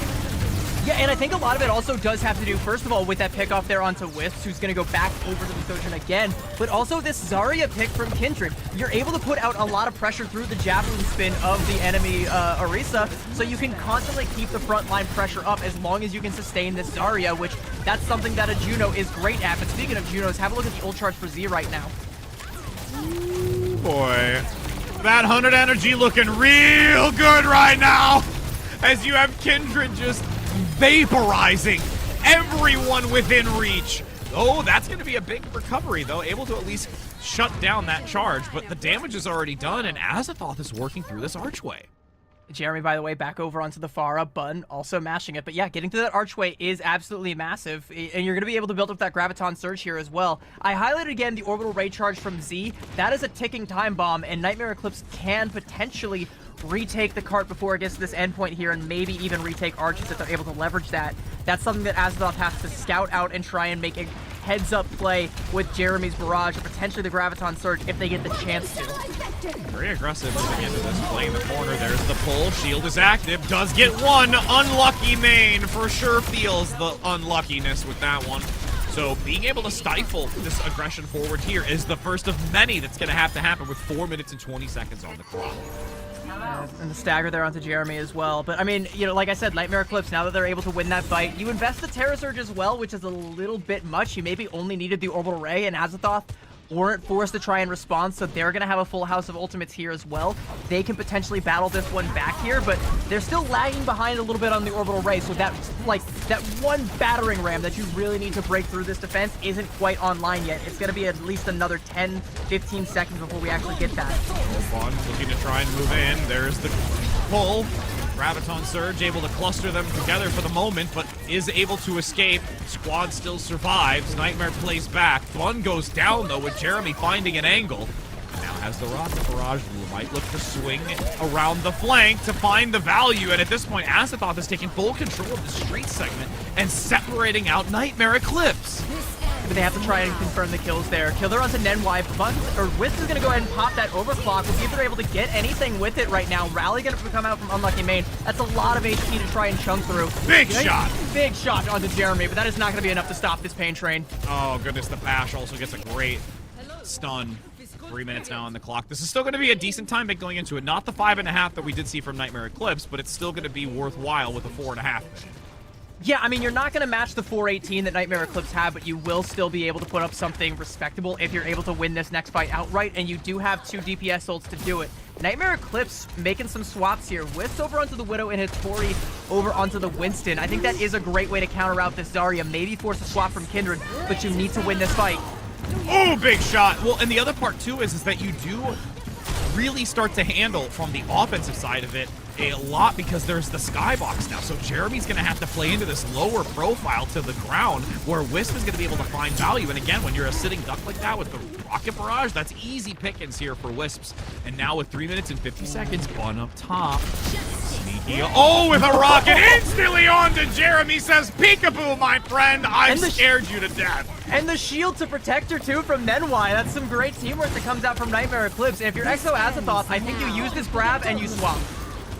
Shots through the middle. There's the overclock coming in to complement that Graviton Surge as they're locked in. There's another Wisps, unfortunately going to get counterplayed at the moment with that great follow-up from Jeremy. And now they're going to have a spawn advantage to get back into this and still have one last chance to hold. Nenwai, what are you doing? Why are we on? We're on Zen now? All right. I'm not sure about that one, but I'm going to make the swap over onto the Genji. 3 minutes and the cart is rounding that corner, about to be the cap there. It's the battle of the orbital rays here. Z has it, KJ does not. Nightmare Eclipse should be able to win this fight unless they take too long to pull the trigger. I mean, the big thing is maybe they want to use that Discord or to try and guarantee an even better execution, maybe not getting, well, that's going to be a quick work of this. All right, well, let's just throw out the orbital ray and we're just going to eliminate him.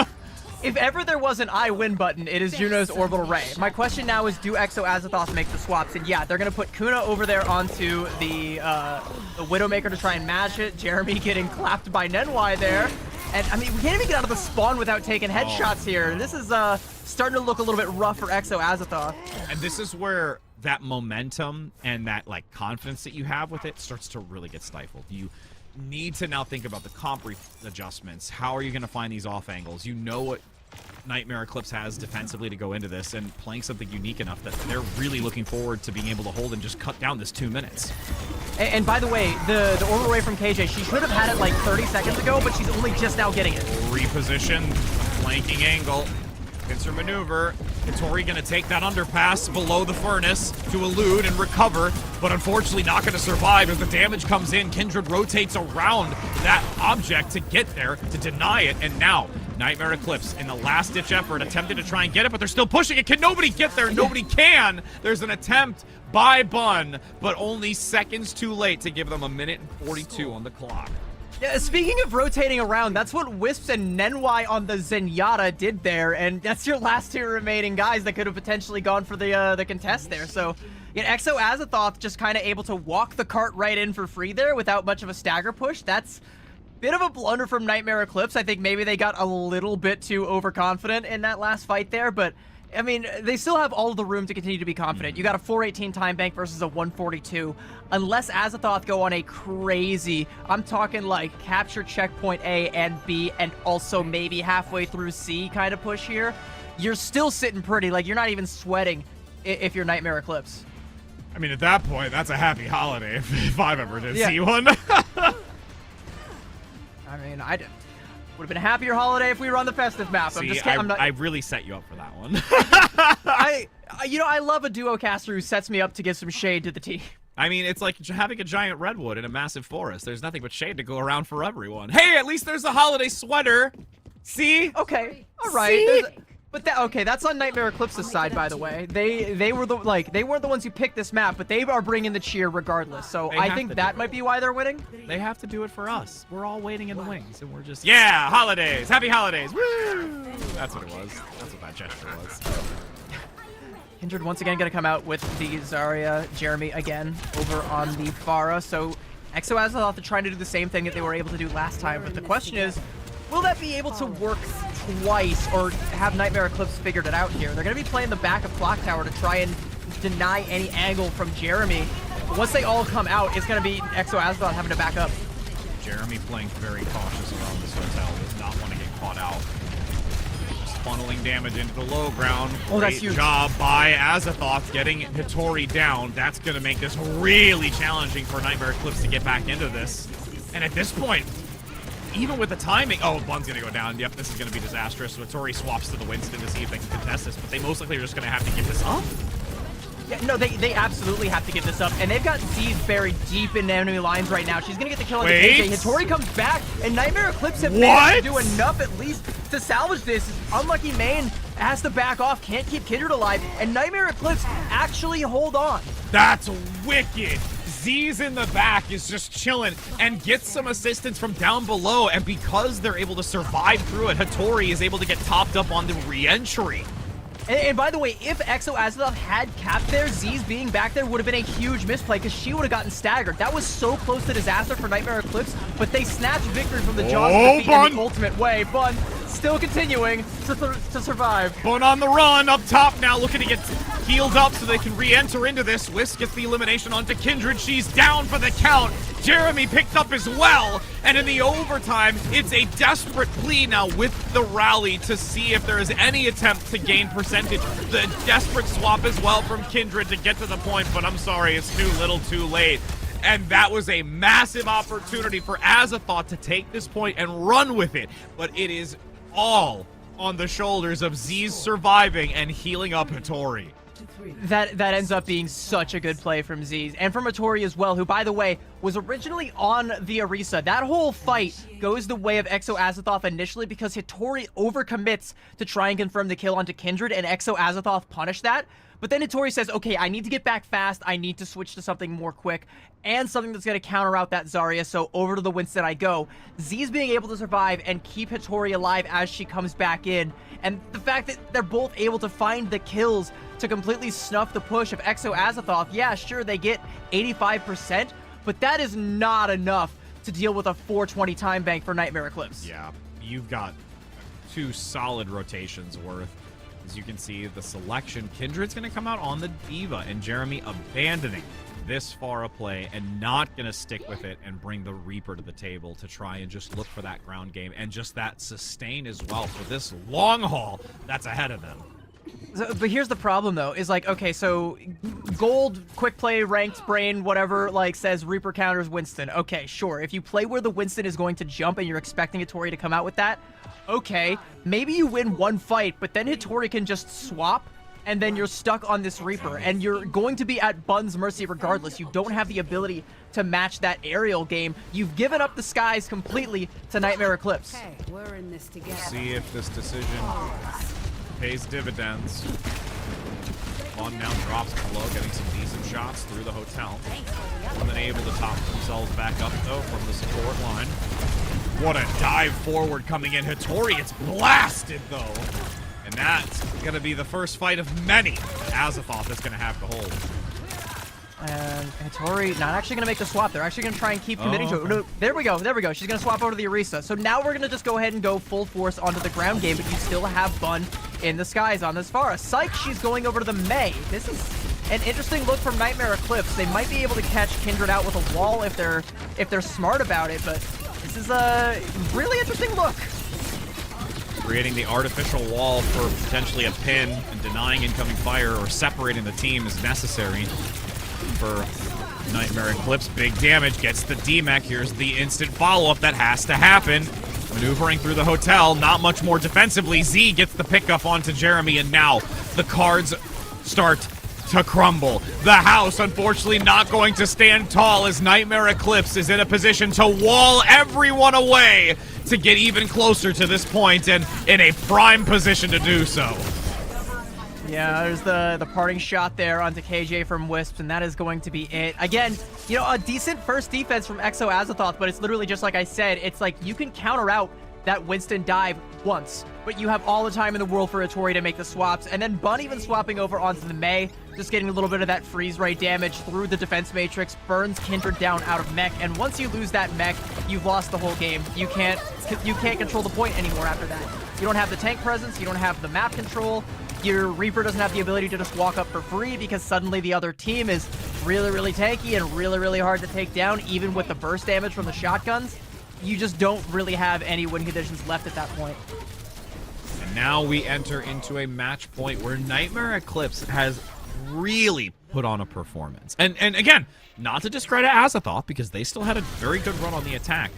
But once it comes down to having that differentiation in the time bank, and it's just those really small micro heads-up plays that turn the entire table here, Azathoth comes up short and now is just having to fight their way through this. Again, they do still have the option of going into the lower bracket, so it's not like a win and you're like continuing to move forward and then you lose, you're out. So that's at least the only saving grace here, but it's still one of those things that when you're facing against a team that you touched on specifically and that we talked about, this roster being so intense from Nightmare Eclipse, you really want to be able to try and find the weakness now so that if you do have the chance to revisit them, you can take them down.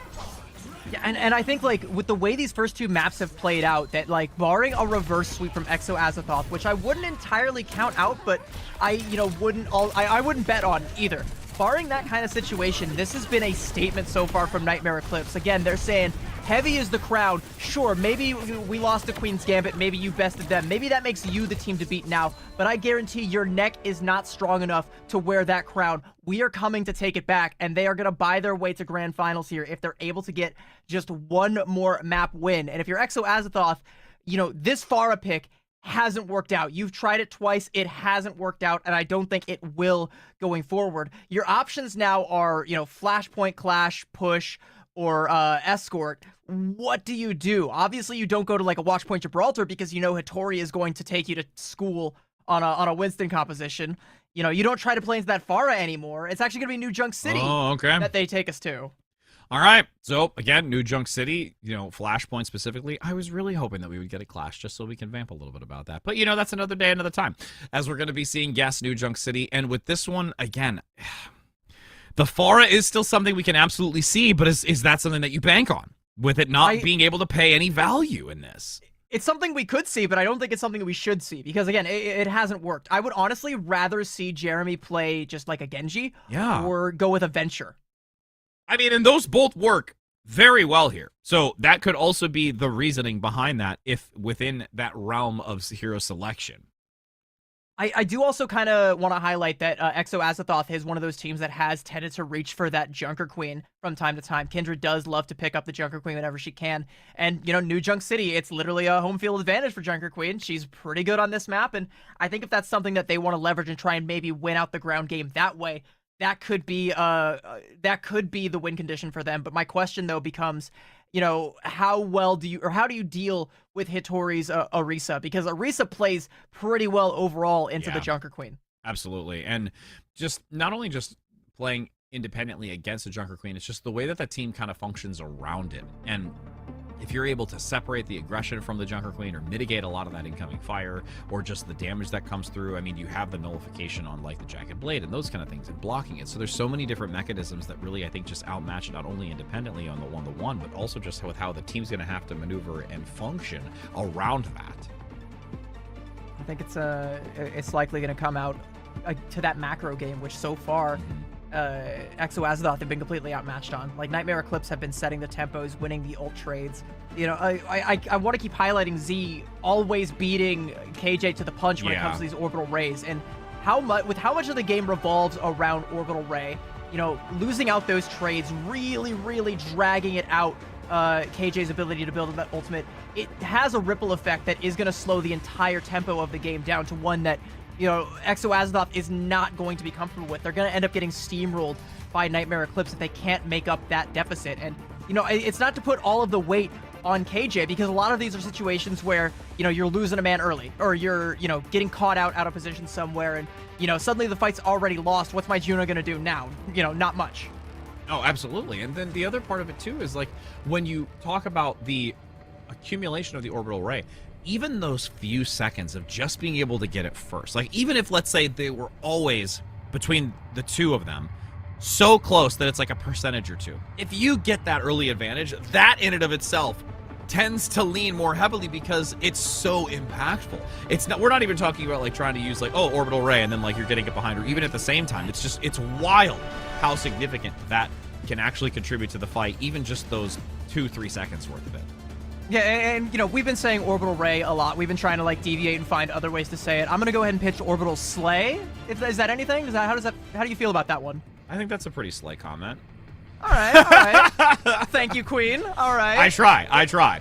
Speaking of queens, none of them on the field right now. Kindred going back over to the Mauga, but Jeremy is going to ditch the Pharah and play the Genji. I imagine Bun is going to mirror that when she uses the TP there. No, actually, I'm wrong on that front. She's actually going to go with the Reaper, which does kind of put Nightmare Eclipse's comp about 1 meta behind, but, you know, this is what people were playing. This is what was really strong not too long ago.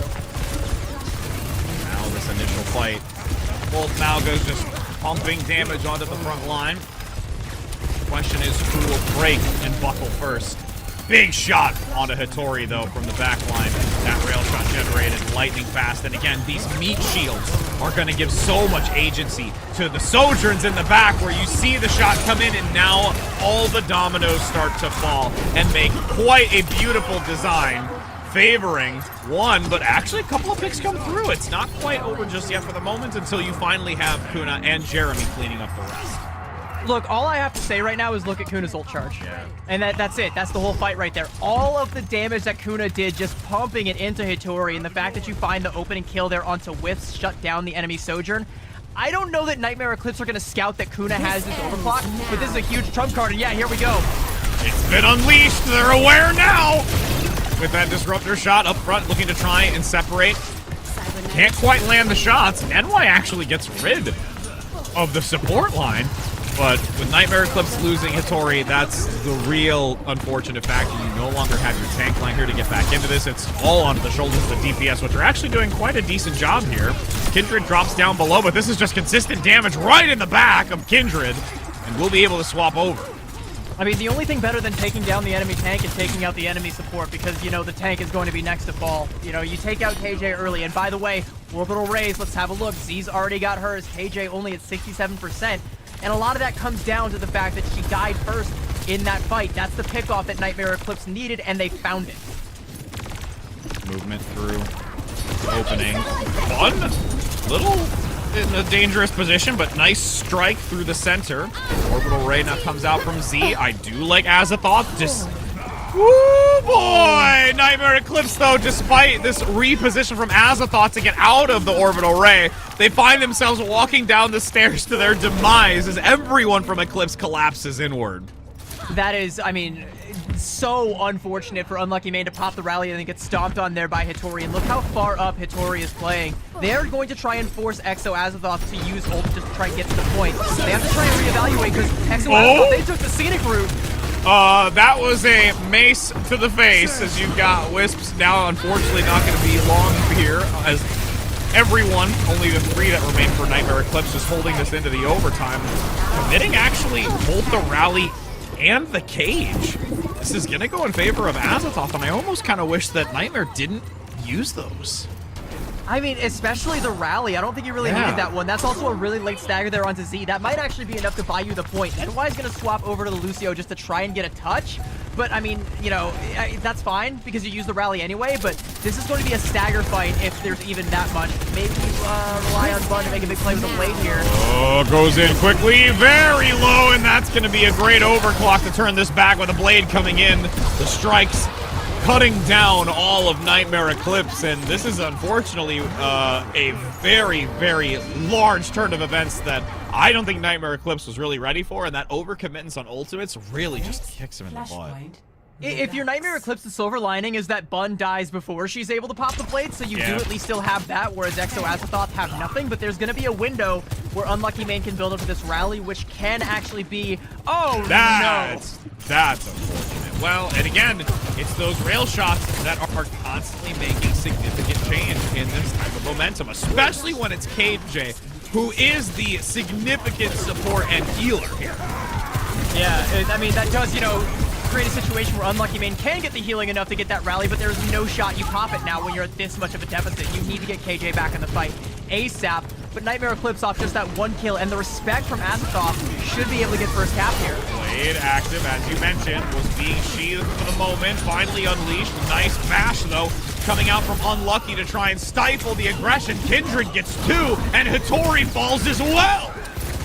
Oh, Kindred is going crazy right now. She just saved that fight, by the way, because once again, KJ falls first. So you're not going to be able to build up that orbital ray just yet. She will have an opportunity to match Z's here, but just because of Kindred's play there, without the cage, by the way, she does it completely raw, is able to win the fight outright for Exo Azathoth and only give up 24% for Nightmare Eclipse. This is so good for Exo. They just need to try and make up that deficit, and they can't lose KJ early again. Let's see. The left Wisps with that crossfire attempting to come through. Where is she? I want her again. Coming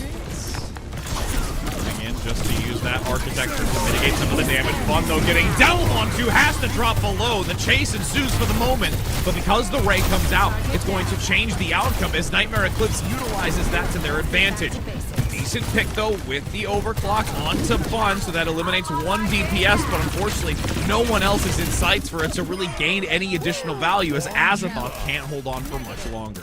Yeah, but you're able to get up to 69%, and you're able to hold on to your own orbital ray, so you do have an opportunity to come back in here, and you're definitely not going to want to see Nenwai pop the rally into this, because, again, same as Sound Barrier, it is not enough mitigation to, you know, put a stop to all the damage that's going to come out from this orbital ray, especially if Jeremy's able to build up to this blade and combo those 2 ultimates. That is a death sentence for Nightmare Eclipse. Rushing in on entry, big stun though, and that's going to be Wisps losing instant value, and didn't even get to use the overclock into this. Nice bash onto 2 for Nenwai to slow this momentum from Azathoth. Jeremy gonna be picking up and getting massive value with this Genji though, and again, the swap from the Pharah and really utilizing this Genji has paid so much for their value.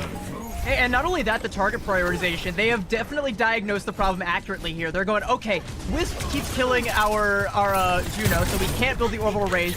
Let's use the orbital ray and just everyone go kill Wisps. We're gonna stomp right on top of the Sojourn's head. Everyone target focus her. I want her dead. They get the kill, and you know, Nenwai just left, you know, with the flail, just like whip in the air. That's big though. KJ down, loss of healing. Unlucky needs to force the rally. What a shot onto Jeremy! And he looks for another, but Nenwai does the extra legwork. And now Nightmare Eclipse swapping this back is inevitable if they can continue to focus down Kindred. No one here to give the extra support. It's too long gone with Unlucky Main eliminated. So this will be a swap over. There could be a touch, but it's so staggered out, and Kindred with no tank. Yeah, there's no chance for, without a swap to like a Lucio, there's no chance for a swap there. That's just not worth it to try and sacrifice, you know, a support ultimate to try and do that, especially with Unlucky Main being one of the last to fall. You can't even give the Brig up to do that, so it's gonna be Nightmare Eclipse evening things out, right? And they do have a pretty heavy ult advantage going into this next fight here. Cage Orbital Ray or Cage Blade, Orbital Ray Blade, any of those combinations, and Azathoth is going back to spawn pretty quick. Curious to see how entry is going to be. Kindred nearing that cage. Big damage onto Kindred. A blade now. Nightmare Eclipse is just absolutely eviscerating Azathoth on entry. And really only having to commit the blade into that. Yeah, what's better than an ult combination is just a one ult, one fight for Nightmare Eclipse. And now they get to, you know, stack a rally on top of that Cage Orbital Ray combo that they're going to have. And again, KJ is nowhere near her. She needs to try and make up this deficit fast. I think if you're Exo Azathoth, you go in and you take a dry fight here. Hope you can get that combo out and make sure that KJ gets as much healing done as she possibly can. Play for the next fight. Nightmare Eclipse, though, they know exactly that that's what they want to do. Double cage. The Infinity Cage, one would say, as the Ray comes through, and Nightmare Eclipse will make quick work with it. And they've kept Nenwai's rally and will have the overclock as well for this next engagement. Oh, the stagger. Oh, yeah, this is so rough. That's so oh, brutal. No, they won't let him. No, Kindred. So sad. That's the point. That's the point right there. Yeah, it really is. And it's that kind of play that makes a big difference. And it's almost just partially soul-shattering to feel that now that you're going into this last flashpoint afterwards to have to take 2 back away to keep in this upper bracket. Yep. I mean, you know, if you're Exo Azathoth, you can already tell, like, they know where the next point should be, at least in theory, so they're going to try and play to get the advantage there. But, I mean, like, you look at the ults, you're coming up on that Orbital Ray, you have to win the fight with this. I mean, and by the way, even if Kindred didn't get staggered out there and Exo Azathoth were able to take a fight, it still wouldn't have been a guarantee because you wouldn't have had that cage anymore. Oh, okay. Green means go. Azathoth says catch him in the cross and is able to do so onto one. But unfortunately, Hattori is there to respond. Jeremy now diving in with alongside Kindred to turn this back so that they are not out of it yet. And this squad looks to punish for that earlier pain that they felt. And even though Kuna dies, it's just like Kindred said, it's Kuna that's the one that is making the plays there. They go out with that huge overclock, gets the early kill, and once again, completely catches Nightmare Eclipse off guard. Nightmare Eclipse, they don't invest once they know that they've lost the soldier and they don't want to keep that fight going any longer. They're more than happy to concede it, but it's what Exo Azathoth needed to do. Win that fight economically, keep the Orbital Ray. Now they're going to have the Orbital Ray Blade combo. They should be able to win this next fight, barring a big play from Wisps. Waiting for the overclock to be active. This ends now. Patience is a virtue. Big shots onto the front line. Kindred bashed for the moment. Is there enough damage to turn the fight? The rally is there. The overclock takes down Kuna. And across the front, you see the shield bashing once again. Dropping back Azathoth. Despite them looking to try and do the combination, they actually hold on Jeremy's ultimate and don't unleash the blade. Yeah, and I really disagree with that because where was the damage? You pop the Orbital Ray and you lose the fight because you use it exclusively defensively to try and keep Kindred alive, but you're not able to match the damage that comes out from Wisp's overclock and the rally and just the overwhelming pressure Nightmare Eclipse exert. I mean, that's literally the worst possible situation for Exo Azathoth. You need to follow that Orbital Ray up with something. Right now, it's amounted to nothing, and the only opportunity you have is for this blade to strike pay dirt now. Oh, Cage onto 3. The blade is in the middle of it. That's going to be a ton of damage onto Hattori. No way that you can work through that kind of damage, as this percentage is going to continue to climb for a moment longer. But realistically, Azathoth has done some quick work there, but expended the remaining lifelines that they had, as now Eclipse at least has the Orbital Ray and the blade to work with. And again, KJ died first, so her Orbital Ray is, again, incremental progress at best. If Nightmare Eclipse get another touch here and they go with that Ray Blade combo, I mean, sure, Azathoth can get to 99%, but Nightmare Eclipse will have no problem matching that. Ooh, gonna go face to face. Kindred is so low.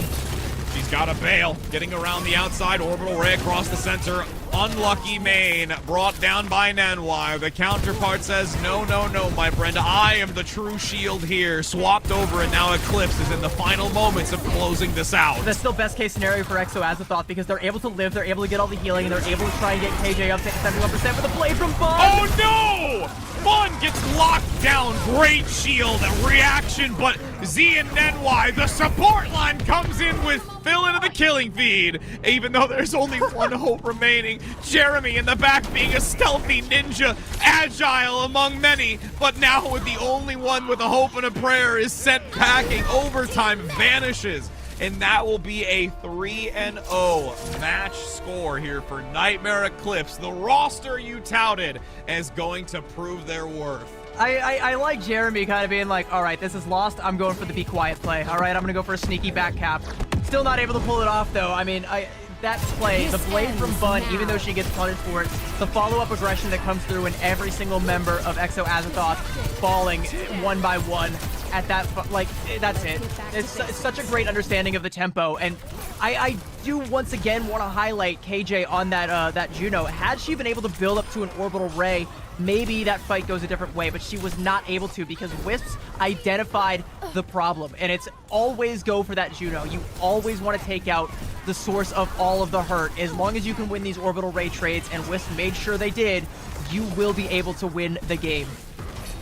And it was just always playing behind the 8-ball, and that's such a rough place to be when you're always in a mentality of like catch-up or having to try and do what is necessary to turn this back and just always be on the back foot on like a consistent basis. And then again, like we're going to probably see it here in a moment where it's really realistically after this fight where you get that stagger, and it's just more like salt in the wound and like insult to injury where you start to kind of have that mental boon and you're just attempting to try and keep a level head. There's still some reactiveness and some great response from Azathoth, but things just really start to disalign here where they can't come out on top.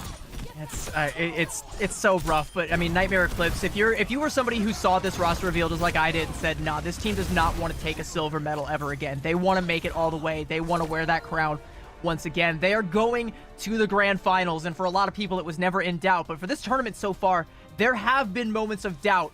If you see that performance, though, I think you shake every little bit of it. There is no doubt this team is still the real deal, still the team to beat. They have taken out the best of the best in this tournament, and even though they lost to Queen's Gambit in Swiss, and even though they dropped a map to Valentine here in the playoffs, they are still the top dogs here until someone else can prove otherwise. Yeah, and again, the one, blessing in disguise is that it is not over yet for their opponent. Exo Azathoth will be able to continue competing in this playoff bracket, being one of those top 4, like you mentioned, where there is significant competition, and maybe one of these teams are going to be able to match up against Nightmare Eclipse, who has been at this point, like you mentioned, that #1 spot, and that they're all fighting for second place. There is potentially stars aligning and a light at the end of the tunnel that maybe this team can be brought down, but that is a just Herculean effort to have to do. Hey, well, speaking of stars aligning, I mean, an alignment of the stars is perhaps how you could describe this team. I said out the gate that they got enough stars on their team to challenge Maximilian Pegasus. Thought that was a banger, but we've got one of those stars actually here for an interview right now. We've got Z on the horn right now. Z, how you feeling, bro? I'm feeling good. That was a very clean win, and I thought we played well as a team, so I'm pretty happy and looking forward to grand finals. So talk to us a little bit about just like, the roster, the way that you communicate, the way that you're playing at such a proficient level. Like, what is really allowing you and this group of individuals to excel in the way that you are? I mean, we have a ton of scrims under our belt as a team of 5, and it helps a lot that Bun and Nenwai are also on Avidity together, so they have even more experience. And Wisp and Hattori have been playing together since like the dawn of time, it feels like. So there's just so much like inherent synergy that our team has, and I'm like the newest piece here, but I fit pretty well. And so just having all that experience together makes it really easy for us to play together at a high level. So you mentioned, all of the synergy that already exists. You have the players from Avidity. You also have yourself who plays for the main Nightmare roster. How do you juggle all of that between Face It League, Calling All Heroes, OWCS, and being as proficient across all of it as you are? I mean, it's definitely a crazy schedule. For especially on Avidity, they have a crazy schedule. They're triple blocking every day. But at the end of the day, you just have to want it, and everyone on our team does, so it's not a question. And Hattori is also playing in all these EU tournaments at the same time, so we just have a bunch of grinders on this team, so no matter the workload, we're ready to go. You mentioned that you want it. You potentially want it the most out of anyone else in this tournament. I think that that performance definitely shows that. But which of the I think there's 3 other teams that are potential threats, and you beat 2 of them today. So are you potentially looking at that Queen's Gambit rematch and seeing what happens there, or are you you expecting to see maybe EXO or Valentine in the grand finals? I'm expecting to see Queen's Gambit. I think they'll get it together, to be honest. I think they have the second best roster, and I want to play them again after they beat us and show them that, we can play too. So to dive in a little bit further, because again, it's all what is to come, but since that was a team that really was able to outmatch at the moment, what was realistically the things that you feel you've had to work on, if to see them again, to be able to correct those wrongs, to be able to take them down in this current form of what your team is? What are those kind of things that you would look to work on, or better to do so? I think individually, I needed to focus a lot more on Juno and get better at Juno, so I could play so there wasn't a gap in the flex supports. And I think that we had a lot more scrims this past week, and like I said, I'm pretty new to the team, so there was a lot more gelling that happened, and I think it was just more of a time thing. We all knew we were good players, we knew we were a good roster, and now it's coming together, it feels like. So how much scrimming? Because I think even earlier we had another person here on the interview being like, I heard Nightmare's been scrimming 24 hours a day. What's the actual schedule looking like for just this one team, not Avidity or Nightmare proper? We're basically, I'm looking at the schedule right now. We basically double block every single day, and then if we get a scrim in anytime we can. Whenever Avidity is not scrimming, we are scrimming. So we're double blocking, and then sometimes we'll triple block or have a little short hour scrim. So anytime we can get it in. That to me sounds like you want it. I mean, I would be afraid to see you in grand finals, but that's exactly where we're going to be seeing you. You have anything else you want to give? Any shout outs to your team or anyone else that you want to give shout out to as we send you off and prepare to wrap up here for the day? I would like to thank all my teammates. Like I said, they're all incredible grinders and incredible players who really want to improve, and that's in my opinion, one of the biggest parts of being a good player. All on different teams and still making it work, not getting beat down by IRL stuff or anything. So huge shout out to them, and shout out to shout out to my cat Girly. She's sleeping behind me. Some meows in the chat for Girly. Yeah, but. So, shout out to my friends and family, always for supporting me, but yeah. Okay, well, awesome. We always like to hear the shout outs for all the lists, and it's been a great opportunity to have you here to interview, and we've already spoken so highly of you and the team, so we're looking forward to continue seeing you work through this bracket, and if there is a team that's going to be able to attempt to try and match against all of you. So thank you so much for your time. We're looking forward to seeing how that unfolds tomorrow for you. Yeah, thank you so much. Have a good day. Absolutely. Well, I think our we're still kind of seeing that narrative play out where this team they really want to say that it's the battle for second place, and looking at this performance, it feels like that might be the case, but there still have been some moments of doubt, but none in her mind at all. Z is nothing if not confident. Absolutely, and we're going to be heading to a short break before we are closing out the broadcast, so don't go anywhere, friends, because we'll be back in just a hot minute.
Welcome back, my friends. So we gave you some extra time to help get your rewards. That's what it was. Because yes, the interview was done. The matches are over.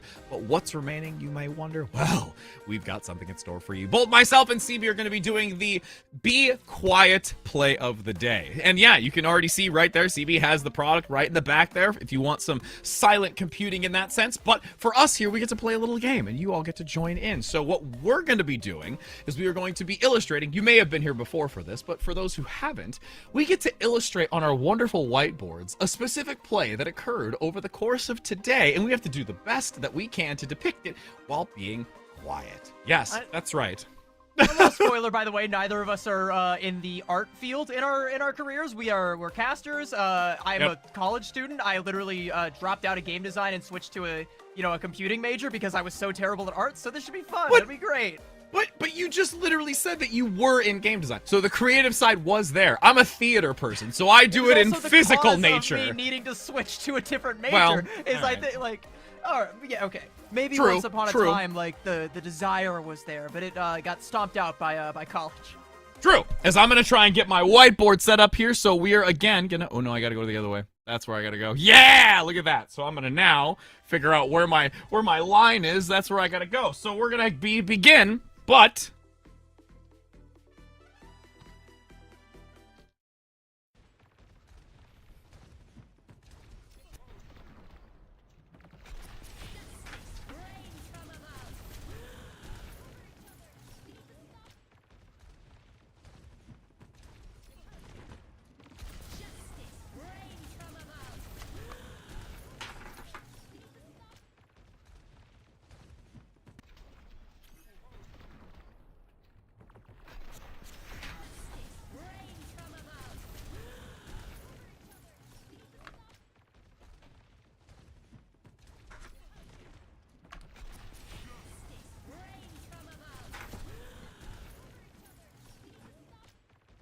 Yes! I did that! I did that! Hold on, we gotta get like a close-up. Hold on. I'm gonna like bring it a little closer. So am I gonna narrate first or are you gonna narrate first? Tell yours. It's already on the screen. Okay. Let's do yours, and I'm gonna take some time and contemplate how I feel about mine. While it's okay. I tried really hard. I even used variations of colors to try and depict what was actually on the screen. So we have the wonderful play that comes through where you're going to have Bun sneaking up out of the little Kings Row dome here on the little balcony thing, which should be longer than it is, but we get the idea. As then you're going to have that shield right there to defend as it's rockets raining, going to shut down Jeremy, and then this was my attempt at skull and crossbones. That's okay. All right. I think that might be a little bit better than what I came out with. The skull and crossbones is definitely very rushed. That looks like I see marker drop. I see the X there, but that is if your skull looks like that, I think you need to see a dot. You got wow, 4 in a row. All right. Okay, now we gotta get yours.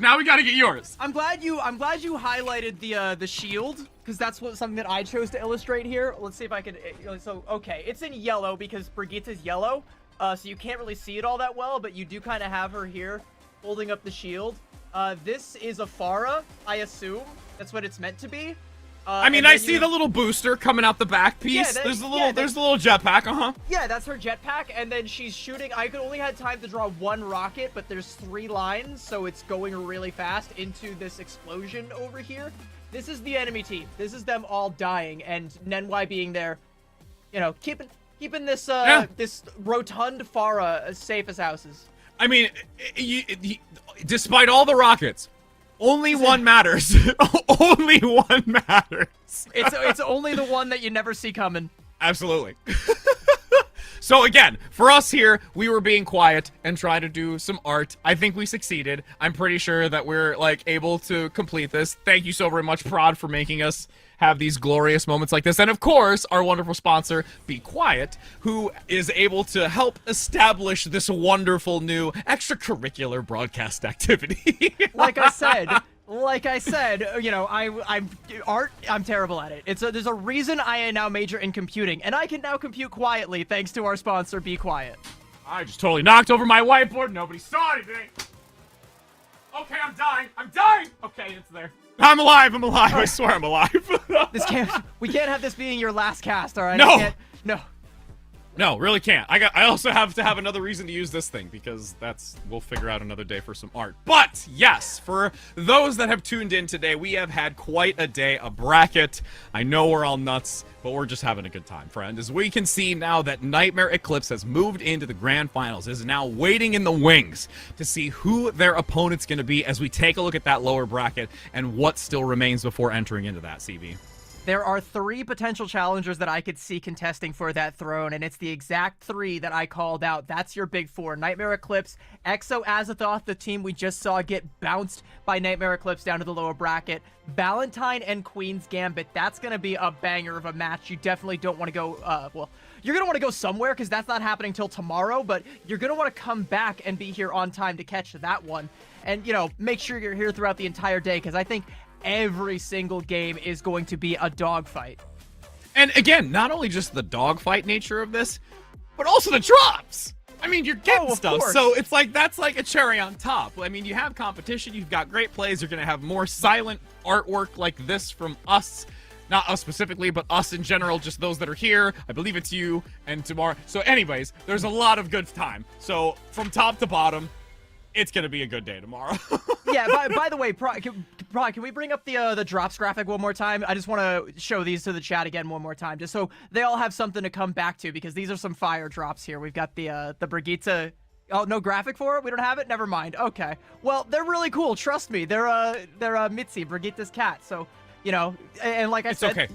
We'll do a narration. We'll do the narration of. So in the chat, you'll notice at the top right corner, there's an option for you to look at the drops. Those drops are then accrued over the course of the time for the remaining duration based off of a percentage at which you've completed. Now that you know, you know. And unfortunately, we're not going to be doing another Be Quiet segment where we try to draw the drops for you because I can't draw a cat to save my life. No, you saw my Far. My Far looks like the Midtown. Like, it's not... Not pretty. Oh, good old Michelin. I mean, the funny part is it's the Michelin Man is for tires, and Farah doesn't have those in flies. So it's the ironic part of that. But regardless, I do want to say that I do appreciate that as for all of us that have had the time to be here today. Again, there's more action tomorrow. It is always a pleasure to continue being a part of this. I know that I have not always been on this specific category for Calling All Heroes, but it's a great opportunity to be amongst such amazing individuals in the competitive scene alongside you, CB, which we've not had the chance to do so either. Yeah, but I mean, first time for everything, and hopefully we get to do it again here very shortly. It's been a blast. By the way, you know, we still got to fill some more time, help you get those drops that we alluded to, that you could, you know, check up in your own inventory there on Twitch to see if you might be inching closer towards. Maybe you need just a couple more minutes. I got you, because I'm gonna use this time to shout out Calling All Heroes Rising. If you might not be, you know, you're seeing the play today and maybe you're like, whoa, these guys are something else. I'm only a lowly diamond player. Boy, do I have the place for you.